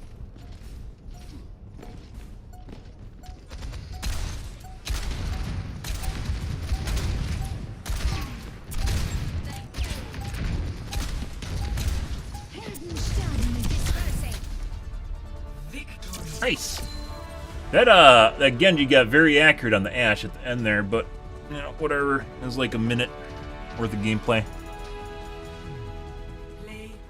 It is kind of weird how you can't do emotes at the end, like in other games.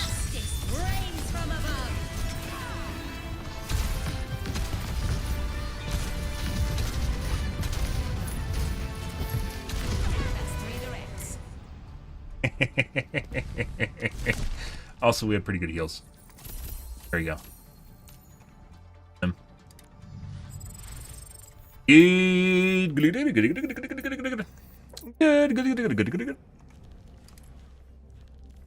Mm-hmm.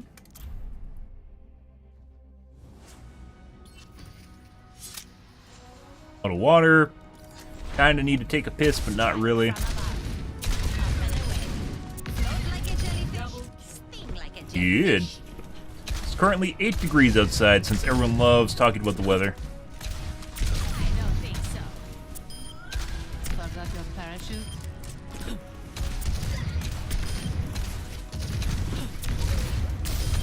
Heat check confirmed.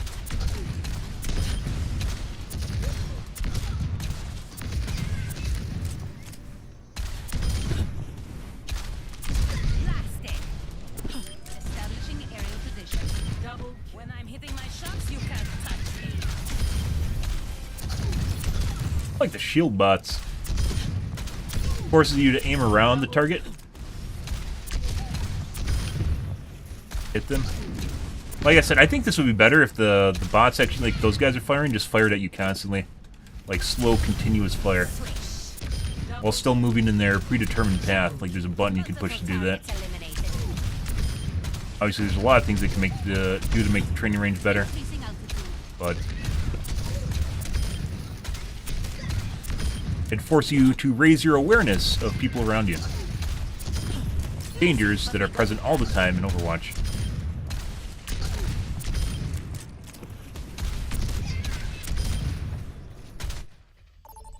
As is normally the case. Good. Prepare to attack. Select your hero. These are related? Probably.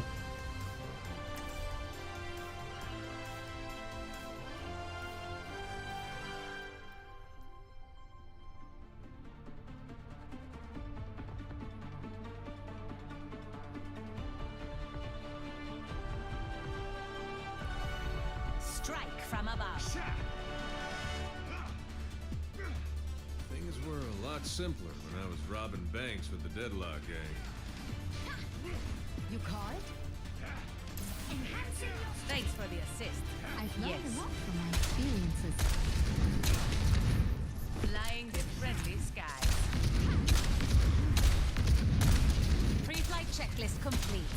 Running clean and hot. The barrier Huckleberry.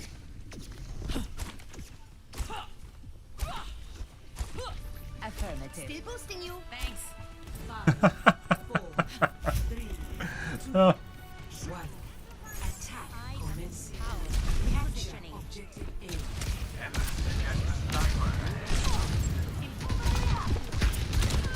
Huh?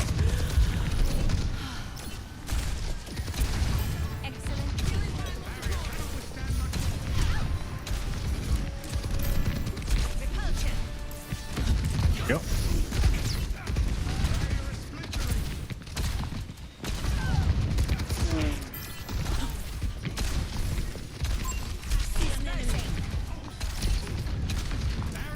Trying to get jump shots on me. Yep. Thanks for the assist.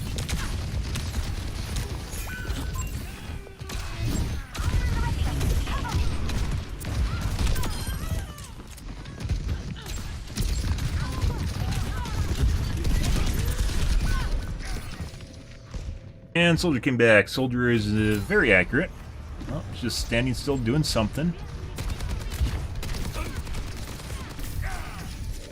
Okay. The skies away. Taking the objective. Aerial positioning Anyone in? underway.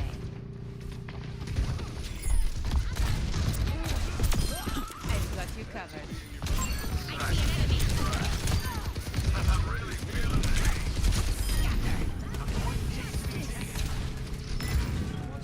it. Enemy team neutralized. I will not waste this opportunity. Increasing altitude. Objective A captured. Escort.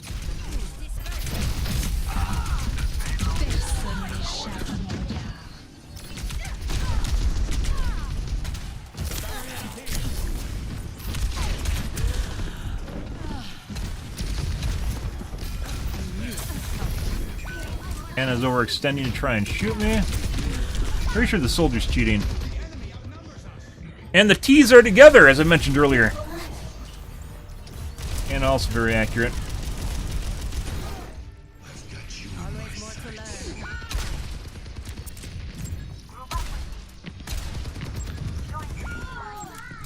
Oh. Where there's smoke, there's fire. Fucking killed him on the way out. Funny. That's 3 directs. With mercy, eh?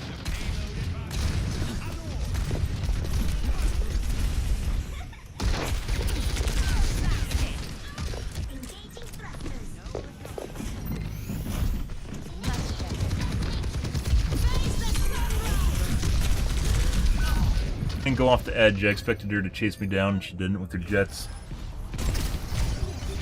She stopped? Yeah, she stopped. Good. Let's show him some air power. Establishing aerial position.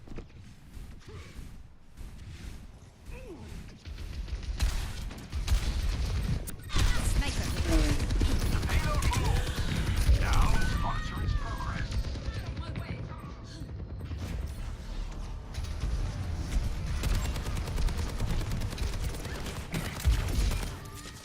Too close to the edge. We actually got him with the dangle tech, but we're too close to the edge to Shake it off. avoid the rocket. Up and away. Yeah. Jump shot. Yep. So they'll do things like always trying to, yep, like that, to finish you off because they know how low you are in health. So they're pretty sure the Widow's cheating too. Both the T's are cheating as well as Widow. Are we moving the payload or what? Like they can fucking taste it. Like they're so close to the kill, they have to get you. So then they do shit like that because they know exactly where you are, and they just pre-aim you through fucking walls while they're doing their jump shot. I don't think so.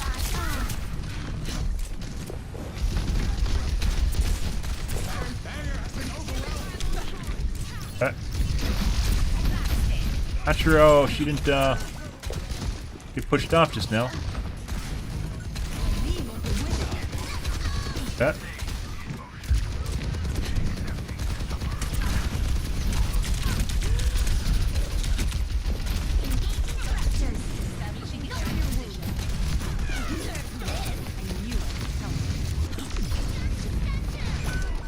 E.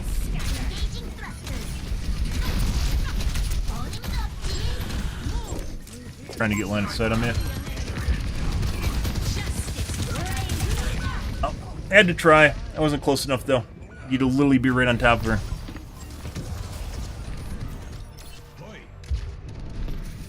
Pain is inevitable. I don't want to talk about it. Aerial positioning underway. My ultimate is ready to be on.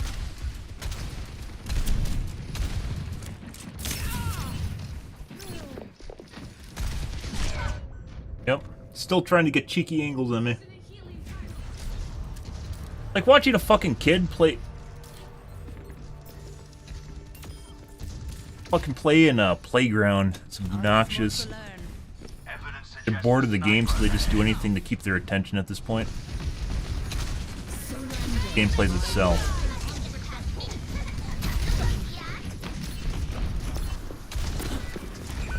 Personne n'échappe à mon regard.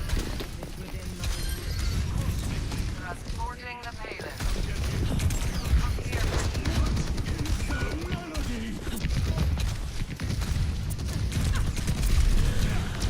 Here, the elevator. I was waiting for it. When we went around the side, I thought the elevator was up because I didn't hear anything. Good? All systems nominal. Increasing altitude. Sniper detected.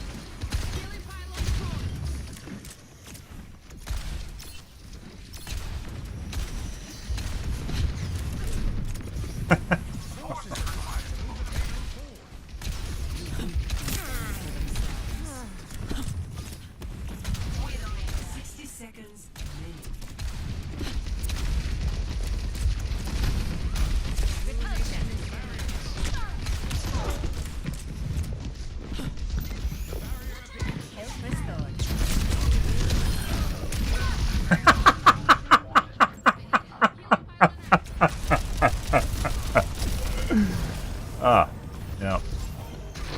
So apparently they're fucking pissy because we rolled over them at P1, guys. Pretty sure we aren't getting P2 here. And it looks like 3 of them are cheating, so...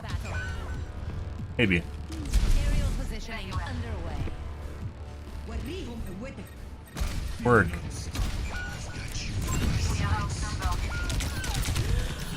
On the move.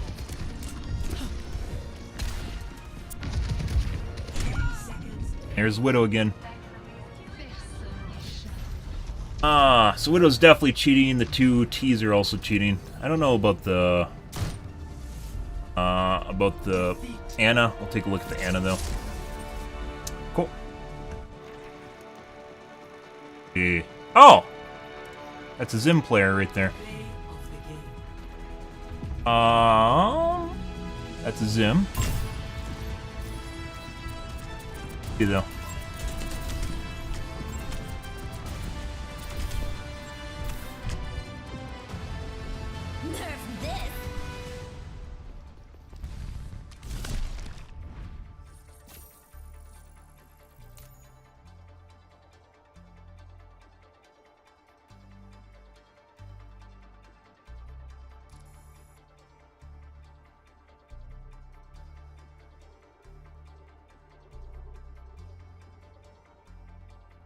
Okay.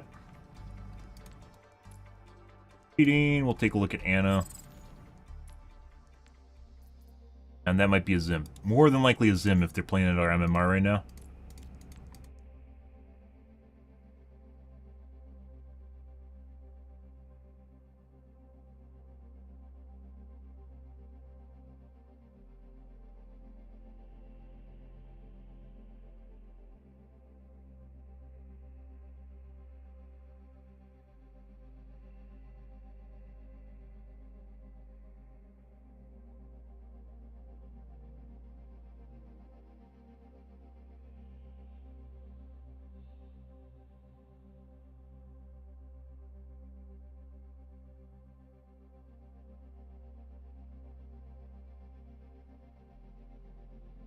All that shit. I mean, it's pretty obvious based on the nomenclature of their name.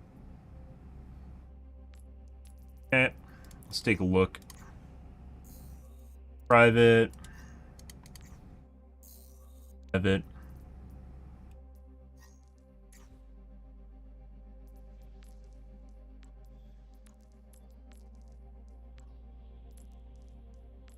Diamond? What?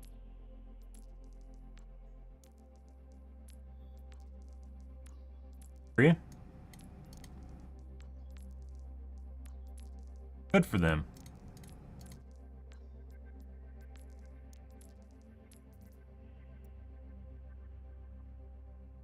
Okay, let's take a look at the Ana. Pretty sure that's a Zim user, which I don't think Blizzard bans them, but take a look.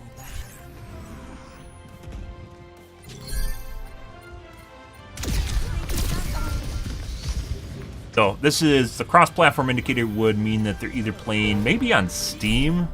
They could possibly be playing on Steam. Objective lost. Stop the payload. Actually, I think this it's different when they're on Steam. This is not.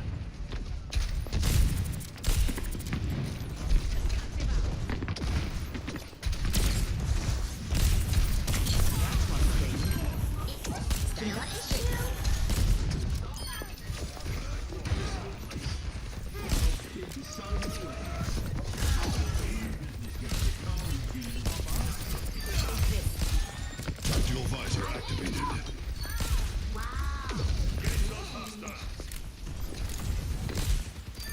I'm on fire. The way I'm pointing. I'm a very good at it. Keep your friends up, I always say. Taking care of you.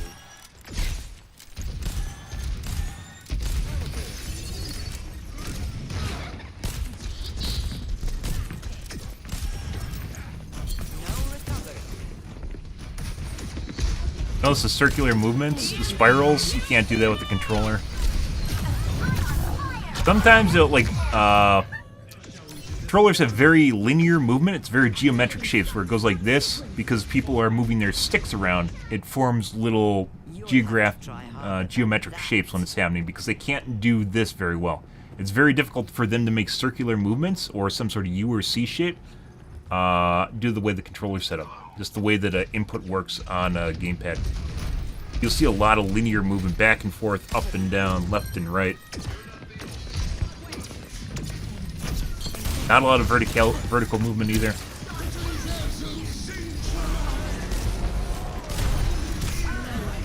Occasionally you do see that. I think that's just because they're lazy.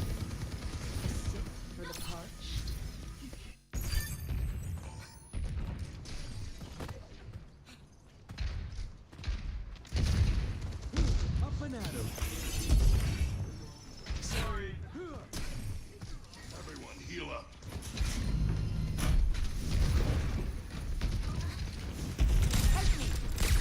This is a tough position to deal with. I think the only way we had to get up top and then boop them off with the concussion, which I was trying to do, but we ate too much damage to do that.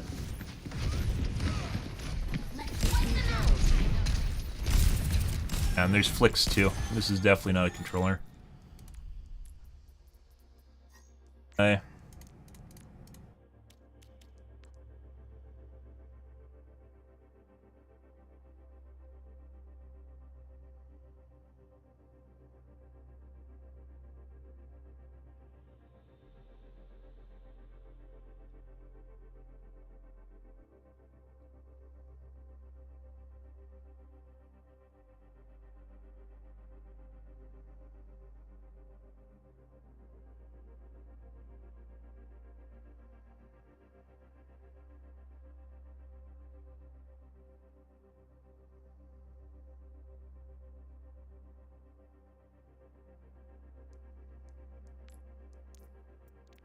Good. Alright, I gotta take a piss, guys. I will be right back and grab a water again. 1 second. Grubs.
Alrighty.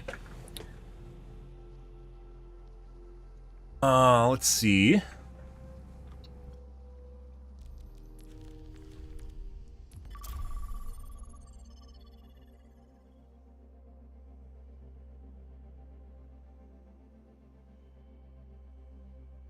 Good. There's almost nothing you can do, especially when you're playing against the defense where you have to assault them.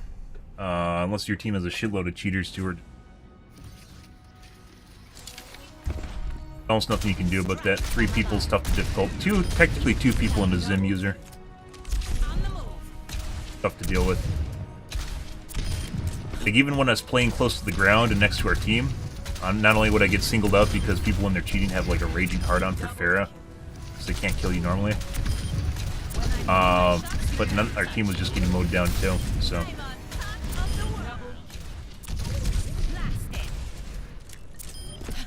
Going down. Rip. New monitor, guys, can't wait. It's not gonna make me any better at the game, but at least I'll be able to see how bad I'm at the game.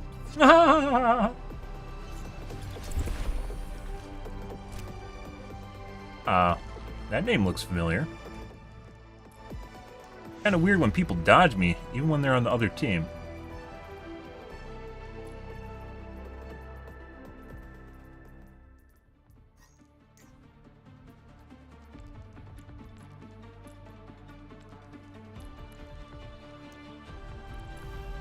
Huh. From above.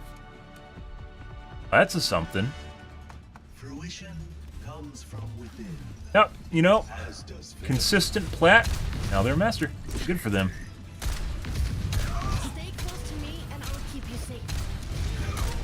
A lot of people that seem to leave my game when they see me. It's very weird. Mainly people on the enemy team.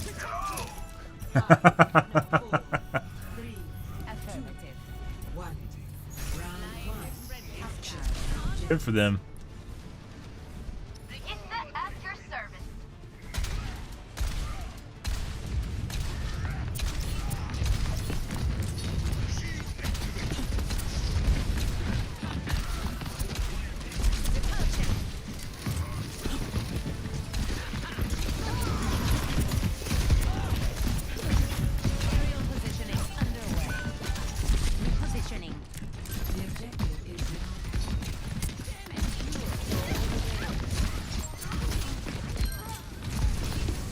Ryan's still in.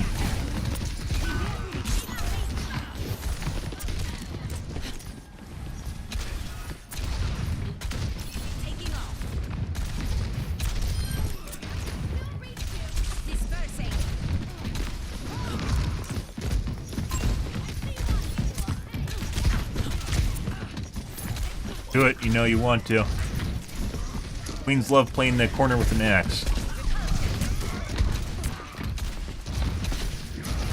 Almost dead.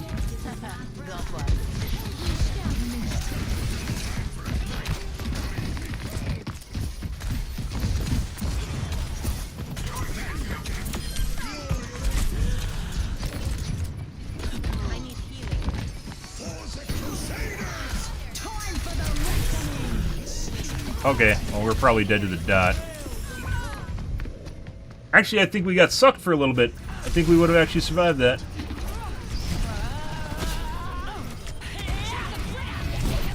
I'd have survived that. Team kill. Spawning. Returning to battle. Weird bug. I don't know if it's intentional or not.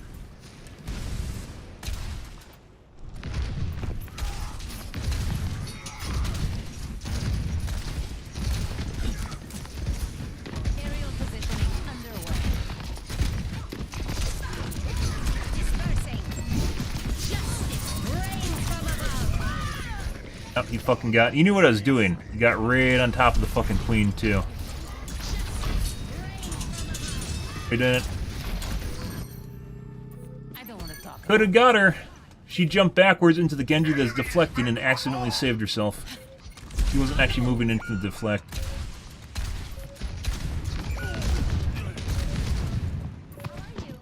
Good. Best round lost.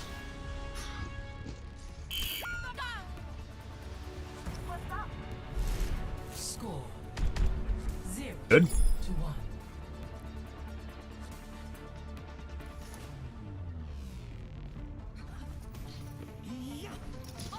Actually, could be better. I don't know if that means we aren't extending far enough or what. They didn't really even have a hit scan last match, or last round. Stay sharp. It's harder to keep you alive when you're distracted.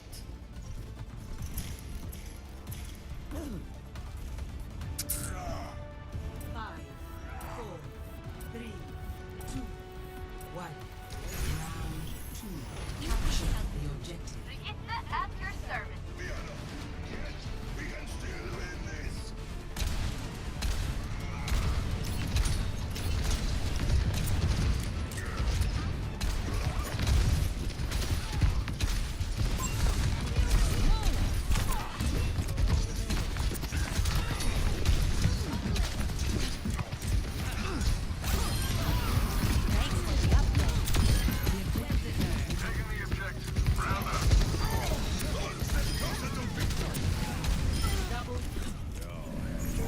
All my shit's late.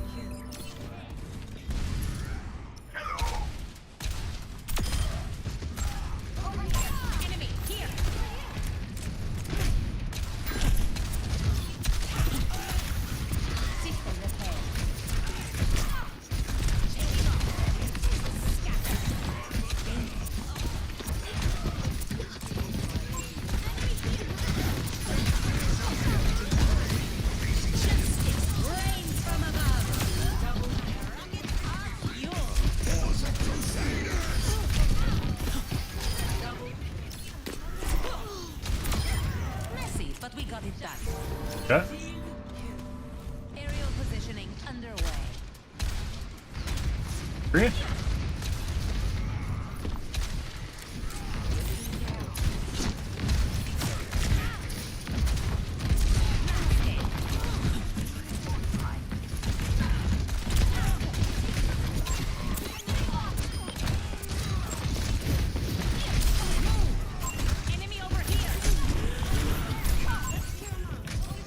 Yeah. Definitely knew he was going to try and flank at some point. Aim. Good. Let's show him some air power.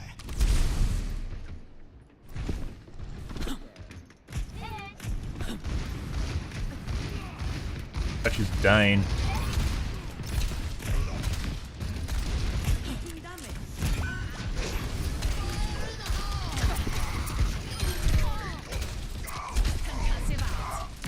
Oh, nice.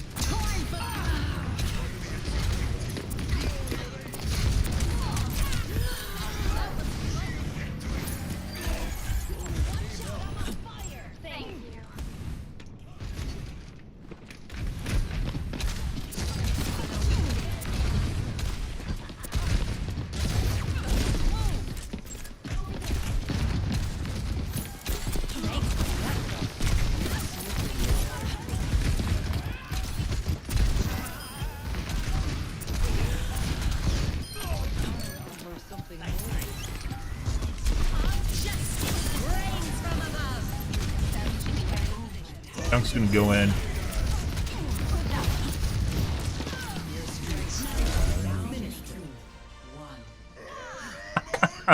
So he separated them from the junk and her team killed the junk. Good. Nice. I'm gonna watch out for the McCree though. He definitely one and two taps. 2 and 3 taps, excuse me. Forget regulation. After this mission, I'm throwing a party.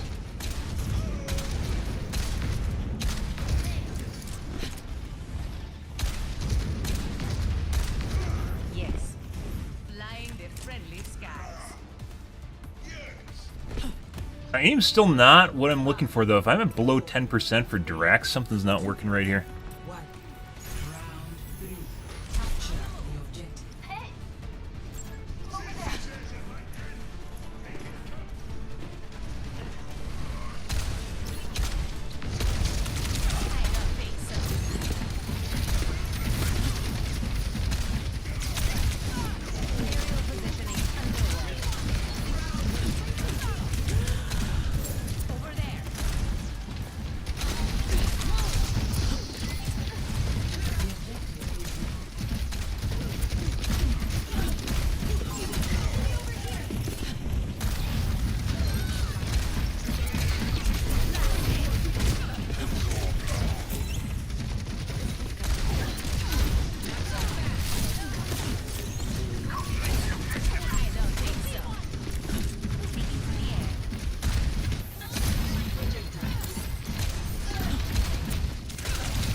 That's the McCree, by the way.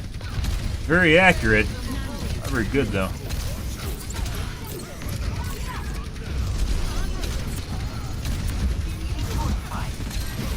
I want a new monitor so bad.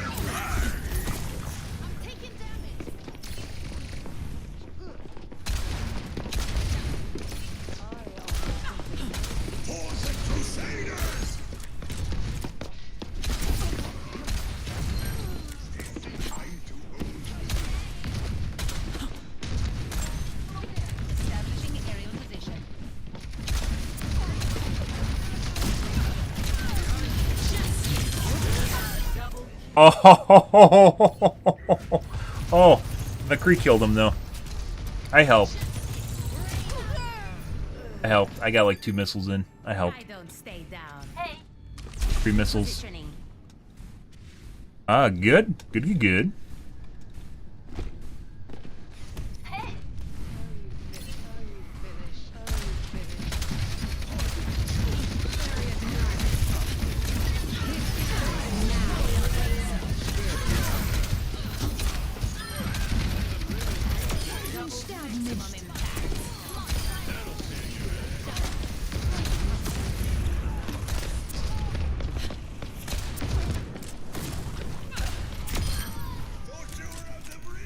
Aerial positioning underway.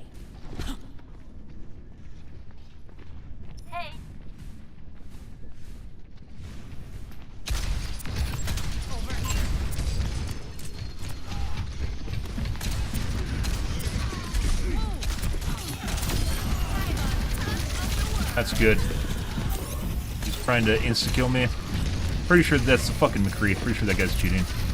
He's frustrated now and trying to insta-kill me with his aimbot. Very accurate. Oh, he can fuck off.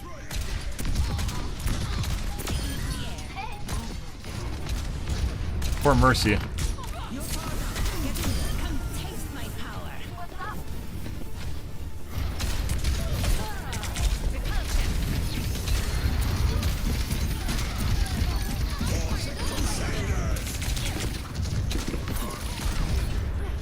God, I want a new monitor so bad.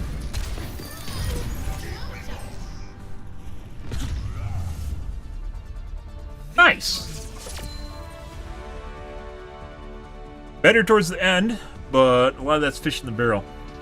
What's going on with that tracer? Very, very accurate.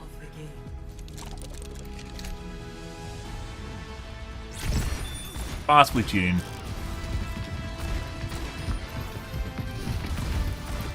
Killing that Mercy early, by the way, huge deal. Like when she couldn't actually get out of the tunnel and fly around and shit. Yeah.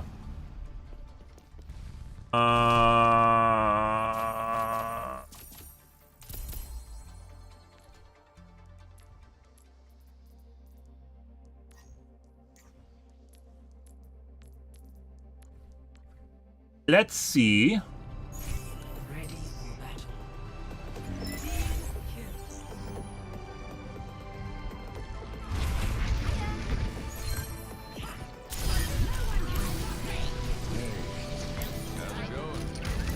Watch your friend. Be all over the place.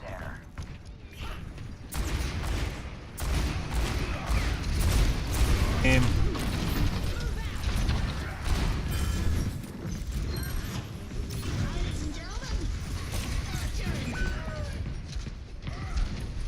Doing this weird shit too, where it looks like he's peeking walls.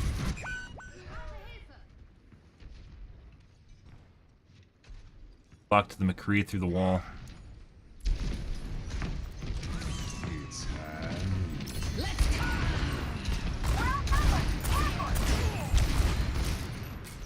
Map's kind of curious, especially the last round, that last match we played, the last version of this map. Particularly because there's a divot in the center, and you'll see people with aimbots accidentally lock on people all the fucking time when they're walking out of spawn.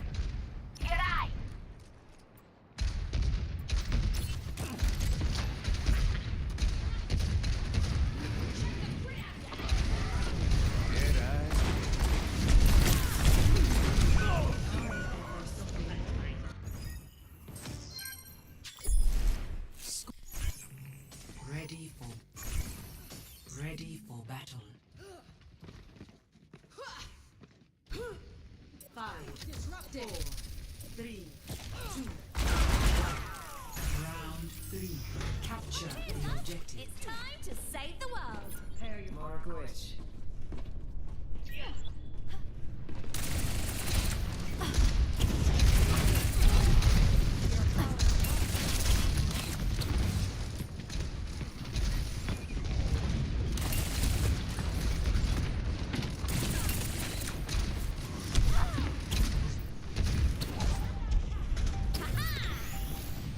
The objective is now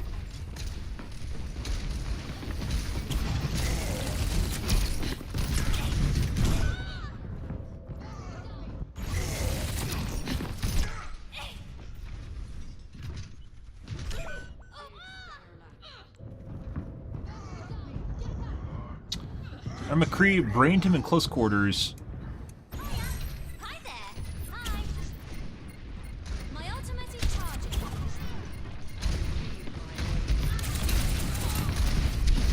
My ultimate is charging.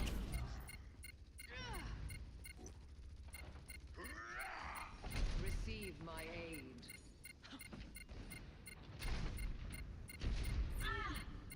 This guy's cheating. Very certain this guy's cheating.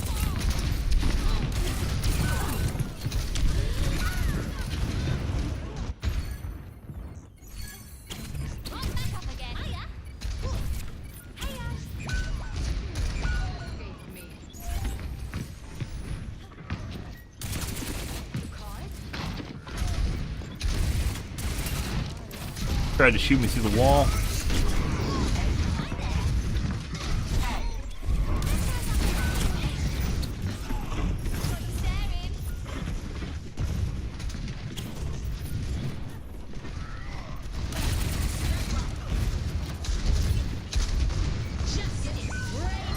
Casually looking at the Reinhardt. Nothing there, guys. I'm just fucking looking at the floor. What you doing?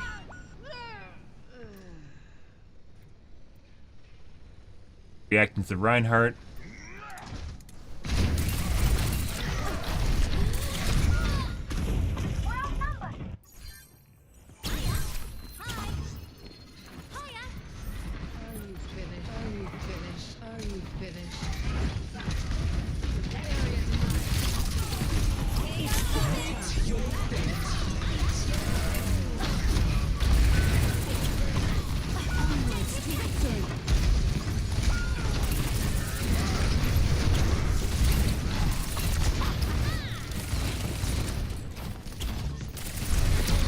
Player's not very good.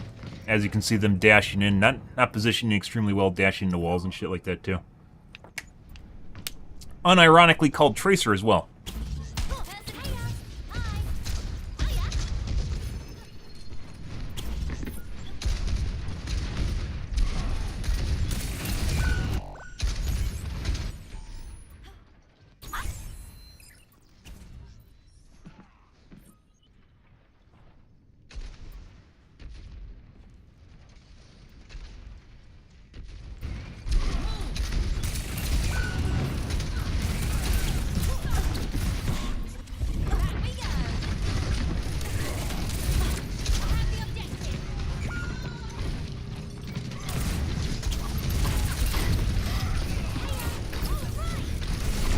I just sat, wait for heals, and let my team kill them because he's overextended.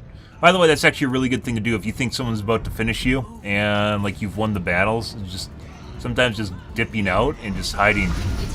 Not only will it kill them, but it assures that you're going to stay alive. Learn that from MOBAs. Disengaging properly is actually a really big deal. Because it means someone's completely out of position.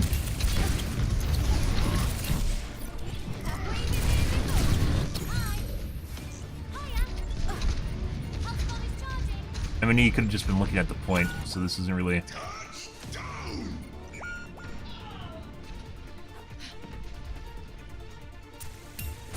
That's not as obvious as the other couple times.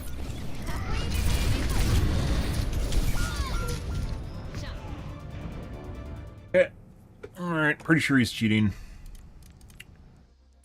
Relatively normal.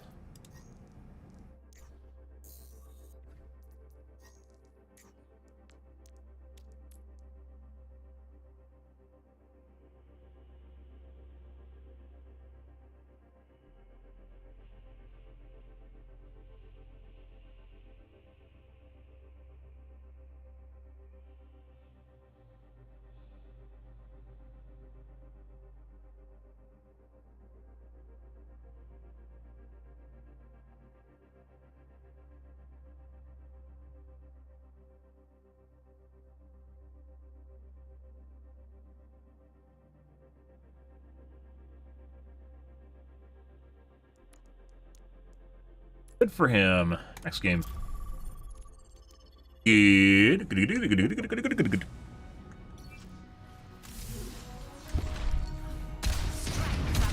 I can't wait for new monitor. New monitor. Monitors are pretty fantastic. 'Cause mine's a piece of shit. Definitely a piece of shit. Fuck you, Acer. And your shitty fucking monitors. And my stuck red pixel that showed up out of nowhere. Multiple hits confirmed. Dispersing. Shows up blue colors. But I know it's... Oh, no, it's right there right now. Lower right corner, guys. You see it? You see my stuck red pixel? Lower right corner? There.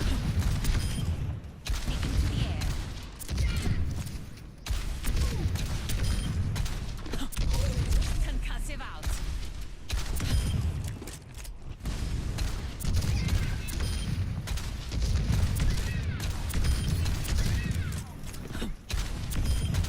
Notched another. Double kill. I don't think so. Oh! Going down.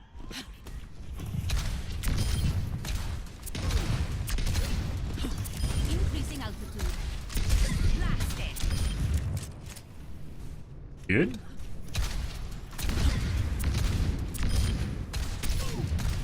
Double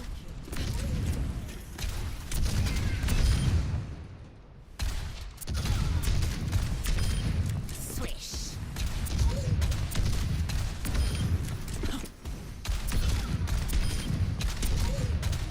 Double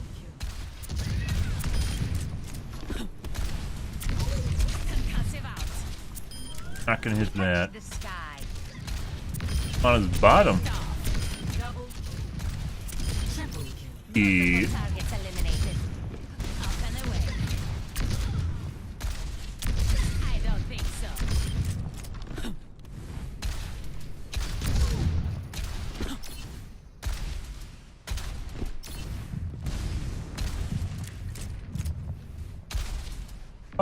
That felt like a hit.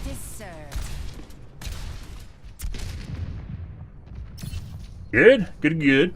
Happy Tuesday, guys. Hope you guys are having a wonderful week. Start to your week. Samoa. I don't think I've ever played this match. This map. It's been out for a while, for a couple months, but I don't think I've ever played it.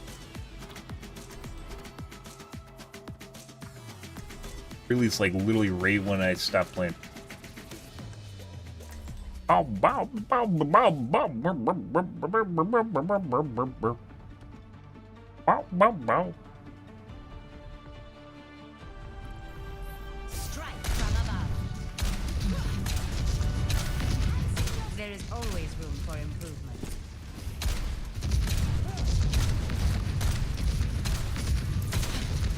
Thanks for the assist.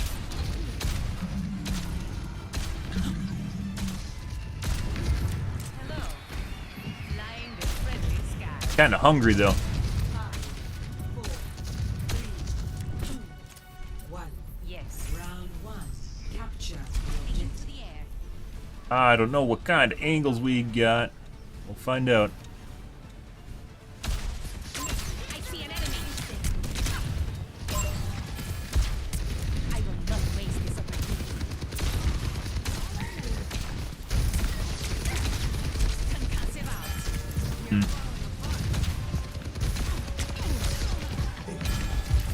Increasing altitude. the objective is Repulsion. Enemy over here.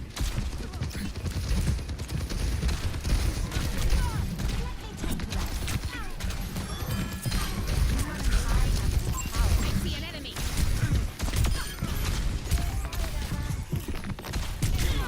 Enemy.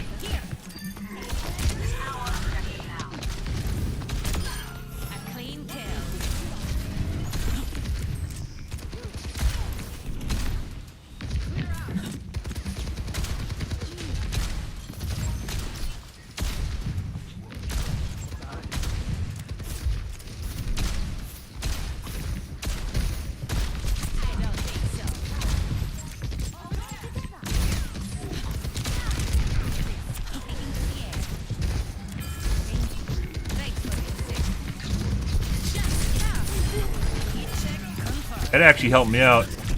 Because it canceled my ult. I felt like it just went through him.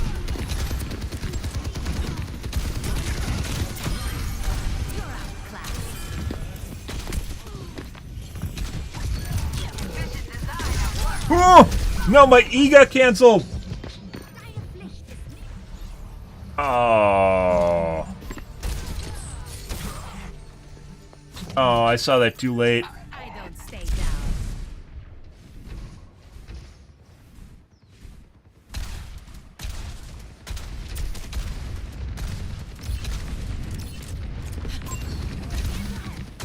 I will not raise this. I need healing.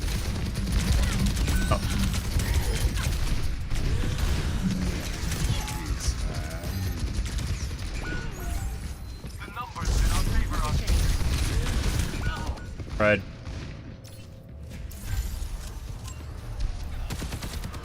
That's pre-aim, and it looks like this guy's cheating. Good. I was on both sides of the roof at one point, guys.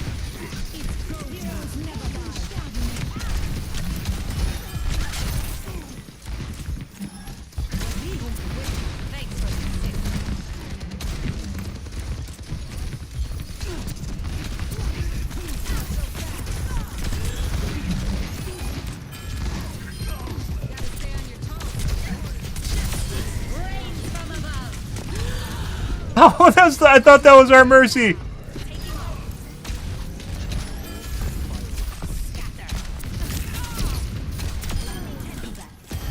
I thought that was our mercy. No. We almost died to her because I thought she was friendly. I see an enemy. I will not waste this opportunity. Blasted. Issuing an alert. Enemy here.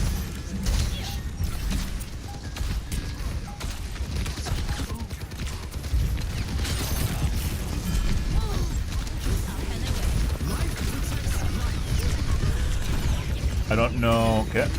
That helps.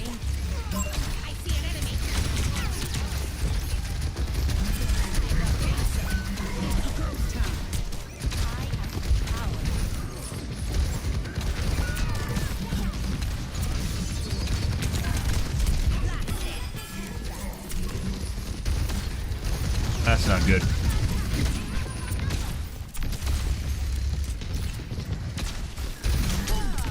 Trying to backpedal this map while not knowing the map. It's not working super amazing.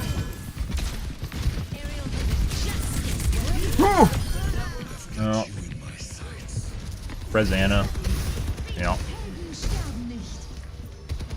I thought I could get 3. It's pretty close.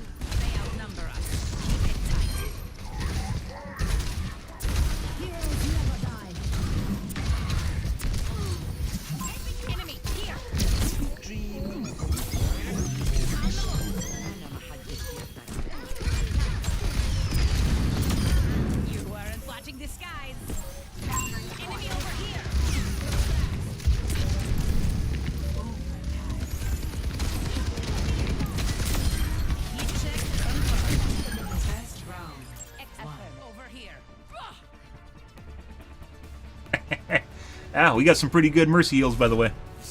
Good. Good. Being enabled, guys. Oh my god. Stay close. I can't heal you if you stray.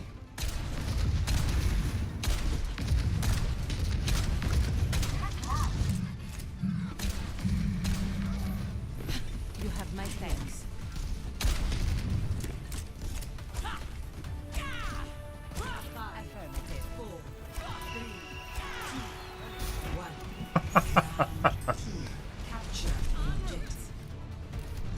Definitely have never played this before. I have no idea what the fuck we're playing.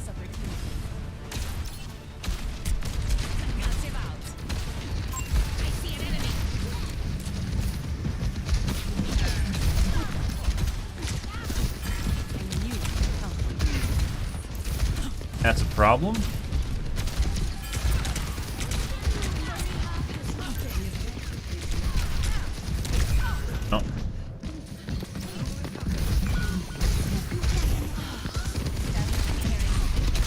There we go.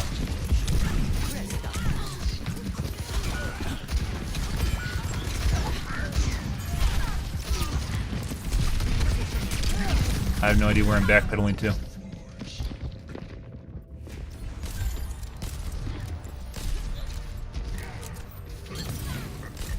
Huh. Okay. I don't stay down.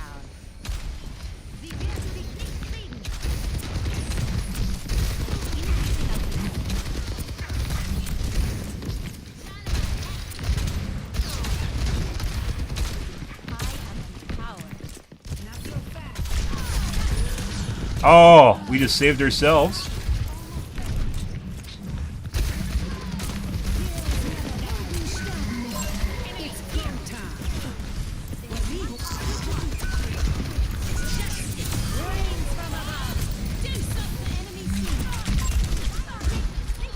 Oh my god, there's a bounce pad in here.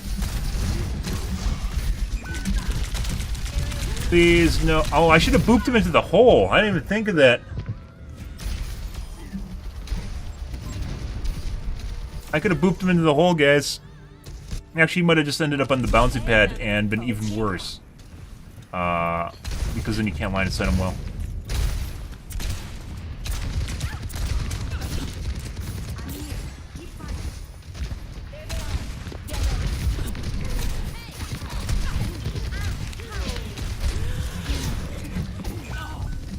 Pride.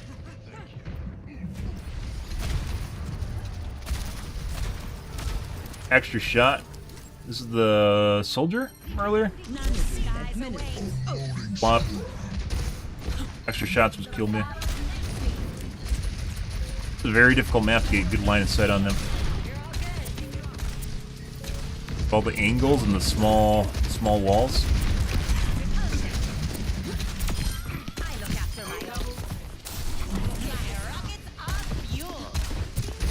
Oh, I don't want to.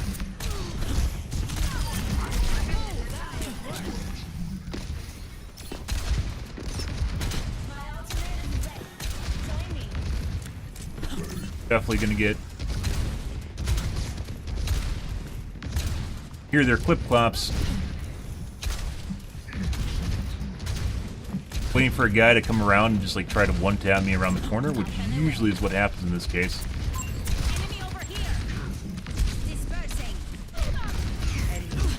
That guy just did with the Anna, with Ash with a really good line of sight.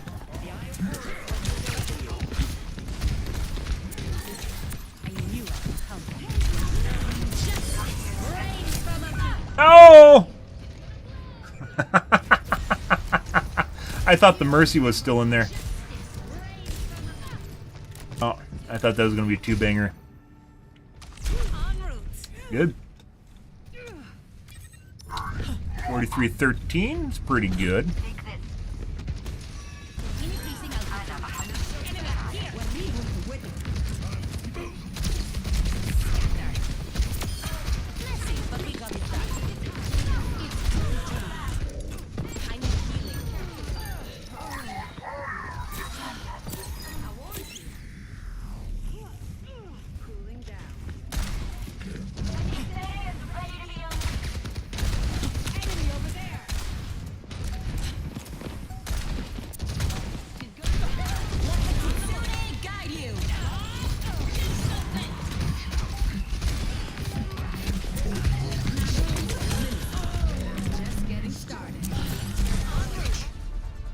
Nice. Very, very sticky aim. Good heals. And we got heal botted for part of that. Boom. And boom. This ends now. Calculated. I warned you. Looks like it's vibrating a bit. Alrighty. Let's see.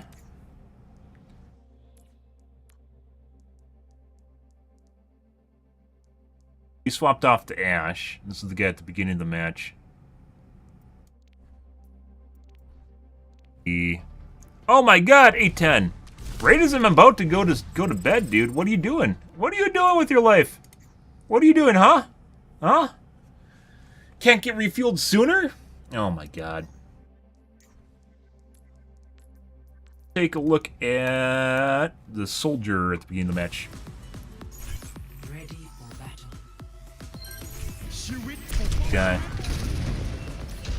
After we were pooping on him a bit.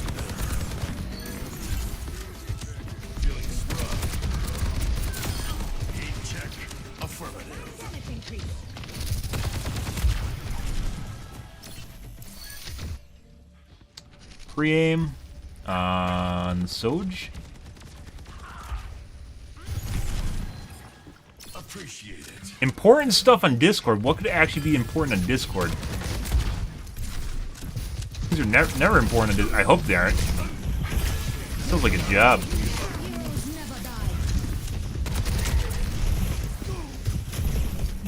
Hey, doesn't look like he knows where he's going. I didn't even know the map. That second point is very difficult to get a good angle on.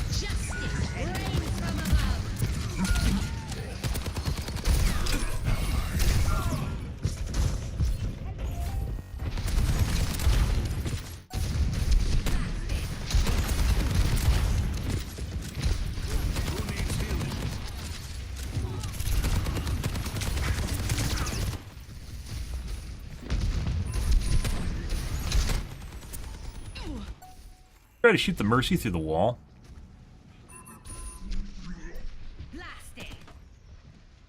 Pretty sure that's what we just saw. So the Mercy was... So sometimes you'll see mistakes with tutors, guys, where there's two walls, and they think the player's actually behind the first wall, when in fact they're behind two walls. And what you'll see is them trying to basically shoot someone right as... or tracking them right as they're about to come out, and then like they'll pre-fire on them. Which is what we just saw, but... It wasn't close enough where you could actually say he was like looking at him exactly. But it was pretty obvious there's nothing else there to shoot at besides that Mercy. Like, look at this. I'm right here. There's a hog. You know, we got some potential targets. Mercy's here. And it's like in his brain, he thinks the Mercy's going to be there, and she's not.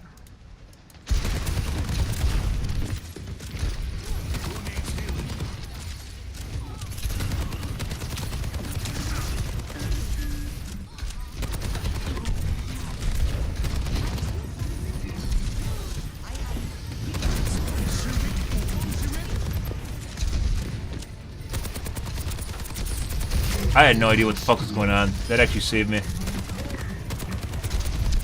Like, I lost track of everything when the life lever grabbed me. I wasn't even really low on health either. It's like he just knew I didn't know what I was doing. A pretty good save. He was in tune. We were aligned, guys. Pretty sure it looks like he's watching people through walls right now. Again.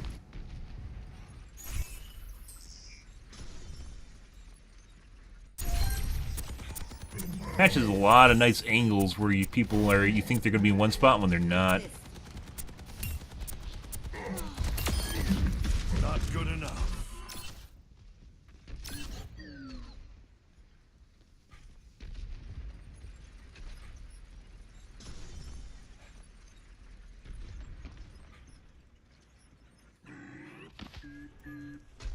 Line of sight though.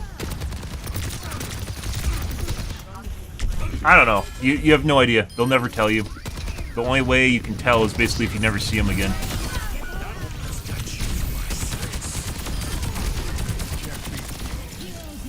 You don't get... the game isn't like, yeah, you got banned. I would actually... Well, I understand the need to maintain anonymity because they don't want you to go and, you know, witch hunt or just, you know, bitch at people or whatever. Like, I do understand the need for anonymity. It would be nice if, like, you had an accuracy of your reports that get people banned or something like that, a metric like that.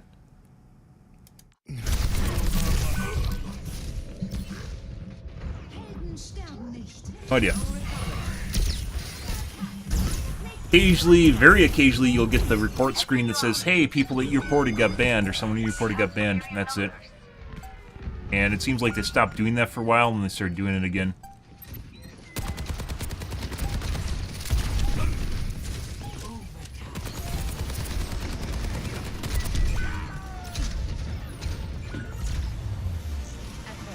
Nice. Someone needs to fill it. You want McCree. Of course not. Support a shitload of people too, so. Home to give you something useful.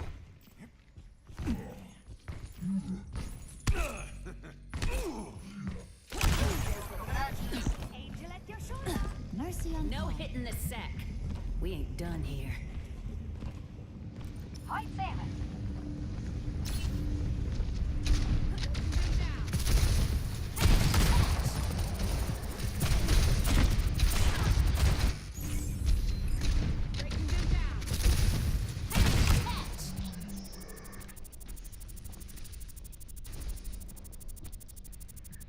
That could just be recoil, though.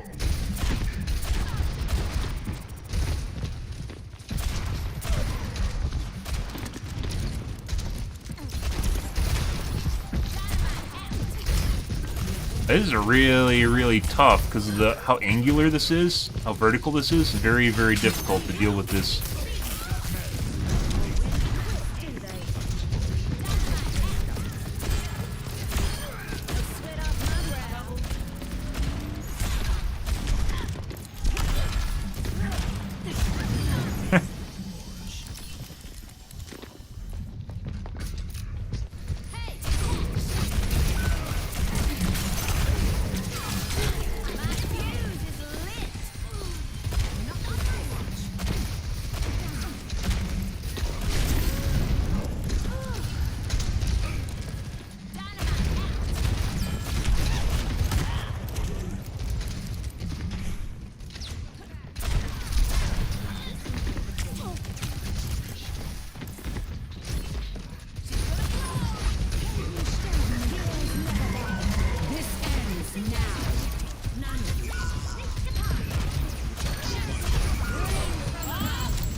Lost this, didn't we? Yeah, that's where I died to the Bob. Mercies, by the way, are probably one of the, out of all the people in the game, guys, probably the people that rage the most. Like their castle of self-esteem and confidence like crumbles like instantaneously. Like Mercies never want to die on their character, and if they do, they like instantly swap.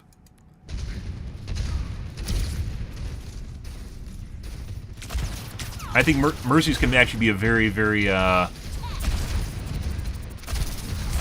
where I was up too long. Easy, Girl Scout. Viable, very viable pick, if they know what they're doing. You caught it? Easy, Girl Scout.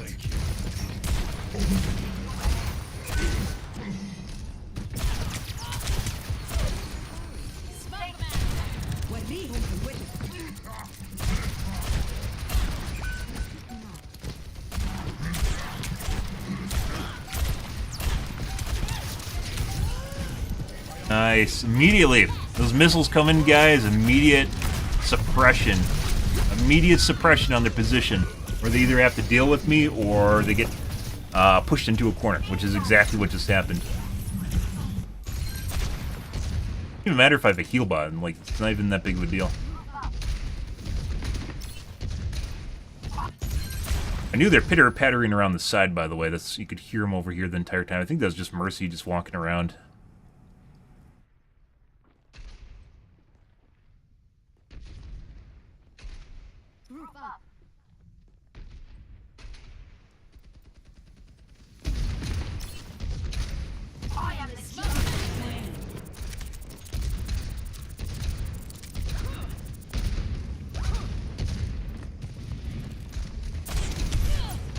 Looks like he was pre-aiming on me earlier. Sometimes it looks like he's pre-aiming on someone, but it's like only momentary. Right here, he's pre-aiming Hog, though. Very certain this guy's cheating. Pretty sure this guy's cheating. This is a decent amount of shots, though.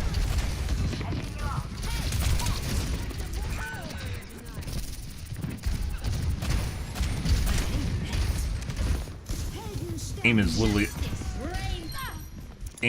all over the place.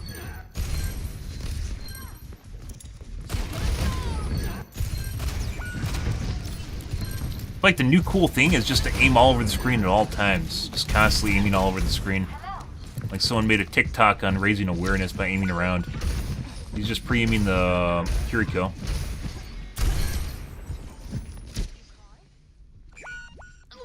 There. Yeah, he's trying to get line of sight on the Kiriko right now. And then when he knows he's too far away, he stops looking over there. Pretty sure, aim-wise, might be normal. Like, it looks normal-ish. I'd classify it as normal-ish, but he is definitely, on multiple occasions, looking at people through walls. Again, it's really weird that you'd see that, right? But with proper humanization functions, it'll look almost identical to normal aim.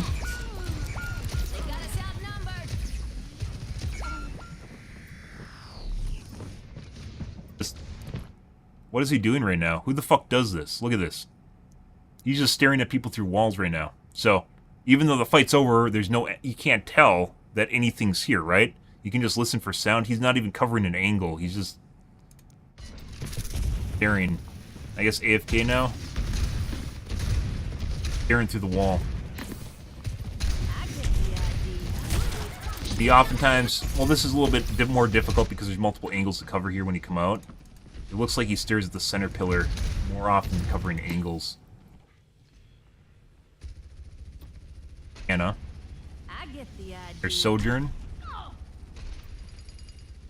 She's gonna blow. You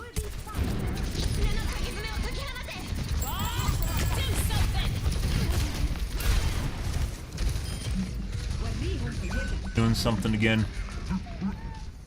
Looking over at the hog now, but like his teammates are around, but he's not really looking at his teammates. Like he's not. It doesn't seem like the focus of his vision is on teammates. But that's a little bit different when there's teammates in the mix. It makes things more.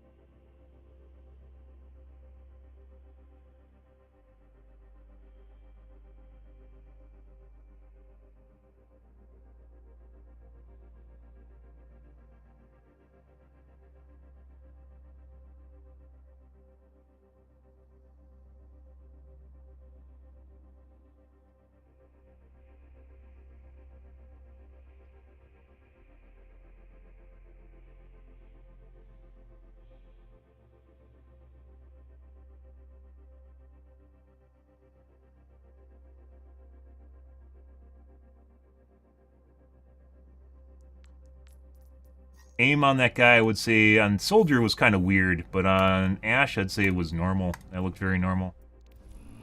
No, it's not that. It's, once again, where the multiple walls, it seems like this is just like Antarctic, where there's multiple layers, and it's very easy to confuse what layer people are on, and where they are, and how far behind, and how, in what corridor they actually are.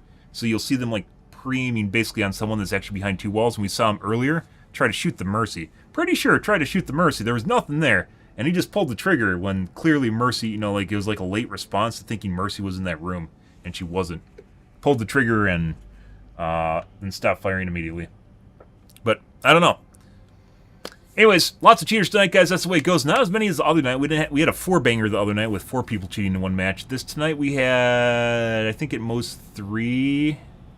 I think 3. Mainly it was like 1 to 2 people were reporting per match ish, and then we had a couple where we didn't report anyone, which is nice, but. You'll get that. Anyways, my new monitor's on the way, guys. I got a PG240 QP. Should be here at the end of the week, or hopefully somewhere this week. We'll see. But yeah. Looking forward to that, because I got a shit monitor right now. Even though it's a 240 hertz monitor, I'm never buying an Acer again. I'm done with that. Maybe a BenQ. BenQs are pretty highly regarded in the gaming community, especially for their DIAC, which is the BFI, or black frame insertion, which blanks between monitor updates, which makes it easier to see people in. Yeah. Looking forward to that, guys. I haven't got a monitor upgrade in four years now, and my current monitor probably was a downgrade from what I had, to be perfectly honest. So, looking forward to that. That was like my last piece of the puzzle and I was really looking forward to in my build and had to wait 11 months for it to happen. So, but yeah. Alrighty, guys. Tonight will be more Overwatch 2. We are going to be playing tank at some point here. We are not currently playing tank, obviously, but we will be in the future, and that should be fun, I guess. We'll see how it goes. But if you are new to the stream and you enjoyed things, make sure to follow button on your select platform. I stream to Kick, Facebook, as well as YouTube Live every day from late night to early morning, GMT-6. So late night North America time. I usually stream for 5 to 6 hours, give or take. Depends what's going on in my life, what's happening, etc., etc., guys. I'm out here for this morning. Tonight will be more of OW2. But anyways, guys, thanks for watching my stream as always, and I hope you guys have a wonderfully fantastic Tuesday morning. Have a good day, guys.